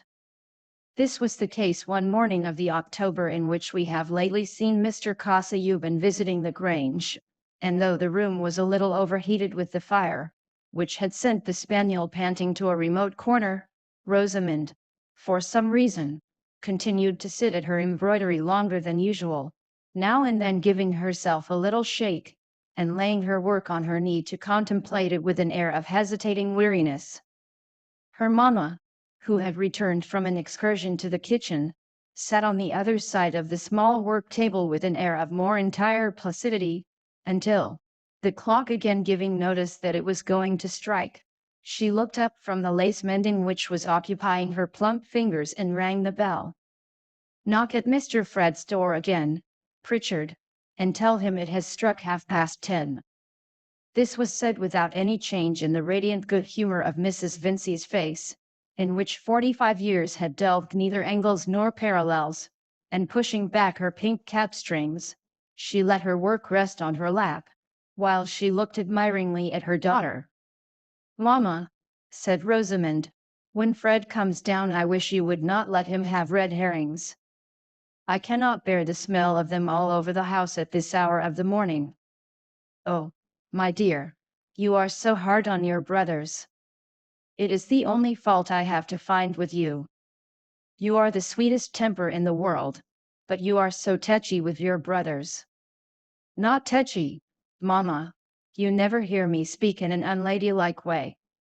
"Well, but you want to deny them things. Brothers are so unpleasant." "Oh, my dear, you must allow for young men. Be thankful if they have good hearts. A woman must learn to put up with little things. You will be married some day. Not to anyone who is like Fred. Don't decry your own brother, my dear. Few young men have less against them, although he couldn't take his degree. I'm sure I can't understand why, for he seems to me most clever. And you know yourself he was thought equal to the best society at college. So particular as you are, my dear, I wonder you are not glad to have such a gentlemanly young man for a brother. You are always finding fault with Bob because he is not Fred." "Oh no, mamma, only because he is Bob." "Well, my dear, you will not find any Middlemarch young man who has not something against him." But here Rosamond's face broke into a smile which suddenly revealed two dimples. She herself thought unfavorably of these dimples and smiled little in general society. But I shall not marry any Middlemarch young man. So it seems, my love, for you have as good as refused the pick of them, and if there's better to be had, I'm sure there's no girl better deserves it. Excuse me, Mamma, I wish you would not say, the pick of them. Why, what else are they? I mean, Mamma, it is rather a vulgar expression. Very likely, my dear, I never was a good speaker. What should I say? The best of them. Why, that seems just as plain and common. If I had had time to think, I should have said, the most superior young men. But with your education you must know. What must Rosie know, mother? Said Mr. Fred, who had slid in unobserved through the half-open door while the ladies were bending over their work, and now going up to the fire stood with his back towards it, warming the solace of his slippers. Whether it's right to say superior young men, said Mrs. Vincey, ringing the bell. Oh, there are so many superior teas and sugars now. Superior is getting to be shopkeeper's slang. Are you beginning to dislike slang, then? Said Rosamond, with mild gravity. Only the wrong sort. All choice of words is slang. It marks a class. There is correct English, that is not slang. I beg your pardon, correct English is the slang of prigs who write history and essays. And the strongest slang of all is the slang of poets. You will say anything, Fred, to gain your point. Well, tell me whether it is slang or poetry to call an ox a leg plater. Of course you can call it poetry if you like. Aha, Miss Rosie, you don't know Homer from slang. I shall invent a new game. I shall write bits of slang and poetry on slips, and give them to you to separate. Dear me, how amusing it is to hear young people talk, said Mrs. Vincey, with cheerful admiration. Have you got nothing else for my breakfast, Pritchard? Said Fred, to the servant who brought in coffee and buttered toast, while he walked round the table surveying the ham, potted beef, and other cold remnants, with an air of silent rejection, and polite forbearance from signs of disgust. Should you like eggs, sir? Eggs? No. Bring me a grilled bone. Really, Fred, said Rosamond, when the servant had left the room, if you must have hot things for breakfast, I wish you would come down earlier. You can get up at 6 o'clock to go out hunting. I cannot understand why you find it so difficult to get up on other mornings. That is your want of understanding, Rosie. I can get up to go hunting because I like it. What would you think of me if I came down 2 hours after everyone else and ordered grilled bone? I should think you were an uncommonly fast young lady, said Fred, eating his toast with the utmost composure. I cannot see why brothers are to make themselves disagreeable, any more than sisters. I don't make myself disagreeable, it is you who find me so. Disagreeable is a word that describes your feelings and not my actions. I think it describes the smell of grilled bone. Not at all. It describes a sensation in your little nose associated with certain finicking notions which are the classics of Mrs. Lemon's school. Look at my mother. You don't see her objecting to everything except what she does herself. She is my notion of a pleasant woman. Bless you both, my dears, and don't quarrel, said Mrs. Vincey, with motherly cordiality. Come, Fred, tell us all about the new doctor. How is your uncle pleased with him? Pretty well, I think. He asks Lydgate all sorts of questions and then screws up his face while he hears the answers, as if they were pinching his toes. That's his way. Ah, here comes my grilled bone. But how came you to stay out so late, my dear? You only said you were going to your uncle's. Oh, I dined at Plymdale's. We had whist. Lydgate was there too. And what do you think of him? He is very gentlemanly, I suppose. They say he is of excellent family, his relations quite county people. Yes, said Fred. There was a Lydgate at John's who spent no end of money. I find this man is a second cousin of his. But rich men may have very poor devils for second cousins. It always makes a difference, though, to be of good family, said Rosamond, with a tone of decision which showed that she had thought on this subject. Rosamond felt that she might have been happier if she had not been the daughter of a Middlemarch manufacturer. She disliked anything which reminded her that her mother's father had been an innkeeper. Certainly anyone remembering the fact might think that Mrs. Vincey had the air of a very handsome, good-humoured landlady, accustomed to the most capricious orders of gentlemen. I thought it was odd his name was Tertius, said the bright-faced matron, but of course it's a name in the family. But now, tell us exactly what sort of man he is. Oh, tallish, dark, clever, talks well, rather a prig, I think.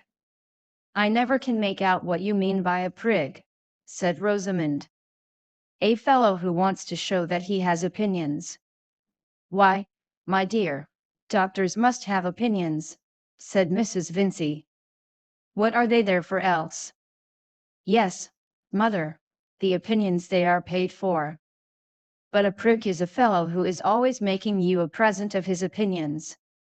I suppose Mary Garth admires Mr. Lydgate, said Rosamond, not without a touch of innuendo.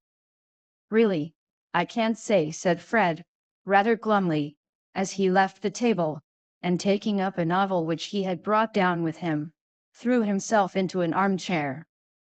If you are jealous of her, go oftener to Stone Court yourself and eclipse her.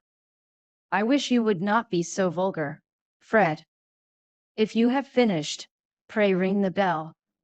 It is true, though, what your brother says, Rosamond, Mrs. Vincey began, when the servant had cleared the table. It is a thousand pities you haven't patience to go and see your uncle more, so proud of you as he is, and wanted you to live with him. There's no knowing what he might have done for you as well as for Fred. God knows, I'm fond of having you at home with me, but I can part with my children for their good. And now it stands to reason that your uncle Featherstone will do something for Mary Garth. Mary Garth can bear being at Stone Court, because she likes it better than being a governess, said Rosamond, folding up her work. I would rather not have anything left to me if I must earn it by enduring much of my uncle's cough and his ugly relations. He can't be long for this world, my dear. I wouldn't hasten his end. But what with asthma and that inward complaint, let us hope there is something better for him in another. And I have no ill will towards Mary Garth, but there's justice to be thought of. And Mr. Featherstone's first wife brought him no money, as my sister did. Her nieces and nephews can't have so much claim as my sisters. And I must say I think Mary Garth a dreadful plain girl, more fit for a governess. Every one would not agree with you there, mother, said Fred, who seemed to be able to read and listen too.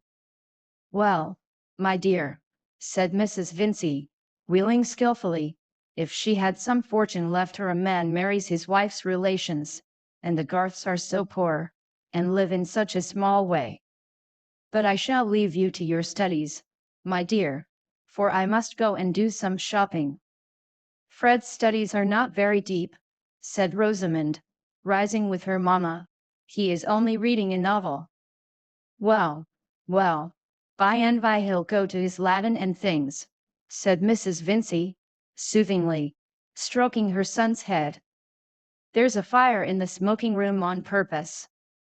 It's your father's wish, you know, Fred, my dear, and I always tell him you will be good, and go to college again to take your degree. Fred drew his mother's hand down to his lips, but said nothing. I suppose you are not going out riding today, said Rosamond, lingering a little after her mamma was gone. No, why? Papa says I may have the chestnut to ride now. You can go with me tomorrow, if you like. Only I am going to Stone Court, remember. I want to ride so much, it is indifferent to me where we go. Rosamond really wished to go to Stone Court, of all other places. Oh, I say, Rosie, said Fred, as she was passing out of the room, if you are going to the piano, let me come and play some airs with you. Pray do not ask me this morning. Why not this morning?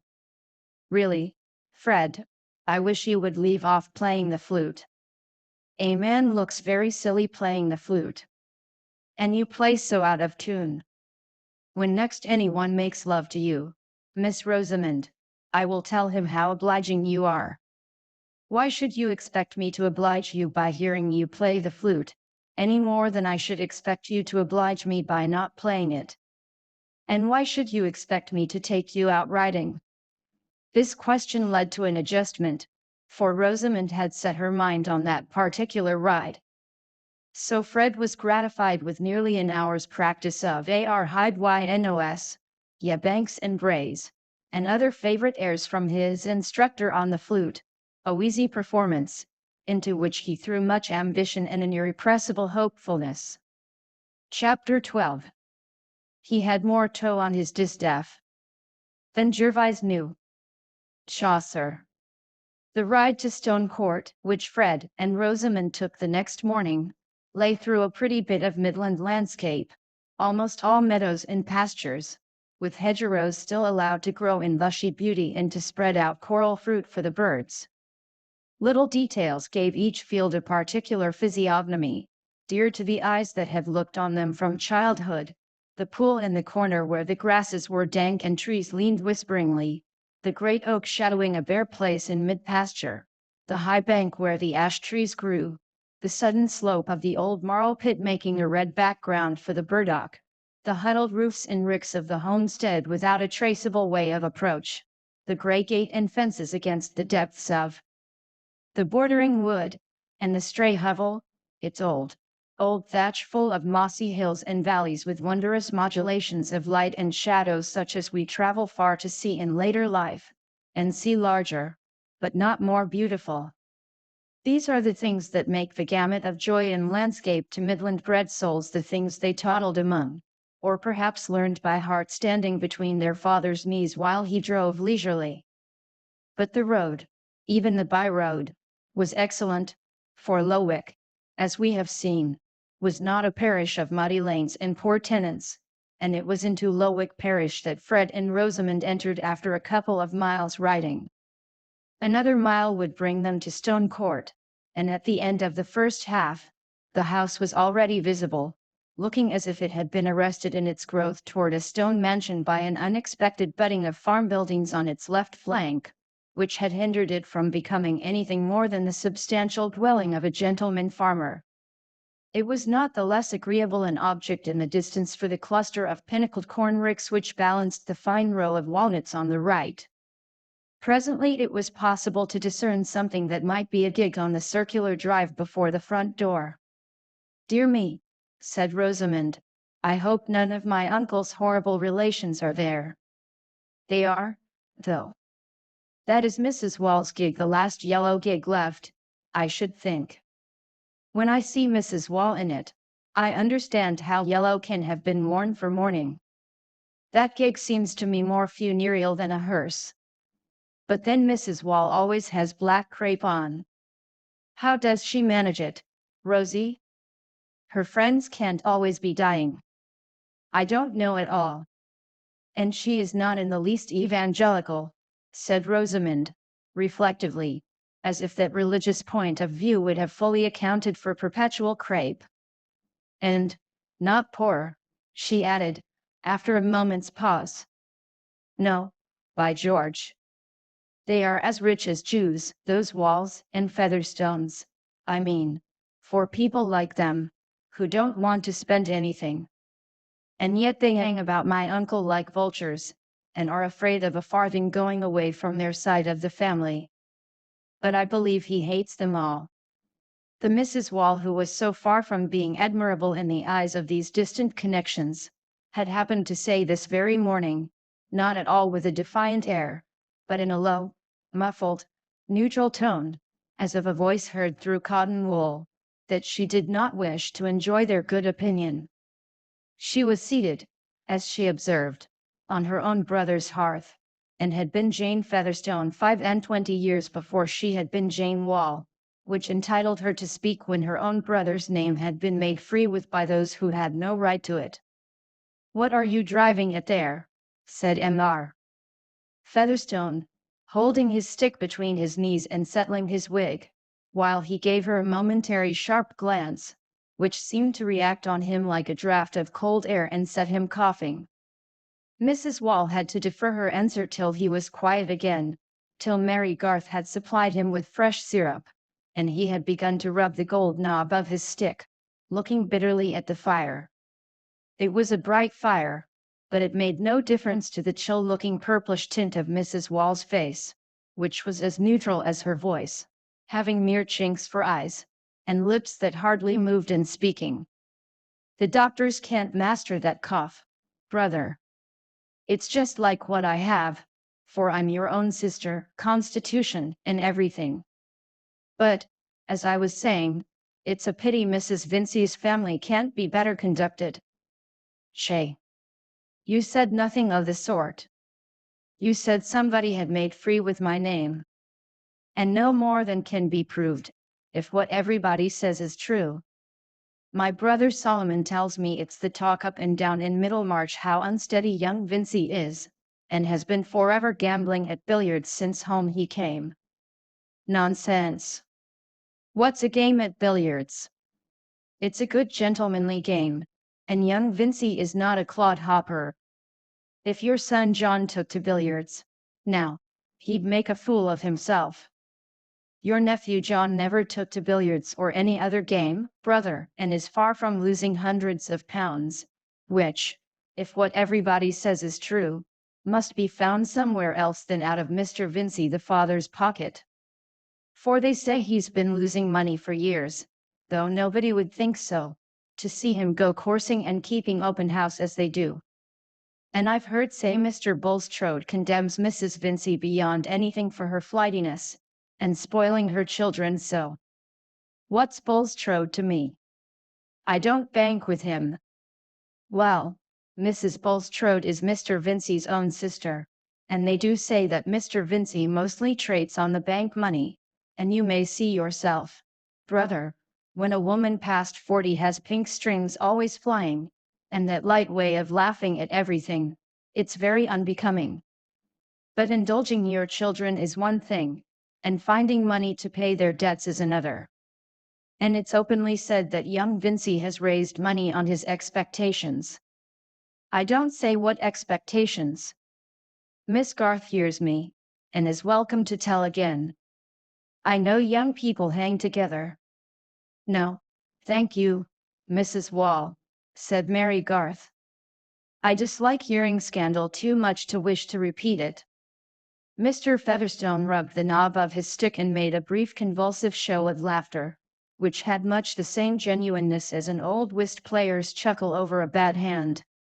Still looking at the fire, he said, "And who pretends to say Fred Vincey hasn't got expectations? Such a fine, spirited fellow is like enough to have 'em."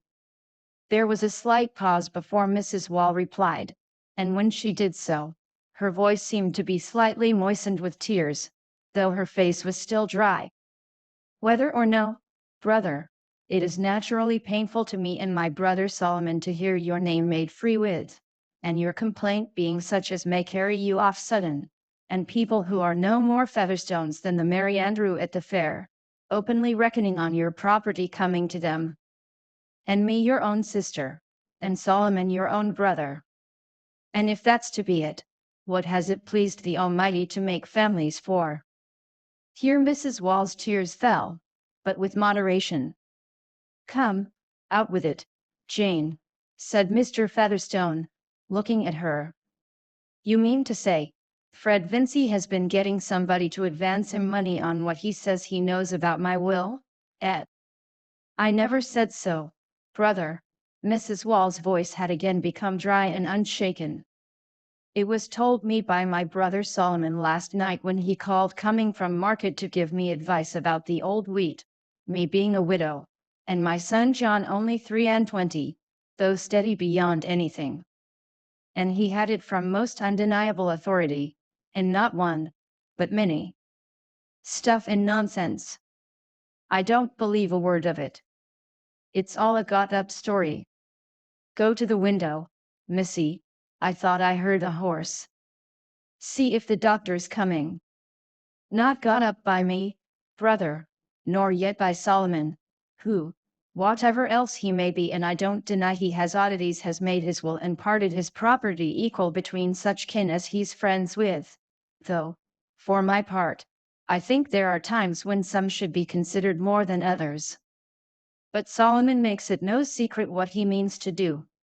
The more fool he, said Mr. Featherstone, with some difficulty, breaking into a severe fit of coughing that required Mary Garth to stand near him, so that she did not find out whose horses they were, which presently paused stamping on the gravel before the door.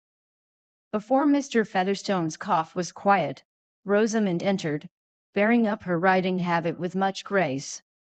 She bowed ceremoniously to Mrs. Wall, who said stiffly, "How do you do, miss?"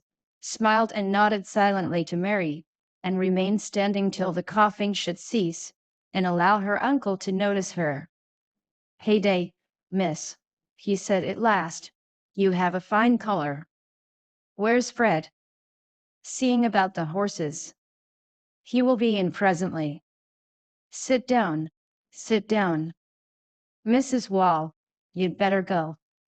Even those neighbors who had called Peter Featherstone an old fox had never accused him of being insincerely polite, and his sister was quite used to the peculiar absence of ceremony with which he marked his sense of blood relationship.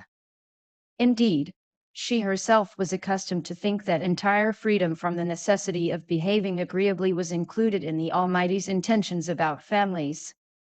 She rose slowly without any sign of resentment, and said in her usual muffled monotone, "Brother, I hope the new doctor will be able to do something for you.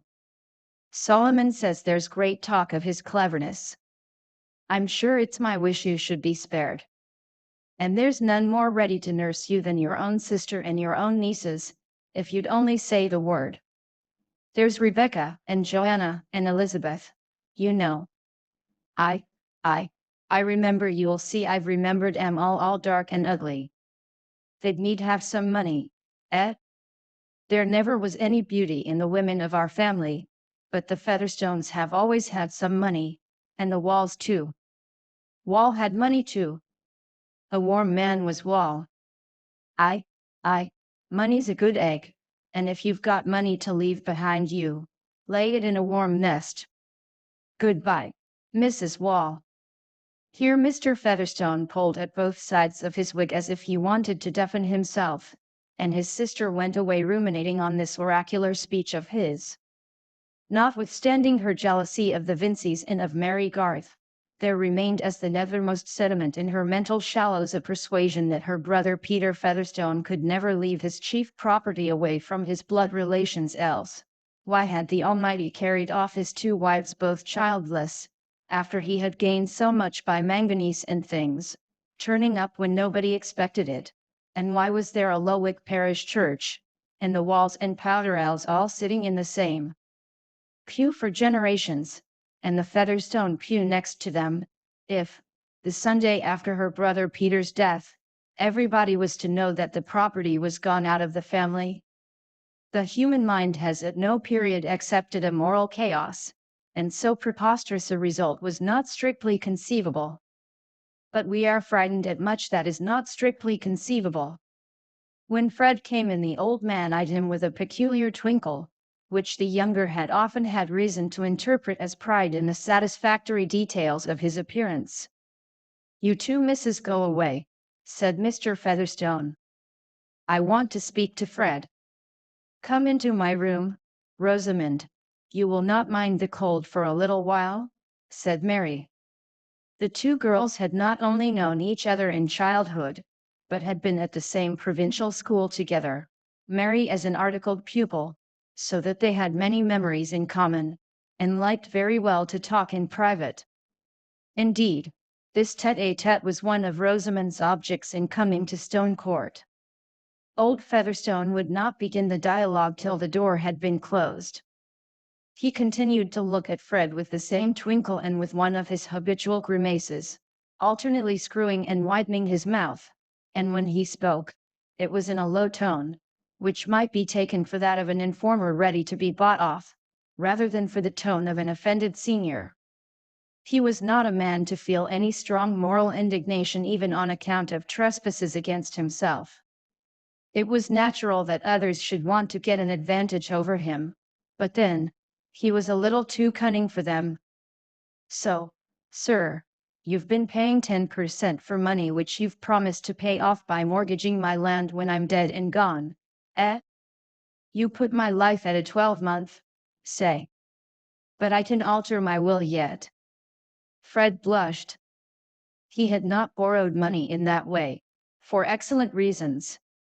But he was conscious of having spoken with some confidence, perhaps with more than he exactly remembered, about his prospect of getting Featherstone's land as a future means of paying present debts. I don't know what you refer to, sir. I have certainly never borrowed any money on such an insecurity. Please do explain. No, sir, it's you must explain. I can alter my will yet, let me tell you. I'm of sound mind, can reckon compound interest in my head, and remember every fool's name as well as I could 20 years ago. What the deuce? I'm under 80. I say, you must contradict this story. I have contradicted it, sir, Fred answered, with a touch of impatience, not remembering that his uncle did not verbally discriminate contradicting from disproving, though no one was further from confounding the two ideas than old Featherstone, who often wondered that so many fools took his own assertions for proofs. But I contradicted again. The story is a silly lie. Nonsense. You must bring documents. It comes from authority. Name the authority, and make him name the man of whom I borrowed the money, and then I can disprove the story. It's pretty good authority, I think, a man who knows most of what goes on in Middlemarch. It's that fine, religious, charitable uncle of yours. Come now. Here Mr. Featherstone had his peculiar inward shake which signified merriment. Mr. Bulstrode. Who else? Then the story has grown into this lie out of some sermonizing words he may have let fall about me. Do they pretend that he named the man who lent me the money? If there is such a man, depend upon it Bulstrode knows him. But, supposing you only tried to get the money lent, and didn't get it, Bulstrode, you'd know that too. You bring me a writing from Bulstrode to say he doesn't believe you've ever promised to pay your debts out on my land. Come now. Mr. Featherstone's face required its whole scale of grimaces as a muscular outlet to his silent triumph in the soundness of his faculties. Fred felt himself to be in a disgusting dilemma. You must be joking, sir. Mr. Bulstrode, like other men, believes scores of things that are not true, and he has a prejudice against me. I could easily get him to write that he knew no facts in proof of the report you speak of, though it might lead to unpleasantness. But I could hardly ask him to write down what he believes or does not believe about me. Fred paused an instant, and then added, in politic appeal to his uncle's vanity, that is hardly a thing for a gentleman to ask.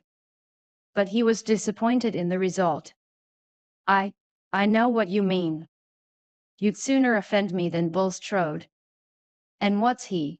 He's got no land hereabout that ever I heard tell of. A speculating fellow. He may come down any day, when the devil leaves off backing him. And that's what his religion means. He wants God Almighty to come in. That's nonsense. There's one thing I made out pretty clear when I used to go to church, and it's this: God Almighty sticks to the land. He promises land, and he gives land, and he makes chaps rich with corn and cattle. But you take the other side. You like Bulstrode and speculation better than Featherstone and land. I beg your pardon, sir, said Fred, rising, standing with his back to the fire and beating his boot with his whip. I like neither Bulstrode nor speculation. He spoke rather sulkily, feeling himself stalemated. Well, well, you can do without me, that's pretty clear, said old Featherstone, secretly disliking the possibility that Fred would show himself at all independent. You neither want a bit of land to make a squire of you instead of a starving parson, nor a lift of £100 by the way. It's all one to me.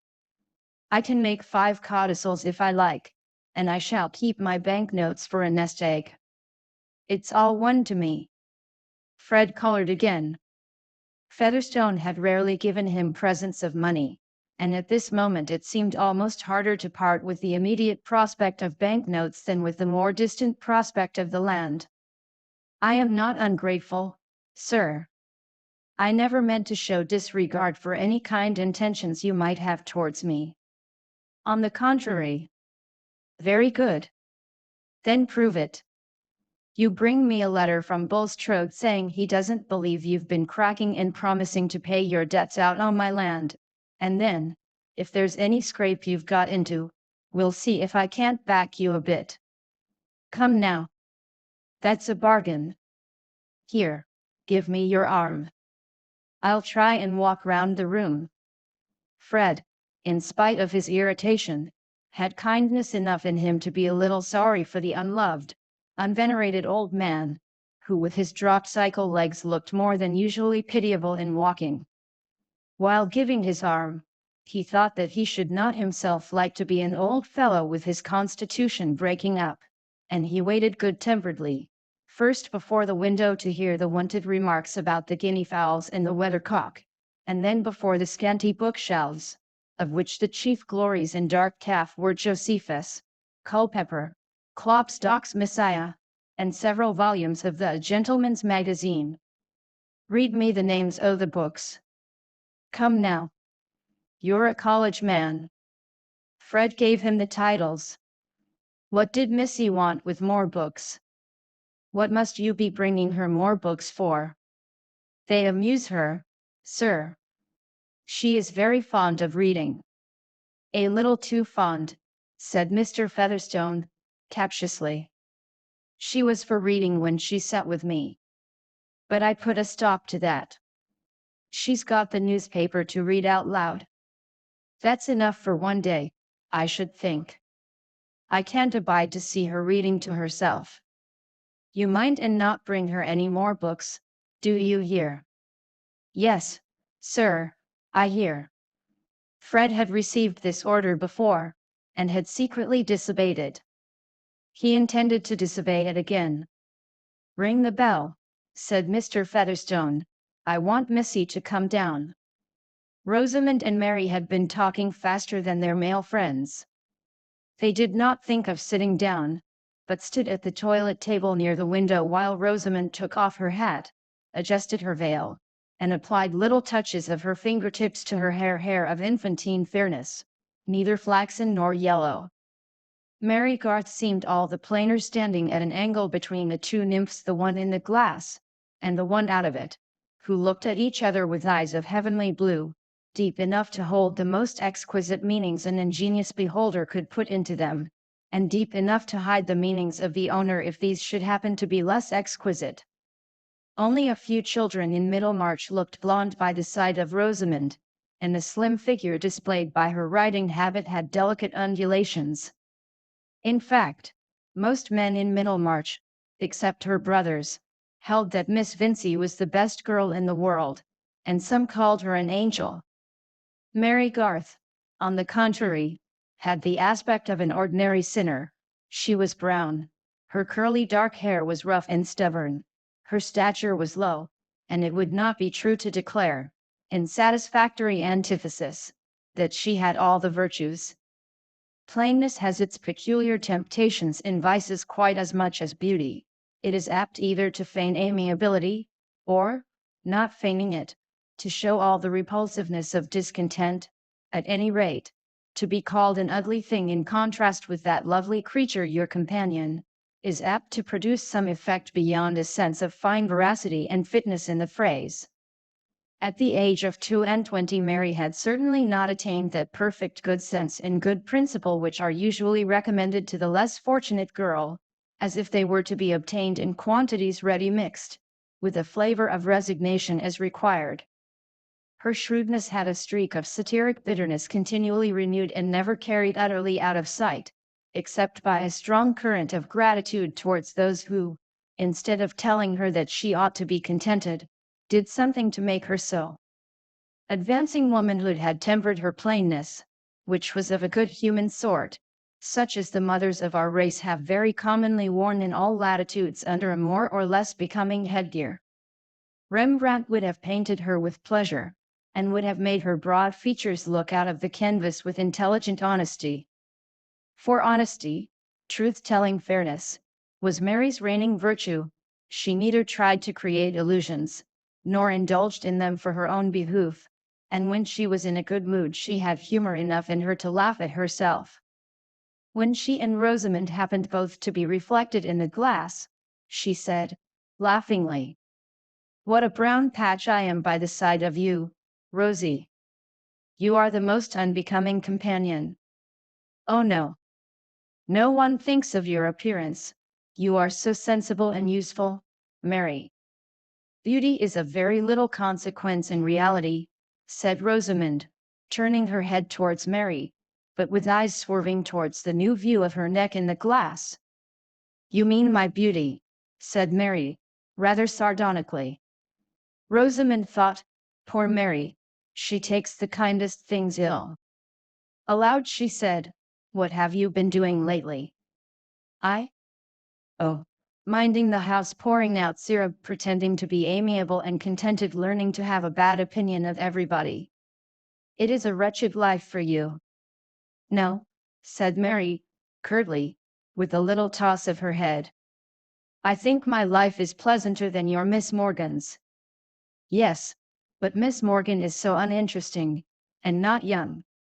"She is interesting to herself, I suppose, and I am not at all sure that everything gets easier as one gets older." "No," said Rosamond, reflectively, "one wonders what such people do, without any prospect. To be sure, there is religion as a support. But," she added, dimpling, "it is very different with you, Mary. You may have an offer." "Has any one told you he means to make me one?" "Of course not. I mean, there is a gentleman who may fall in love with you, seeing you almost every day." A certain change in Mary's face was chiefly determined by the resolve not to show any change. "Does that always make people fall in love?" she answered, carelessly. "It seems to me quite as often a reason for detesting each other." "Not when they are interesting and agreeable. I hear that Mr. Lydgate is both." "Oh, Mr. Lydgate," said Mary, with an unmistakable lapse into indifference. "You want to know something about him," she added, not choosing to indulge Rosamond's indirectness. "Merely, how you like him." "There is no question of liking at present. My liking always wants some little kindness to kindle it. I am not magnanimous enough to like people who speak to me without seeming to see me." "Is he so haughty?" said Rosamond, with heightened satisfaction. "You know that he is of good family." "No, he did not give that as a reason." "Mary, you are the oddest girl. But what sort of looking man is he? Describe him to me." "How can one describe a man? I can give you an inventory: heavy eyebrows, dark eyes, a straight nose, thick dark hair, large solid white hands, and let me see, oh, an exquisite cambric pocket handkerchief. But you will see him. You know this is about the time of his visits." Rosamond blushed a little, but said, meditatively, "I rather like a haughty manner. I cannot endure a rattling young man." I did not tell you that Mr. Lydgate was haughty, but ILY and a poor two leg-outs, as little Mamselle used to say, and if any girl can choose the particular sort of conceit she would like, I should think it is you, Rosie. Haughtiness is not conceit. I call Fred conceited. I wish no one said any worse of him. He should be more careful. Mrs. Wall has been telling Uncle that Fred is very unsteady. Mary spoke from a girlish impulse which got the better of her judgment. There was a vague uneasiness associated with the word unsteady which she hoped Rosamond might say something to dissipate. But she purposely abstained from mentioning Mrs. Wall's more special insinuation. "Oh, Fred is horrid," said Rosamond. She would not have allowed herself so unsuitable a word to any one but Mary. "What do you mean by horrid?" "He is so idle, and makes Papa so angry, and says he will not take orders."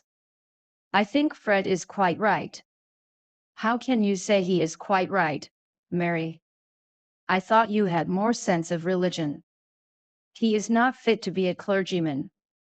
"But he ought to be fit." "Well, then, he is not what he ought to be. I know some other people who are in the same case, but no one approves of them. I should not like to marry a clergyman, but there must be clergymen. It does not follow that Fred must be one. But when Papa has been at the expense of educating him for it, and only suppose, if he should have no fortune left him." "I can suppose that very well," said Mary, dryly. "Then I wonder you can defend Fred," said Rosamond, inclined to push this point. "I don't defend him," said Mary, laughing. "I would defend any parish from having him for a clergyman.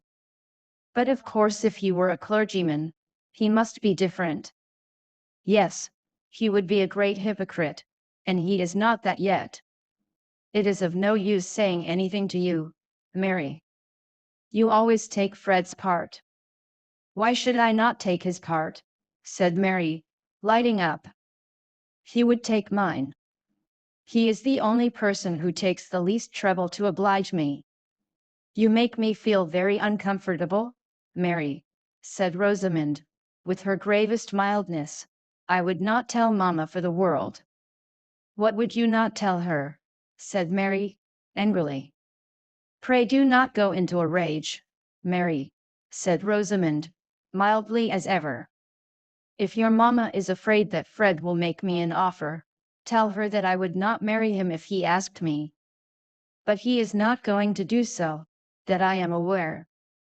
He certainly never has asked me."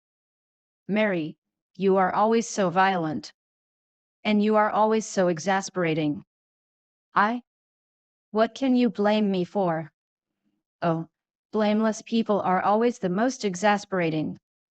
There is the bell. I think we must go down." "I did not mean to quarrel," said Rosamond, putting on her hat. "Quarrel? Nonsense, we have not quarreled.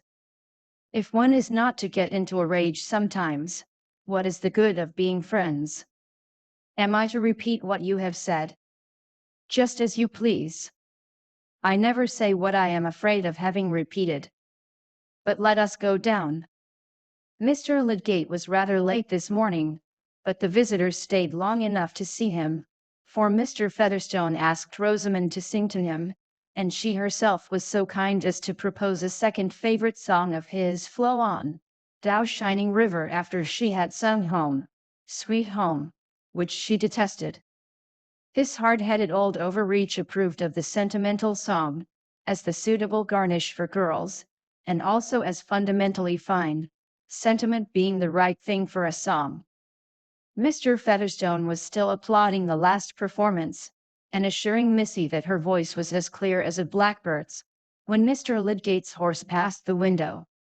His dull expectation of the usual disagreeable routine with an aged patient who can hardly believe that medicine would not set him up if the doctor were only clever enough, added to his general disbelief in Middlemarch charms, made a doubly effective background to this vision of Rosamond, whom old Featherstone made haste ostentatiously to introduce as his niece. though he had never thought it worthwhile to speak of Mary Garth in that light. Nothing escaped Lydgate in Rosamond's graceful behavior. How delicately she waived the notice which the old man's want of taste had thrust upon her by a quiet gravity, not showing her dimples on the wrong occasion, but showing them afterwards in speaking to Mary, to whom she addressed herself with so much good-natured interest, that Lydgate, after quickly examining Mary more fully than he had done before, saw an adorable kindness in Rosamond's eyes. But Mary from some cause looked rather out of temper. "Miss Rosie has been singing me a song. You've nothing to say against that, doctor?" said Mr. Featherstone. "I like it better than your physic." "That has made me forget how the time was going," said Rosamond, rising to reach her hat, which she had laid aside before singing, so that her flower-like head on its white stem was seen in perfection above her riding habit. "Fred, we must really go."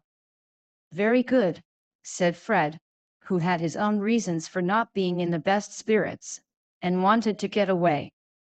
"Miss Vincey is a musician," said Lydgate, following her with his eyes. Every nerve and muscle in Rosamond was adjusted to the consciousness that she was being looked at. She was by nature an actress of parts that entered into her physique. She even acted her own character, and so well, that she did not know it to be precisely her own. "The best in Middlemarch, I'll be bound," said Mr. Featherstone, "let the next be who she will." Fred? Speak up for your sister." "I'm afraid I'm out of court, sir. My evidence would be good for nothing." "Middlemarch has not a very high standard, uncle," said Rosamond, with a pretty lightness, going towards her whip, which lay at a distance. Lydgate was quick in anticipating her. He reached the whip before she did, and turned to present it to her. She bowed and looked at him. He of course was looking at her, and their eyes met with that peculiar meeting which is never arrived at by effort, but seems like a sudden divine clearance of haze. I think Lydgate turned a little paler than usual, but Rosamond blushed deeply and felt a certain astonishment. After that, she was really anxious to go, and did not know what sort of stupidity her uncle was talking of when she went to shake hands with him. Yet this result, which she took to be a mutual impression, called falling in love, was just what Rosamond had contemplated beforehand. Ever since that important new arrival in Middlemarch she had woven a little future, of which something like this scene was the necessary beginning. Strangers, whether wrecked and clinging to a raft, or duly escorted and accompanied by portmanteaus, have always had a circumstantial fascination for the virgin mind, against which native merit has urged itself in vain. And a stranger was absolutely necessary to Rosamond's social romance, which had always turned on a lover and bridegroom who was not a Middlemarcher, and who had no connections at all like her own. Of late, indeed, the construction seemed to demand that he should somehow be related to a baronet. Now that she and the stranger had met, reality proved much more moving than anticipation, and Rosamond could not doubt that this was the great epoch of her life. She judged of her own symptoms as those of awakening love, and she held it still more natural that Mr. Lydgate should have fallen in love at first sight of her.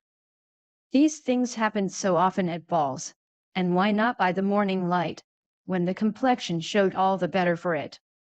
Rosamond, though no older than Mary, was rather used to being fallen in love with, but she, for her part, had remained indifferent and fastidiously critical towards both fresh sprig and faded bachelor. And here was Mr. Lydgate suddenly corresponding to her ideal, being altogether foreign to Middlemarch, carrying a certain air of distinction congruous with good family, and possessing connections which offered vistas of that middle-class heaven, rank, a man of talent, also, whom it would be especially delightful to enslave, in fact, a man who had touched her nature quite newly, and brought a vivid interest into her life which was better than any fancied might be such as she was in the habit of opposing to the actual. Thus, in riding home, both the brother and the sister were preoccupied and inclined to be silent, Rosamond, whose basis for her structure had the usual airy slightness, was of remarkably detailed and realistic imagination when the foundation had been once presupposed, and before they had ridden a mile she was far on in the costume and introductions of her wedded life, having determined on her house in Middlemarch, and foreseen the visits she would pay to her husband's high-bred relatives at a distance, whose finished manners she could appropriate as thoroughly as she had done her school accomplishments, preparing herself thus for vaguer elevations which might ultimately come. There was nothing financial, still less sordid, in her previsions. She cared about what were considered refinements, and not about the money that was to pay for them. Fred's mind, on the other hand, was busy with an anxiety which even his ready hopefulness could not immediately quell. He saw no way of eluding Featherstone's stupid demand without incurring consequences which he liked less even than the task of fulfilling it. His father was already out of humor with him, and would be still more so if he were the occasion of any additional coolness between his own family and the Bulstrodes. Then, he himself hated having to go and speak to his uncle Bulstrode, and perhaps after drinking wine he had said many foolish things about Featherstone's property, and these had been magnified by report. Fred felt that he made a wretched figure as a fellow who bragged about expectations from a queer old miser like Featherstone, and went to beg for certificates at his bidding. But those expectations, he really had them, and he saw no agreeable alternative if he gave them up. Besides, he had lately made a debt which galled him extremely, and old Featherstone had almost bargained to pay it off. The whole affair was miserably small, his debts were small, even his expectations were not anything so very magnificent. Fred had known men to whom he would have been ashamed of confessing the smallness of his scrapes. Such ruminations naturally produced a streak of misanthropic bitterness. To be born the son of a Middlemarch manufacturer, an inevitable heir to nothing in particular, while such men as Mainwaring envied certainly life was a poor business, when a spirited young fellow, with a good appetite for the best of everything, had so poor an outlook. It had not occurred to Fred that the introduction of Bulstrode's name in the matter was a fiction of old Featherstone's, nor could this have made any difference to his position. He saw plainly enough that the old man wanted to exercise his power by tormenting him a little, and also probably to get some satisfaction out of seeing him on unpleasant terms with Bulstrode. Fred fancied that he saw to the bottom of his uncle Featherstone's soul, though in reality half what he saw there was no more than the reflex of his own inclinations. The difficult task of knowing another soul is not for young gentlemen whose consciousness is chiefly made up of their own wishes. Fred's main point of debate with himself was, whether he should tell his father, or try to get through the affair without his father's knowledge. It was probably Mrs. Wall who had been talking about him, and if Mary Garth had repeated Mrs. Wall's report to Rosamond, it would be sure to reach his father, who would as surely question him about it. He said to Rosamond, as they slackened their pace, "Rosie, did Mary tell you that Mrs. Wall had said anything about me?" "Yes, indeed, she did." "What?" "That you were very unsteady." "Was that all?" "I should think that was enough, Fred." "You are sure she said no more?" "Mary mentioned nothing else." "But really, Fred, I think you ought to be ashamed." "Oh, fudge. Don't lecture me. What did Mary say about it?" "I am not obliged to tell you." "You care so very much what Mary says, and you are too rude to allow me to speak." "Of course I care what Mary says. She is the best girl I know. I should never have thought she was a girl to fall in love with." "How do you know what men would fall in love with?" "Girls never know. At least, Fred, let me advise you not to fall in love with her, for she says she would not marry you if you asked her." "She might have waited till I did ask her." "I knew it would nettle you, Fred." "Not at all. She would not have said so if you had not provoked her." Before reaching home, Fred concluded that he would tell the whole affair as simply as possible to his father, who might perhaps take on himself the unpleasant business of speaking to Bulstrode. End of Book 1. You can find the next part in the description or comment section below.